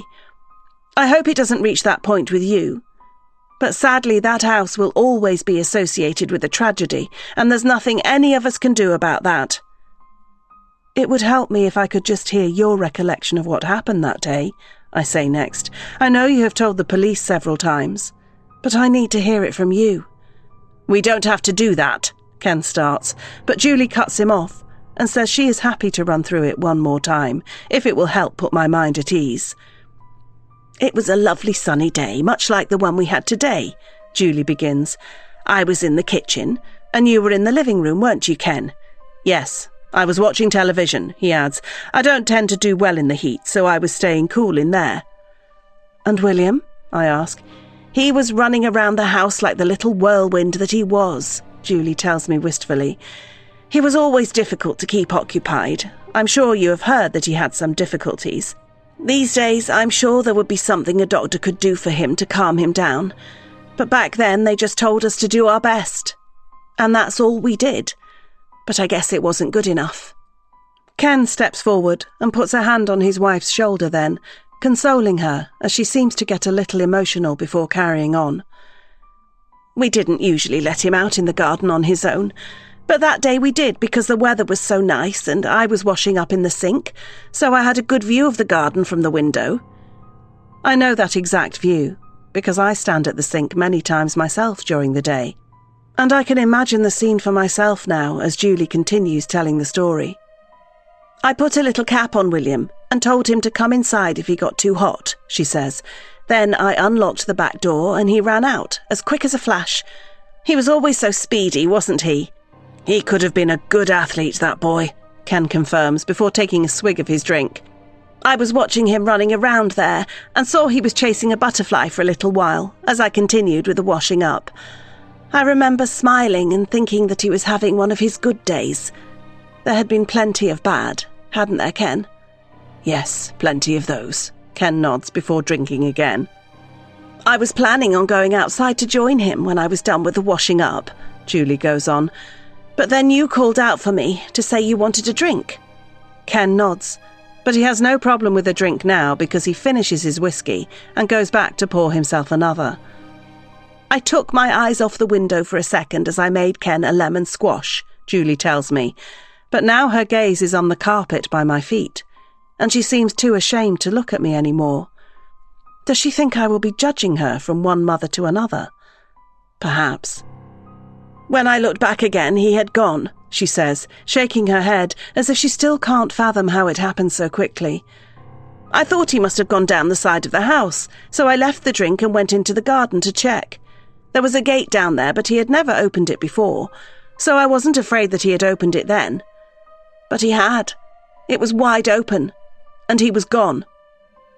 A horrible silence fills the room then, and even Ken has stopped making any sound, his hand resting on the whiskey bottle, but seemingly too distracted to take it off. I guess it's up to me to speak next.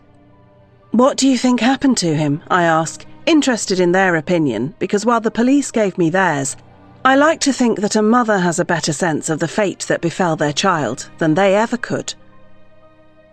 I think he was found by somebody who pretended to be his friend, Julie says. William wouldn't have been suspicious of anybody, not even a stranger with bad intentions. I think that person, whoever they were, took advantage of that and took him away. And all I can hope is that they didn't hurt him too much before he died. You think he is dead? Yes, I can feel it. And I've felt it for a long time. I guess that answers my question about whether a mother would know or not. There are still many questions I could ask, and many theories still circulating in my head, but I decide to just ask the thing that Charlie brought to my attention. My son says that he has seen you outside the house several times since you first came to visit us. Why do you keep coming back? Ken comes back to life then, picking up his drink and returning to his seat before answering. That's the only place we feel close to him, he admits. We don't have anywhere else to go when we miss him. No grave, nothing. Just the memory of him in that house. We've been back many times since we moved out. And we'll keep going back until we can't anymore. But we're sorry if your son was troubled by our presence. We didn't mean to worry him. With that rather sobering answer to my question, I feel like I have outstayed my welcome. And Ken confirms it a moment later. If you don't mind, we would like it if you left now, he tells me, and Julie gives me a smile. But it's clear she is on the verge of tears, and I feel bad for bringing her to the brink like this. Thank you for talking to me, I say, as I get up and head for the door, and Ken shows me out while Julie stays behind and dries her eyes with a tissue. You're very lucky, Ken tells me as he opens the front door and I step outside. You have your children at home. Please stop wasting time on other people's and cherish your own. You never know when the day might come around that they are no longer around for you to love them. That sombre sentence ends my visit, and I nod my head to show that I will take heed of Ken's words before walking away, still feeling uneasy about everything, but also feeling like I believe Ken and Julie and all they have just told me. And if it's good enough for the police, then it should be good enough for me. That's it, I say as I walk away down the dark street past all the other bungalows on here. Time to move on. 33. Grant. Today is one of those work-from-home days that is more about the benefit of being at home and less about the need to work. With no conference calls scheduled, my inbox being surprisingly quiet, and no boss pestering me to meet a deadline, I can afford to take things a little easier. Add into that the fact that the sun is shining and I have the house to myself, and it's perhaps no surprise when I admit I've spent more time today on the patio enjoying a beer than I have sitting in my shady study thinking about work commitments. As I pop open the cap on my second bottle of the day, I'm aware it's only just gone 2 o'clock in the afternoon, but today has a holiday vibe to it, and with a little work to do and the weather as nice as it is, I could almost convince myself that I'm somewhere a little more exotic than 31 Birchfield Drive. Almost. Strolling back out into the sunshine, I sip my ice-cold beverage as I look around my garden and admire the work that I've put into it recently. The grass has always been an easy thing to keep on top of, but the flower beds needed some attention, and now I've given them that, they're in full bloom and really bringing some colour to this outdoor space. I'm not going to win any awards for my gardening skills, but I've done enough to make this an even nicer place to sit and enjoy the good weather, and as I lower myself down onto one of the sun lounges that Steph had me pick up at the garden centre last week, I'm feeling very content with things. The main reason for that is that my wife and I are no longer at war. It seemed like things were going from bad to worse not so long ago when we had to spend another evening apart, and she went out to see her friend while I stayed at home nursing a bottle of wine. But to my surprise, Steph came home that evening and apologised for everything that had happened between us, and I gratefully did the same before we kissed and made up. Ever since then, things have been a lot better in this house. Sure, Charlie and Amelia are still a handful, and there is a bit more painting to be done upstairs before their bedrooms are fully finished, but those are just regular everyday problems for a family in their home. The important thing is that we're no longer arguing about whether or not there's a body buried somewhere on our land. Continuing to look around the garden as I sip my beer, I enjoy the fact that this part of the house is not overlooked by any other properties. I know my wife likes that too, and it was one of the many plus points that she found about this place when we first viewed it. But as I sit there and let my imagination run away with itself, I also see that it wouldn't be the worst place in the world to hide a body. Ken and Julie potentially could have gotten away with burying their son out here if they did kill him all those years ago, because nobody could have seen them digging. The thought of him standing out there in the centre of the lawn driving a spade down into the turf while his wife anxiously watches on from the patio is a morbid image. But that is just my imagination, and a person can imagine all sorts of things if they take the time to just be creative. I know it's highly unlikely that's what's happened here. It might be easy to hide a body in the movies, but I bet it's not that easy in real life. But who knows? Desperate people do desperate things, and it could have been Julie doing the digging while Ken watched on in despair. Letting out a deep sigh that sounds quite loud when out amongst the silence in this garden, I savour this serenity that I only tend to get when I have the place to myself. Charlie is at school, while Steph has taken Amelia with her on a shopping trip, leaving me to make the most of my very quiet day at the office. I'm just contemplating going back into my study to make a quick check on my inbox again before hopefully opening another beer and returning to this sunlounger when I hear the doorbell. It makes me jump because we've only just recently had it installed and I've not got used to it yet. I never really wanted to get one, but it turns out we couldn't hear anybody knocking when we were out in the garden, and the police officers coming around the back was startling proof of that. So I bit the bullet and bought a doorbell, but I definitely need to figure out how to turn the volume on it down a little bit because it really does startle me when it goes off, and I know that Amelia is not a fan of it either. Carrying my half-empty bottle of beer with me to the front door, I wonder if it could be my wife, and she needs my help unloading all the shopping bags from the car. If her hands are full, then she wouldn't be able to get her key out, so she might have just summoned me to give her a hand. But she shouldn't be back for an hour or so yet, so it surely won't be her. Then I open the door and see that it's not my wife. It's Rose. "What are you doing here?" I ask her, as I look her up and down, noting the flowery dress she's wearing and how revealing it is. Sure, it's a hot day, but does she really need to have as much skin on show as she does? Then again, I have seen a lot more than this, and I wasn't complaining at the time. But I am complaining now. "I've got the day off, and I fancied a walk," she tells me, her tone of voice as bright and breezy as her dress. "I told you not to come here," I say, my voice low but strained, and I'm now looking past Rose and up the street in fear of seeing my wife's car coming towards us. But she's not back yet, and the way she shops, it could be a long time before she is. But that doesn't change the fact that this is still a risky situation for me. "I know you did, but I've got something to tell you now," Rose says, and she steps a little closer to me, bringing that flowery dress and that bare flesh of hers even nearer. "I know your wife has gone out, because I watched her leave." "What? You've been watching us?" "Relax. I'm not some crazy stalker, just a woman who wants to give you a choice." "What choice?" "You have two options. You can turn me away, in which case I'll just wait outside until your wife returns and then tell her all about the affair. Or you can let me in, and we can make one last memory together, for old time's sake. What do you say?" "You've got to be joking." "This dress is no joke," Rose says, and she gives me a little twirl to show me the view from all angles. "I'm giving you the chance to admire it, or it'll be your wife getting a good look at it instead." "Why are you doing this? Why are you trying to ruin me?" "I'm not trying to ruin you," Rose says, stopping with a silly twirling, but it's that kind of youthful energy that attracted me to her in the first place. "Then what do you want?" "You, silly. I just want you. One more time." Rose notices the bottle of beer in my hand then and takes it from me before I have a chance to stop her. Then she takes a very long and very seductive sip on it before telling me that the heat out here has got her in the mood for a cold shower. I glance up the street again, but Steph is still not back yet. But Rose is here. "One more time," I repeat back to her for clarification. "Then you promise to leave me alone?"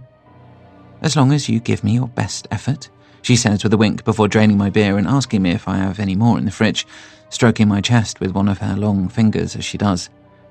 I should just shut this door and deny her entry, but doing that will risk her telling Steph. Plus, it's very hot, and she's wearing that dress, and she is very persuasive. That's why I decide to step aside and allow her in. One last memory, for old time's sake. Then this is definitely over for good. 34. Steph. It's been a productive shopping trip, although I've had to cut it a lot shorter than I wanted to. Amelia was getting cranky in this heat. and I figured it would be easier to just take her home and give her some attention there, rather than try to deal with her in a busy shopping centre that was already teeming with enough agitated youngsters.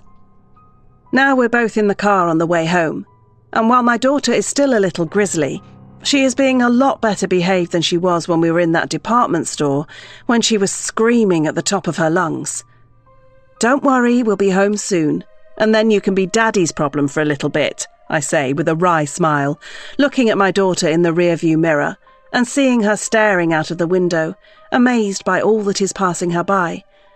But there's nothing much exciting out there, just the same old streets of this same old town. I'm disappointed that the summer holiday I was hoping for never materialised, because it would have been nice to have a change of scene. But we've just been too busy and too distracted to book anything, and the prices for the upcoming school holidays are crazy now. Never mind. Maybe we'll do something for the October half-term. And besides, if the weather stays as good as it has been here, then maybe we don't need to go abroad at all this year. I'm already getting pretty bronze from all my walks with Amelia, as well as some of the time I have spent on the sun lounger at home, so I'm not as pale and pasty as I could be. But no holiday does mean extra funds for something else, and it turns out I already have something in mind. I want to hire somebody to give our garden a makeover. At present, I really don't think we are making the best use of the space, and I predict it could look a lot better if we just made a few changes out there. The patio is rather old and dated, so that could be dug up and replaced by some modern decking. We could also look to remove some of the flower beds and get more grass installed, which would give us a space to get the football goals that Charlie has started pestering us about. And fewer flower beds would mean less maintenance for Grant to do out there, because while he says he is happy to do it, I know he'd much rather be kicking back on a sun lounger with a beer on a summer's day, rather than pottering with some plants. I've also got the person in mind who can help us give the garden a new look. There's a guy called Jason, who my friend used on her garden last year, and he comes recommended, so I'm hoping he can fit us into his schedule. In fact, I'm going to try and find out right now. Using the buttons on my steering wheel to find the number I have saved in my phone, which is synced up to the in-car system in here, I locate it and start ringing him. The sound of the ringtone fills the vehicle, but Amelia stays quiet, and that's helpful because if she started crying, then I would probably have to disconnect this call and try again another time. But I don't, and it doesn't take too long until somebody answers. "Hello, Jason speaking." "Jason, hi, my name is Steph. I got your number from my friend Becky, who recommended you. I'm hoping to get a quote for some work in my garden." "Oh, okay, no problem. What are you thinking?" I quickly run Jason through my grand vision for the back garden as I carry on driving back home, and I'm relieved when he doesn't query any of my ideas or tell me that it's not possible. "Okay, when are you hoping to have this work done?" is his next question, and I say as soon as possible, even though I'm well aware that might not be what he wants to hear. If he is as busy as I think he is, then I'm most likely going to be disappointed. But to my surprise, he doesn't just shoot me down and tell me that he's booked up for the rest of the summer. "I see. Well, I might have a gap in my schedule coming up in a couple of weeks. Would it be possible for me to call around later today and take a look at your garden so I can put the quote together?" "That would be absolutely fine," I say excitedly, thrilled that this might be happening a lot sooner than I thought. I quickly give Jason my address, and he tells me he will call around about 5 o'clock this evening, before I thank him and hang up. That was a productive way of spending the last few minutes of my car journey, and it turned out to be very promising too. That's because I want the garden redoing as soon as possible. But I wasn't strictly honest with Jason there. I don't just want him to do some work to make it look nicer. I want him to do some work, because then I'll know if there is anything hidden beneath the surface of that garden of mine. I know I told myself that I would drop it, and I know I apologised to my husband and said I wouldn't mention Ken and Julie again. But that was before I started having more of the bad dreams, in which I see William around my house, and they have gradually been getting worse. The latest one was the worst of all, but perhaps the most telling. In it, I saw Charlie, as I always tend to do in these dreams, and he was pulling on my arm and urging me to follow him somewhere. When I did, he led me out into the garden, But it was a dark, wet and windy night, and I told him we should go back inside. But before we could do that, Charlie pointed at something once again, just like he had done that time when I dreamt he was pointing at the bloodied ghost of William in his bedroom. Looking through the rain across my dark garden, I saw what my son was trying to show me. It was William again, only this time he wasn't standing up covered in blood. He was lying on the grass, his arms and legs splayed out at his sides, and he wasn't moving. He was dead. I get a shiver just thinking about that dream now, even though I'm very much awake, and I turn down the air conditioning in the car to stop myself from getting any colder. But we're home anyway now, and as I park up on the driveway, I try to push the disturbing image from my mind once more. But that bad dream did tell me that it's not as easy to forget about William as I had hoped. It also told me that I should perhaps take heed of what I saw, because maybe there was a deeper meaning behind it than just another bad dream. What if I saw William in the back garden, because that is where he is buried? Okay, I'll admit it. The whole thing with Jason is just a front to get the garden dug up so I can see what's down there. I know there is no way Grant will go for it if he suspects it's about looking for William, so I will pitch it to him as just being a garden renovation. Hopefully he won't suspect a thing, because I haven't mentioned William in a while now, and he thinks I've moved on. If Jason gets to work and digs up the grass and the patio and finds nothing, then I will know for sure that Ken and Julie didn't bury their son out there. Then I can really move on. There will be nowhere else to look after all. But if he does find something, then I'll know that bad dreams were also visions of my home's horrible history. Now let's just hope Jason's quote isn't too high when he gives it. Getting out of the car, I leave the shopping bags for now and focus on taking Amelia inside, because the temperature really is rising out here, and I don't want her getting crabby again. Unlocking the front door, I step inside with my daughter in my arms and call out to my husband in the house. But when I see him, I get a big surprise. 35. Grant. Steph? I didn't think you'd be back so early. I cry as I stand at the top of the stairs with a towel wrapped around my waist and my skin still wet from the shower. I can see that, she replies from the doorway downstairs as she looks up at me with a grin. So, do you make a habit of taking showers in the middle of the day when I'm out? Not really, I reply, feeling like I'm sweating again even though I just cooled off. I don't really know what to say, so I leave it at that and just stare stupidly down the stairs at my partner. Well, get some clothes on quickly so you can give me a hand with the shopping bags, she tells me, and she heads into the kitchen then, taking Amelia with her and leaving me to realise that I just came very close to being caught by my wife.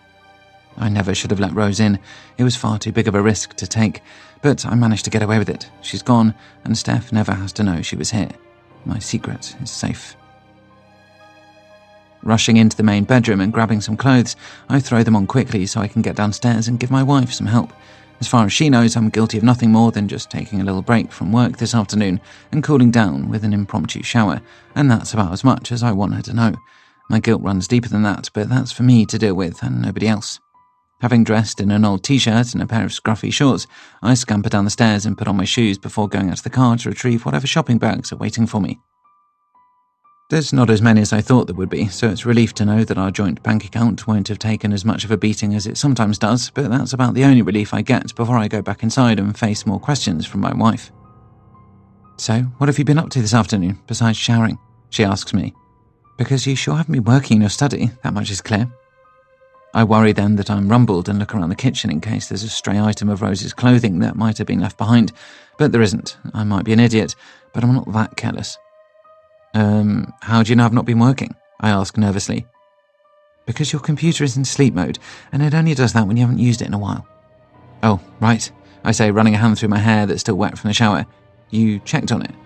Yeah, I checked on it. I also checked on the bin too and saw a couple of empty bottles of beer in there.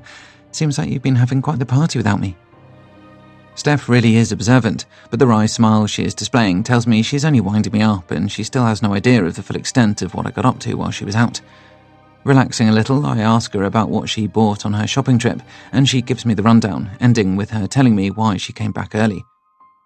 Your daughter threw quite the temper tantrum in one of the shops, she tells me, and I look at Amelia then, the girl who seems so quiet and happy now, but is very capable of erupting without warning at any second. Oh no, you didn't give your mummy trouble, did you? I say as I pick her up and give her a kiss. Amelia giggles as I fuss over her, and despite the craziness of the afternoon just gone, I feel the tension leaving my body when I hold her. But it soon returns to me again once I've put my daughter down because I can't get Rose out of my head, even though she was gone before Steph came back. That flowery dress, that smile, that way she said, for old time's sake. Why did I let her in? Because I had to. I had no choice. It was either that or she would have told Steph everything, and I have to preserve what I have here. It's too precious for me to give up, and I only need to look at Amelia again to remind myself of that. We've got a guy coming around at 5 o'clock to take a look at the garden, Steph says a moment later, surprising me because the statement has come out of the blue. What? Why? Just to talk over a few ideas for how we could make better use of the space out there. It's absolutely fine. I think we could do so much more with it. You can't tell me that patio would be your first choice, and you know Charlie wants his football goals, so we could see about making space for those. It would be good to have him outside more as he gets bigger. I'm sure Steph thinks she's sounding convincing with all the stuff she's saying to me, but I'm not having it. No, the garden is absolutely fine as it is. We've spent enough money on this house, and if we're going to spend any more, then it can be on a holiday or a new car, not the back garden. Grant, why are you getting so worked up? Because we finally just got things settled around here, and now you want to go digging up the garden. He's just coming round to give us a quote. Nobody's digging anything up yet. No, I'm going to have to put my foot down on this, I say, as Amelia starts to cry at all the noise going on around her. That garden stays as it is, and don't think I don't know what your real motive is for wanting to do it. You want to see if William's out there, don't you? What? No, of course not. You haven't dropped it, have you? You're still thinking about him. Well, it's one thing to talk about it, but it's another to start paying somebody to pull up the patio and destroy the garden. Grant, let's just talk about this calmly. No, I'm going back to work. With that, I leave the kitchen and my crying daughter and my frustrated wife and return to my study. I've happily spent all day dodging being in here, but now it is quite nice to close the door and sit down at my desk, out of the sun, out of the shower, and out of the way of my wife and her silly ideas.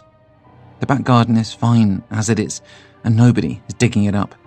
My wife will just have to face those facts. 36. Steph.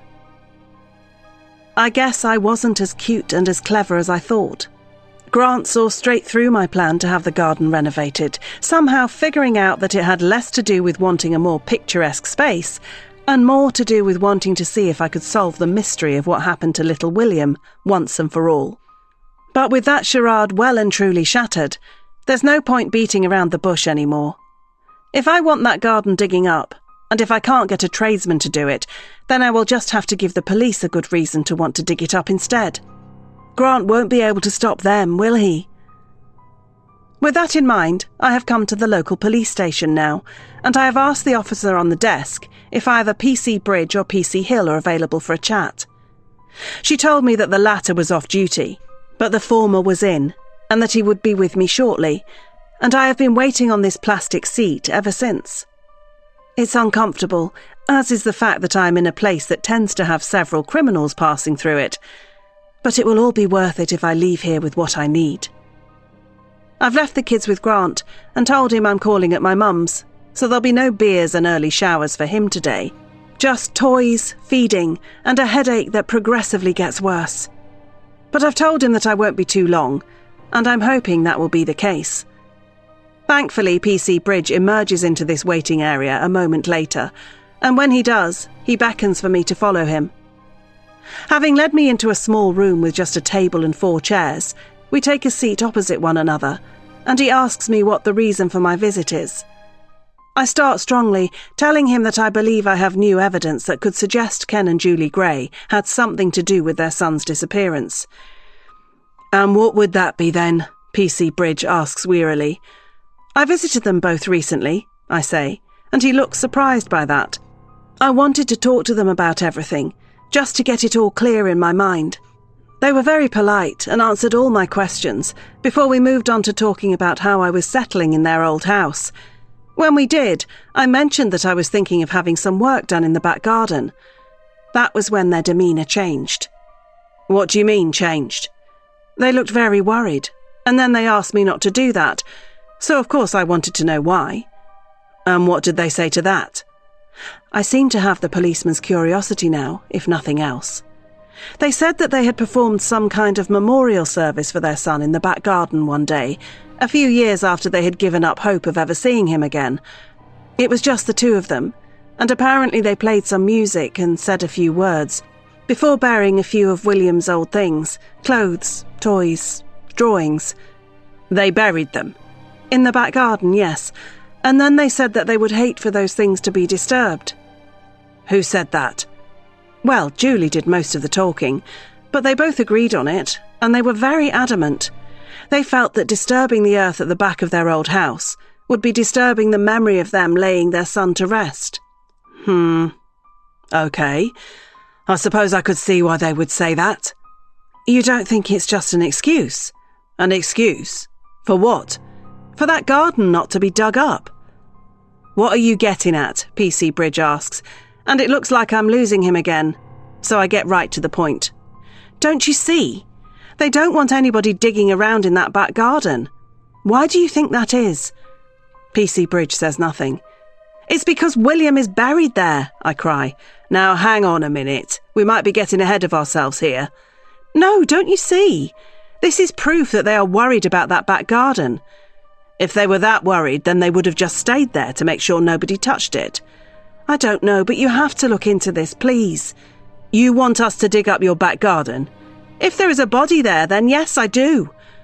I don't know. I don't think we can arrange a search based on this. This case has been unsolved for 50 years. Don't you think you should take a chance? What have you got to lose at this point? PC Bridge seems to be thinking about it before telling me that he will mention it to the detective who last looked at the case, and that sounds promising. All I ask is that you just take a look, I tell him before we depart. At the end of the day, it's my land, and I am giving you permission to come and look on it.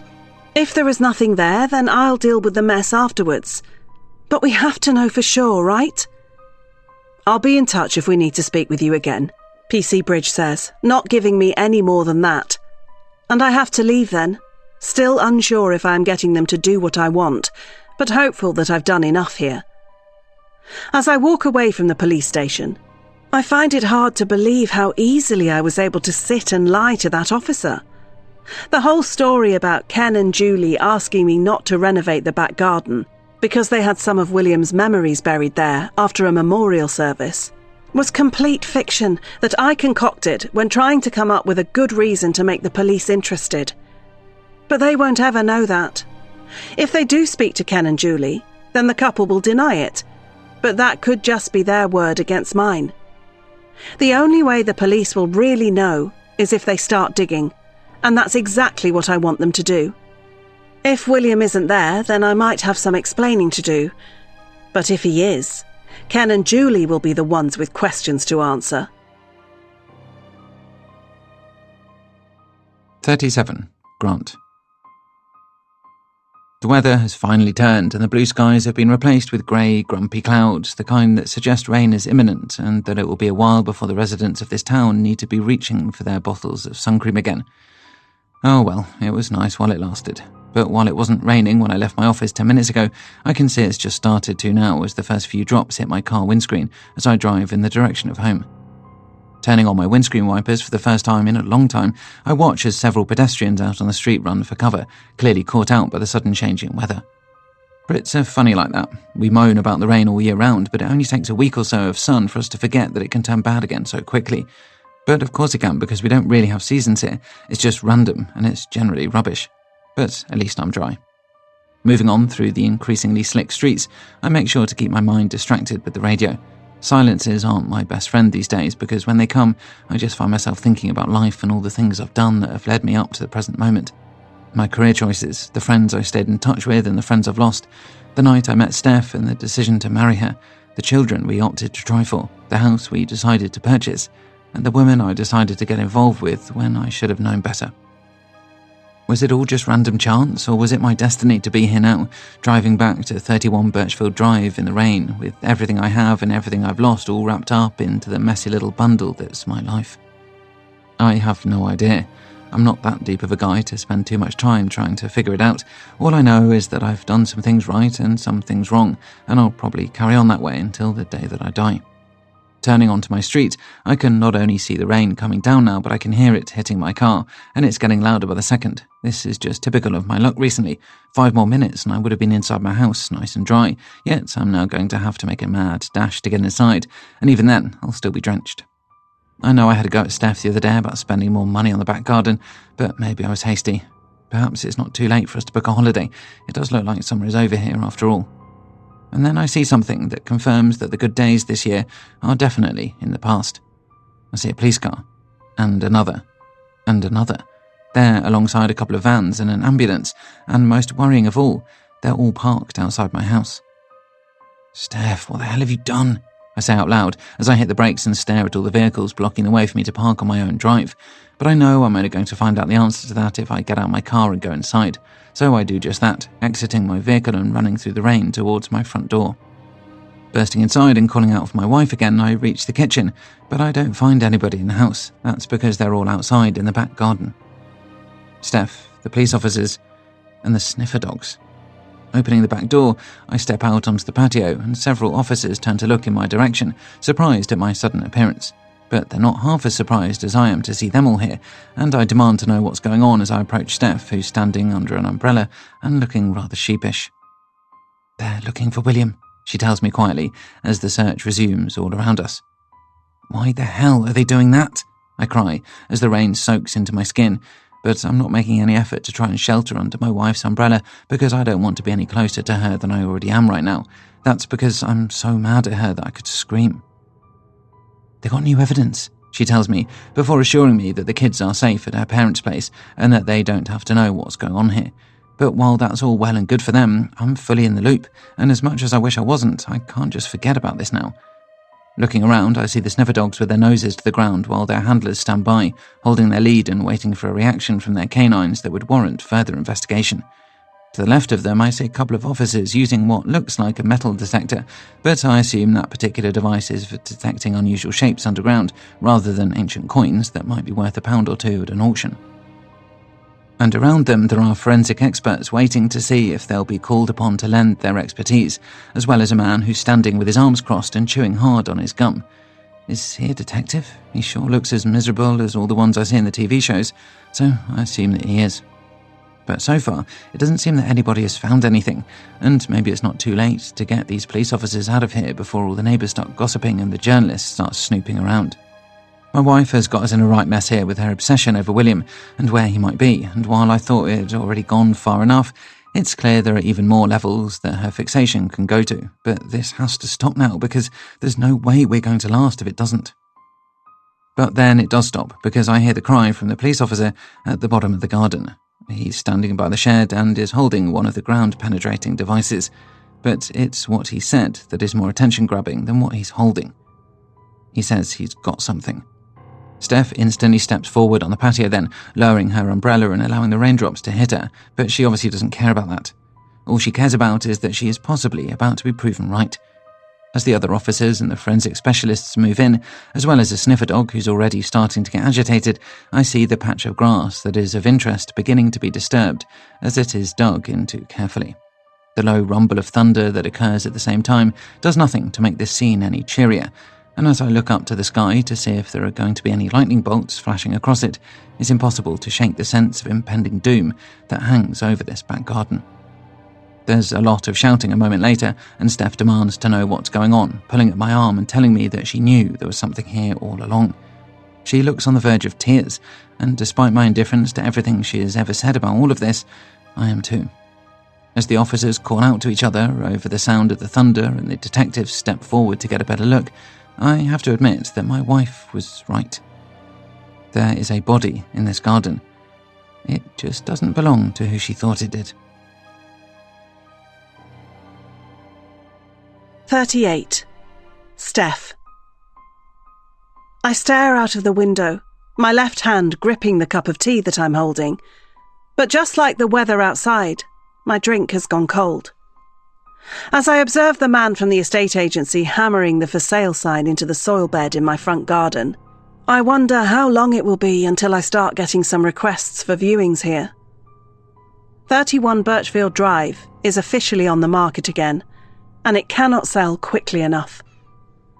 Watching as the man outside finishes his work and gives me a thumbs up before getting back into his van and driving away, I'm struck by how casual his gesture was. So carefree, as if there is nothing in the world that can't be fixed by a quick thumbs up and a smile. But that's not the way I see it. Some things can never be fixed, and my relationship with my husband is one of them. Grant is not here right now, nor will he ever be back in this house again, or any other house I end up living in for that matter. That's because he is in police custody, awaiting sentencing for the murder of Rose, the woman who originally showed us around this house before we bought it, and the same woman that my husband ended up having an affair with before he killed her out of fear that she would expose his secret. I know all that now, but of course I had no idea of the full story back when that poor woman's body was found in our back garden. I had assumed that the police were looking for William and had been following up after I had raised my concerns to them over Ken and Julie when they arrived at my property in their numbers. That was why I hadn't asked too many questions of them before they went to work. I also thought that the reason for Grant's exasperation when he got home and found them all there was because he was mad at me for pursuing my fears over that couple and their boy. But it turned out that he was just worried about himself. He knew what he had done, and he knew what the police were going to find out there. And now he knows that I can never forgive him for everything he has done since we moved in here. Walking away from the window with the view of the for sale sign, I go into the kitchen, where I see my mum sitting at the table with Amelia and Charlie. She smiles at me when she sees me re-enter the room and asks if the sign is up, and I give her a nod before putting my cold tea down. I didn't even take a sip of this latest drink that my kindly mother has made me, but I'm sure it won't be too long until she offers to make me another one.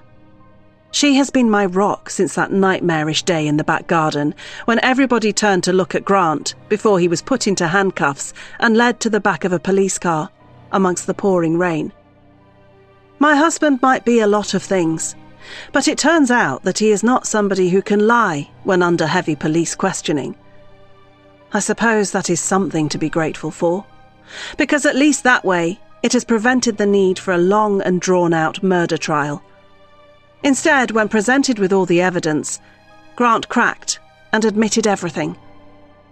He told the police how he had invited Rose in that hot summer's day, and while she had presumed it had been for sex, he had the intention of killing her after realising that his marriage would always be at risk by the estate agent's threats to reveal all to me. They had ended up in the kitchen, and Rose's clothes had started to come off, but before Grant reached for her bra straps, he reached for the rolling pin on the kitchen counter. Then he hit her over the head with it, again, and again, and again. I know all this because it was relayed back to me by the detective who had heard the confession from Grant while in custody, and I had been just as shocked as everybody else who had heard it. This normal man with a normal family and a normal job had acted violently and committed a terrible crime. But he had not stopped there. Not only had he killed Rose that day, but he had tried to get away with it. And Grant had explained how, after the murder, he had run out into the garden and started desperately digging a hole to put the body into. All this time, it had been Ken and Julie who I had suspected of burying a body in the back garden, yet it turned out that it was the man I married who had done all the digging. That made me feel sick then. And it still makes me feel sick now, as I think back over the whole sorry story, while standing at the kitchen window and looking out at the garden in question. While it has been returned to some order after the police concluded their search, this garden will never look the same to me again. Instead of seeing a safe space where Charlie and Amelia could have played together as they grew up in this house, I now see nothing more than the ghosts of all the police officers, forensic experts and detectives who stood out there and gave me some very grim news. Grant didn't try and run. I guess he was too shocked to do so, or maybe he knew he would never have stood a chance at escaping anyway. Whatever his reasoning, He had been whisked away from me, and I still haven't seen him since. I'm not sure I will ever want to. But I appreciate that my children might wish to see him one day again. Looking over at Charlie and Amelia, as my mum continues to keep them occupied, my heart breaks for the life they have now. No longer lucky enough to have 2 parents to live with. They just have me, and anybody I can get to help me. Meanwhile, their father is in a very different place, surrounded by dangerous men who are all convicted of terrible crimes. And as mad as it sounds, it's exactly the place he deserves to be in. He thought he was clever, and he thought he had gotten away with it. But he hadn't accounted for the fact that Rose was nowhere near as good at keeping secrets as he was. After the estate agent had been reported missing by one of her friends, the police had gone to her flat to investigate. It had been there that they had discovered her diary, and in it had been an entry from the day that she was last seen. It recounted how she was on her way to Grant's house to tell his wife about their affair, unless she could convince him to be with her again. Earlier entries in that diary told the story of the affair from its earliest beginnings, starting when Rose mentioned that she had shown a very handsome older guy around 31 Birchfield Drive, and it had concluded with Rose saying that she wondered if Grant would let her get away with telling his wife everything, or whether he would try and shut her up before that. She even joked about how Grant had told her his wife was worried about a body in the back garden, and that while it was a good place to hide something, he didn't think there would be anything there. It was eerie how she had alluded to her fate in her last diary entry. But she obviously hadn't been seriously worried about the prospect of coming to harm, because she had gone to the house, probably presuming that her feminine charms could nullify Grant and render him useless. But she underestimated him, just like he underestimated the evidence that linked him to the missing woman. The diary was enough evidence to make the police go to the address and start a search, and with the scent of the woman detected quickly upon arrival by the sniffer dogs, they had ended up in the back garden, and their hunt had ended in a shocking discovery. For them, and for me. Taking out my phone, I navigate to the website where my house should be listed for sale now, and sure enough I find it. The photos are different to the ones I saw before I first came here. But that's only because the house has had a facelift since then, and the estate agent wanted to accurately represent that fact. But I don't care what pictures they take and what price they suggested I put it on the market for. All I care is that it sells quickly, so I can get my children out of this home and try and forget about what my husband did there. But it's not just my family that has a history here now, and as I put my phone away, I think of Ken and Julie. All the accusations I made against them, how I was so convinced it was them who had killed somebody in this house, and my borderline obsessive need to find the truth. Now I have the truth, and it's that they were not the threat. Grant was. One day, I vow to write to that couple and apologise for suspecting them, as well as all the other things I did in William's name, like going to the newspaper and speaking to the police. The search of the garden uncovered no evidence of William, just the body of a woman who made the same mistake as me in trusting my husband to look after her. I'm sorry, Ken and Julie, and I'm sorry, Rose, because even though you led my husband astray, you didn't deserve to end up in the ground. I'm also sorry for my children, because they will grow up without a father to look out for them now. But perhaps most of all, I am sorry for the next people to move into this house. They might know what happened here in the past, or they might be blissfully unaware. But whatever the case, one thing is for sure. 31 Birchfield Drive is no ordinary home. Epilogue. The family that moved into 31 Birchfield Drive did so with a sense of optimism about the future, much like any other family that was starting afresh in a new home. The husband and father was a man called Simon, and he carried the boxes in while his wife Helen ran around after their only son, a little boy by the name of Ralph, who was 7 years old and a total bundle of energy. "Calm down, Ralph," was a familiar expression uttered by the parents during the little boy's life, and as always he ignored it, continuing to run in and out of all the empty rooms as if he would never tire, and he almost never did. He had a paper plane in his hands, the one that had been made by his father before they had come to their new house, and he was having great fun making it fly, throwing it around the house and watching with awe as it soared through the air before hitting the floor and sending him scampering after it. In hindsight, Simon should have known better than to give his son something to play with on such a busy day as that one, but it was too late for that now. Ralph had his new toy, and he was not tired of playing with it yet. As the youngster disappeared into another room, Simon put down another box before holding his back gingerly and looking to his wife for a little sympathy. "I think I might need a back rub before bed this evening," he said to her with a wink, but Helen shot down that idea straight away because she knew full well what had happened the last time she had ended the day by giving her husband a back rub. She had ended up giving birth to Ralph 9 months later. But with their son currently out of the room and out of earshot, Simon thought it was a good opportunity to make a comment about the house, or more precisely, what had happened in it before they had got here. Looking out of the back garden, he joked with his wife about whether or not they might get any unpleasant surprises when they started doing a little gardening out there. But Helen didn't appreciate her husband's idea of a joke, and she let it be known by slapping him on the arm before telling him to never say something like that again. Then she ended the matter by reminding him that there was a good reason why they got this house as cheaply as they had, but they didn't need to dwell on that reason anymore. Simon had rather wisely left it at that, not wanting to antagonize his wife, nor wanting to seem ungrateful for the fact that they had got this property at a very competitive price. It had been obvious during the very first viewing they had here that the owner, Steph, had wanted a quick sale.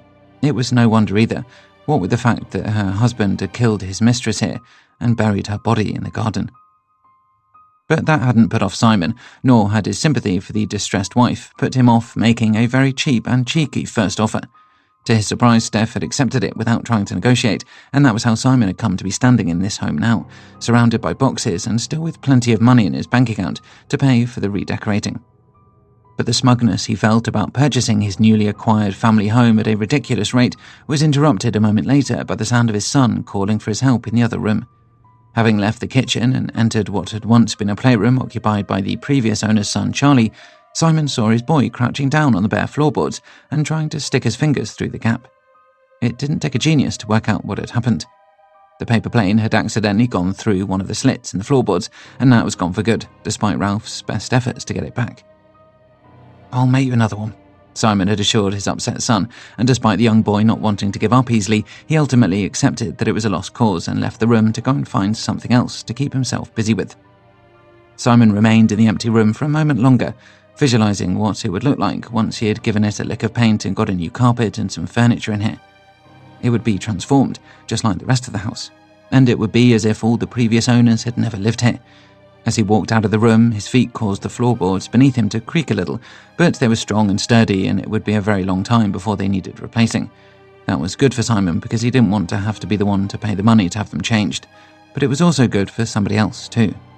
It was good for Ken, as well as his wife, Julie. Simon didn't know who they were, but if he did, he would know that they had once lived in this house too. What he wouldn't know was that they had left something behind when they had moved out of it. Beneath the floorboards and beside the piece of paper that had just slipped down under there was the thing they had left behind. It was white, like the paper, but it was much older and had once looked very different. It was a small skeleton. It was the skeleton of the boy who had never ran away.